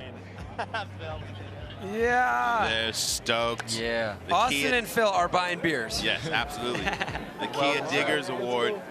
It just shows the camaraderie and the team effort. Like, we see the performance, obviously, in the riders, but it is about that hard-working spirit.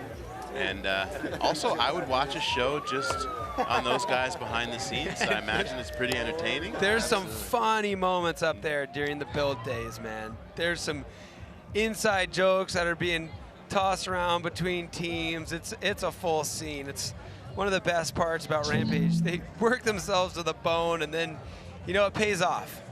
A huge year for Phil, building the course at Red Bull Rampage, a Red Bull Joyride, and now building a winning line for Rheeder. Amazing stuff for Phil. Finish corral is packed as they are finishing the finishing touches here before handing out the hardware and spraying some bubbles. All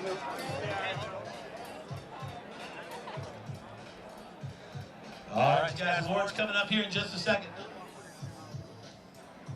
The Red Bull Rampage. Let's hear it for all the riders out here today. Come on now. Yeah. We are getting into all right, we got a lot of awards coming your way. our awards presentation. On the way. We got your Michelin Style Award coming up, your BFG Toughness Award, the Kia Digger Award, and the Utah Sports Best Trick Award to be handed out. And also, we're going to congratulate our top 10 finishers, our top 3 podiums, and remember, the top 5 automatically earn themselves a spot to Red Bull Rampage next year. So one more time, let's hear it for all the riders. Ford's coming up. Come on, people. It's going to be some fun celebrations tonight. It's going to smell like champagne here pretty soon. Yeah. I love how, you know, a lot of events that I do, award ceremony, people bail. But there's like people gather and they're down for it at Red Bull Rampage. Like the crowd loves being able to be a part of celebrating, you know, the completion and the wins.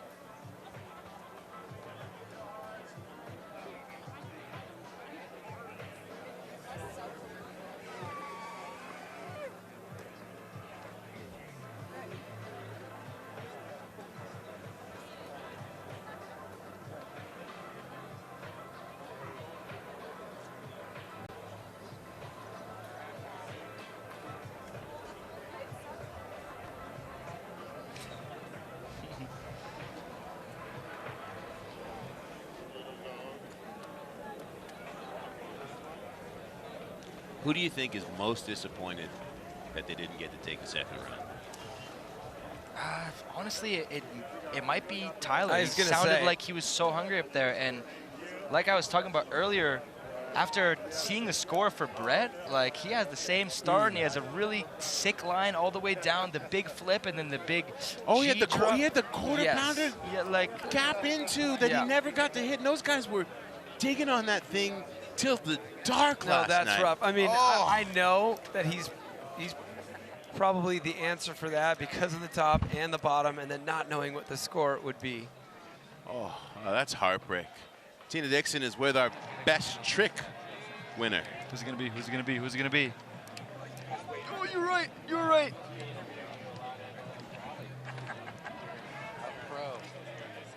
Tina? Well, the best trick award goes to Brandon Semenuk for that start, the innovation, the creativity. I want to talk about your mindset as you were at that start, because I went up there and I spent some time looking down. I'm like, no way. Yeah, I mean, I got to feel the shootout a bit. Obviously, when we had built it, it was like, oh, this is pretty gnarly. Hopefully this works out. But the other line I had originally looked at was like still pretty scary, and I was kind of like, well, if I'm gonna do it, I might as well go all in and just do like the little bit scarier thing, because it's just like I don't know. You look up the hill, it's the first thing you see. You get to like jump out of the you know, the Red Bull kind of arch, and yeah, so I was like, it's just way too cool to pass up. Like if I'm gonna do it, this is gonna be it. And you know, I came here to put on a show, so I figured that was the best way to do it. It honestly was. It got so chunked out from all the athletes going down it. Like when I'd ridden down the chute the other day, it was in a lot better shape, and I was like, oh, it's not that bad. Like this, it's fast, and you got to just make sure you're on the bike. But when I rode down at that time, it was like full bucking bronco, like hitting rocks, and it was just sandy and soft, and yeah, it was pretty scary that time around, but it worked out, and you know, huge thanks to the boys for building that masterpiece, because building that landing up there is crazy. Like it's so steep, you need to walk up to it in person to see what it's like. It's almost like jumping into a vert ramp. You know, and what impressed me the most too was just the amount of control that you had. We saw that course. We saw how rough it was and the amount of control you had, and you are walking away with the Best Trick Award. So congratulations. Yeah, I appreciate it. Thank you so much. Salema. A couple of things I take away from that. Brandon said, yeah, also I'm me, and this is what I do. But the steepness of that was insane. When he said talking about looking into a vert ramp, the only other place that I've been that freaked out was actually looking into the original mega ramp outside and inside of the Staples Center back in the day, where you're just like on no planet ever. But then you add to that, like that at least had like Masonite. There's a direction. We saw him when you watch that in slow motion. He's gripping, and that tail's moving side to side, and you're seeing the control it takes to navigate that. It's a little bit easier to talk about it right now, but he said it's like jumping into a vert ramp. Yeah, if the vert ramp led to a cliff, if you don't make the corner, and if the vert ramp was made of rocks, loose ones at that. Exactly. Yeah. You were right with that prediction, though, Cam. I was hoping they were going to count that as a trick, but Yeah. I wasn't sure. So the caveman off the top. Makes sense. I mean, he said it himself right there. Is you really you have to stand there to fully appreciate it. Yeah. You've stood there, I've stood there, Salema, you've stood there. Yeah. And now we look at the camera angles, which are beautiful, but they still... It's not as terrifying. It's no substitute for standing there. Yeah. We'll make sure next year everyone gets to go and stand up. There we go. We got another award to give, and it is the BF Goodrich Tires Toughness Award.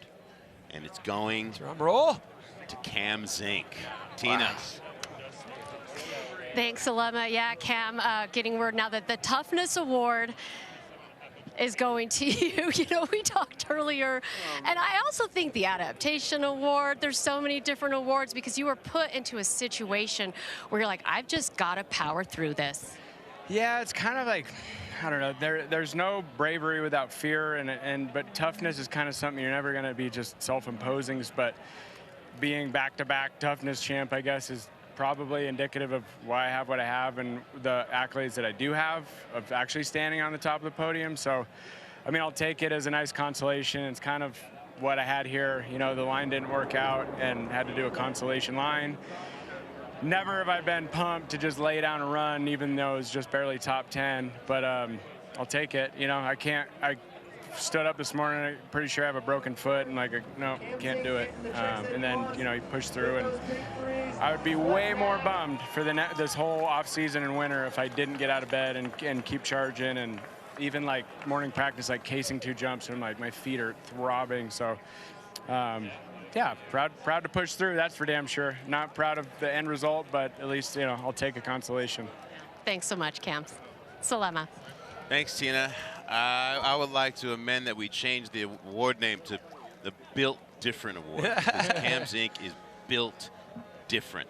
2 years in a row, man. This guy, he really turns on as soon as his stuff starts to go sour. And some of his greatest moments have been the result of pushing through crazy stuff, you know? How about the people's vote? They just came in stronger. Nice, look at this. Is this final? Yeah, this is final. Rad. Oh, that is so cool to see. What a day out here for Szymon, huh? Man, people love the Canyon Gap, and people love surprises. He gave them both of that, and that just that shows we got an engaged audience out there who's really paying attention, because that run really had me on the edge of my seat, and I was so stoked to see him put it down. And yeah, what a great day for Simon there. Second place and the People's Choice Award. Oh, here we go, huh? 3. This is great. On board with Szymon Godziek right here. Second place and People's Choice Award. This is what it looked like through his eyes. Absolutely pinning it on this knife ridge up top. How sick is the shadow perspective? Look how narrow, too. Let's count the tricks here. Here we go, coming over this first jump. Big sweep. Steezing out. He got to check out his style, too, on that shadow. Yeah. Now is where it starts to get pretty serious. The flip here. It's boom, boom, boom, isn't it? Big spin here, and then here's where it gets just next level. So blown away by in. this. Spicy. Oh, the rock barely lands on the side and keeps the speed. Wow. That is a hectic section of the run. That's just insane. Watch the hands go. Watch the front brake tap. Hands off, hands back on. Oh my goodness. Unreal work by Szymon. What a beast. He almost already fist pumping before the end of the run. Love it. He almost over-rotated the 3 into the canyon running as well. Absolutely. Barely making the turn the other way to get that canyon gap speed for the flip. Family hug at the end. That must feel like nothing else.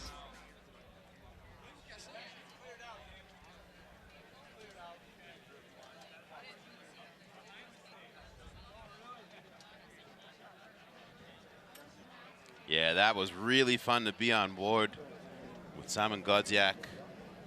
You heard that little as he's coming through to the back half of the run. Being able to get a little sense of what that joy feels like. We got a real great glimpse of it with Reed Boggs. Yeah. I mean, how expressive was he on that mic'd up? I mean, had us off our feet. Yeah. That was insane. It's just so much relief when you finish the run, especially when you do something in your run that you haven't done before, like the Boggs flip step down or like the Godziek spin there. So much uncertainty before, so when you lay it down and get it done, then that relief is just an indescribable feeling unless you really feel it. Actually, Nikolai, that was before you were on headset.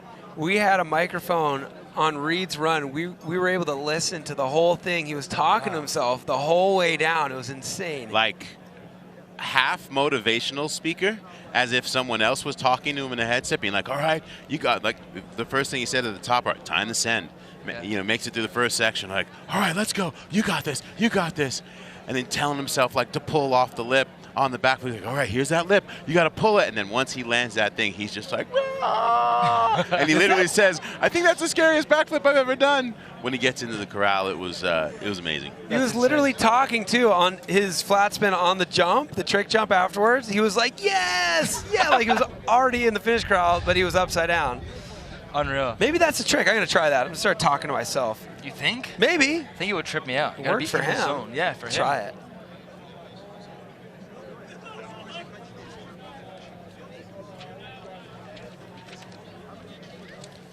We see the podium riders lining up. Look at how packed in folks are for the celebration. I love it. I love when people want to gather together to actually, like, celebrate people getting the win.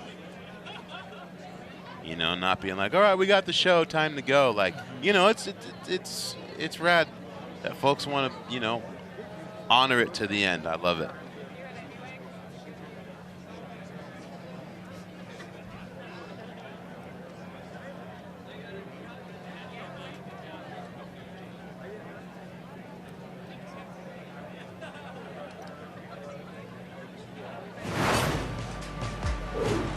We're in the GoPro post-show animation, just reliving the magic moments from today here at Red Bull Rampage 2022. Crystalline clear onboard images that just give you... You know what we haven't even really talked about is Brandon bar spun that Canyon Gap step down transfer. True. You know, that was killer. That's a consequential bar spin. Yeah. Join us in a few weeks. We got Red Bull BC1 returning to the home of the birth of hip-hop, New York City. Top B-boys and B-girls from around the world going one-on-one in the Hammerstein Ballroom. Red Bull BC1 World Final live on November 12th. I just made the decision to fly to New York City. I have some connections at Red Bull, I believe, and I'm just going as a spectator. I grew up in New York City, was a b-boy as a kid, so to be able to go and witness BC1, that's something I've always wanted to do. So I'm going, and I don't know if you guys watch clips or see on YouTube what b-boying and b-girling looks like now today. It's next level. You're everywhere. It's progression. One day you're at Straight Rhythm, next day you're at Rampage, then you're in New York City for BC1. I mean, you do what you can. That's the beauty of the family of Red Bull. Final thoughts, boys. Nikolai. There's a lot. I can have a lot of final thoughts here, but honestly, amazing to see the show from the boys, the work that has gone in for the last 10 days, and actually for all of these careers for these riders is just insane. Hats off to Rheeder, a long road to get here. I'm so stoked for Szymon Godziek. Semenuk winning best trick. I know he wanted that victory. You know, Semenuk comes to win. But that caveman is unreal. And I'm bummed to see my boy Reed Boggs just off the podium. But what a show. It's a bummer that we didn't get to do second runs. But I believe all the riders that dropped are walking away. And stoked to see this podium celebration. I think the guys are going to be fired up. For sure. I mean, coming back to this venue after 9 years and being able to see a one-to-one comparison, a real tangible piece of evidence of how much the sport has progressed was amazing. The riding, the line choices, it all proved a point. And my second favorite point here is that we didn't, you know, take away a run from anybody. Of course, we didn't get second runs in, but nobody took a second run that was washed away.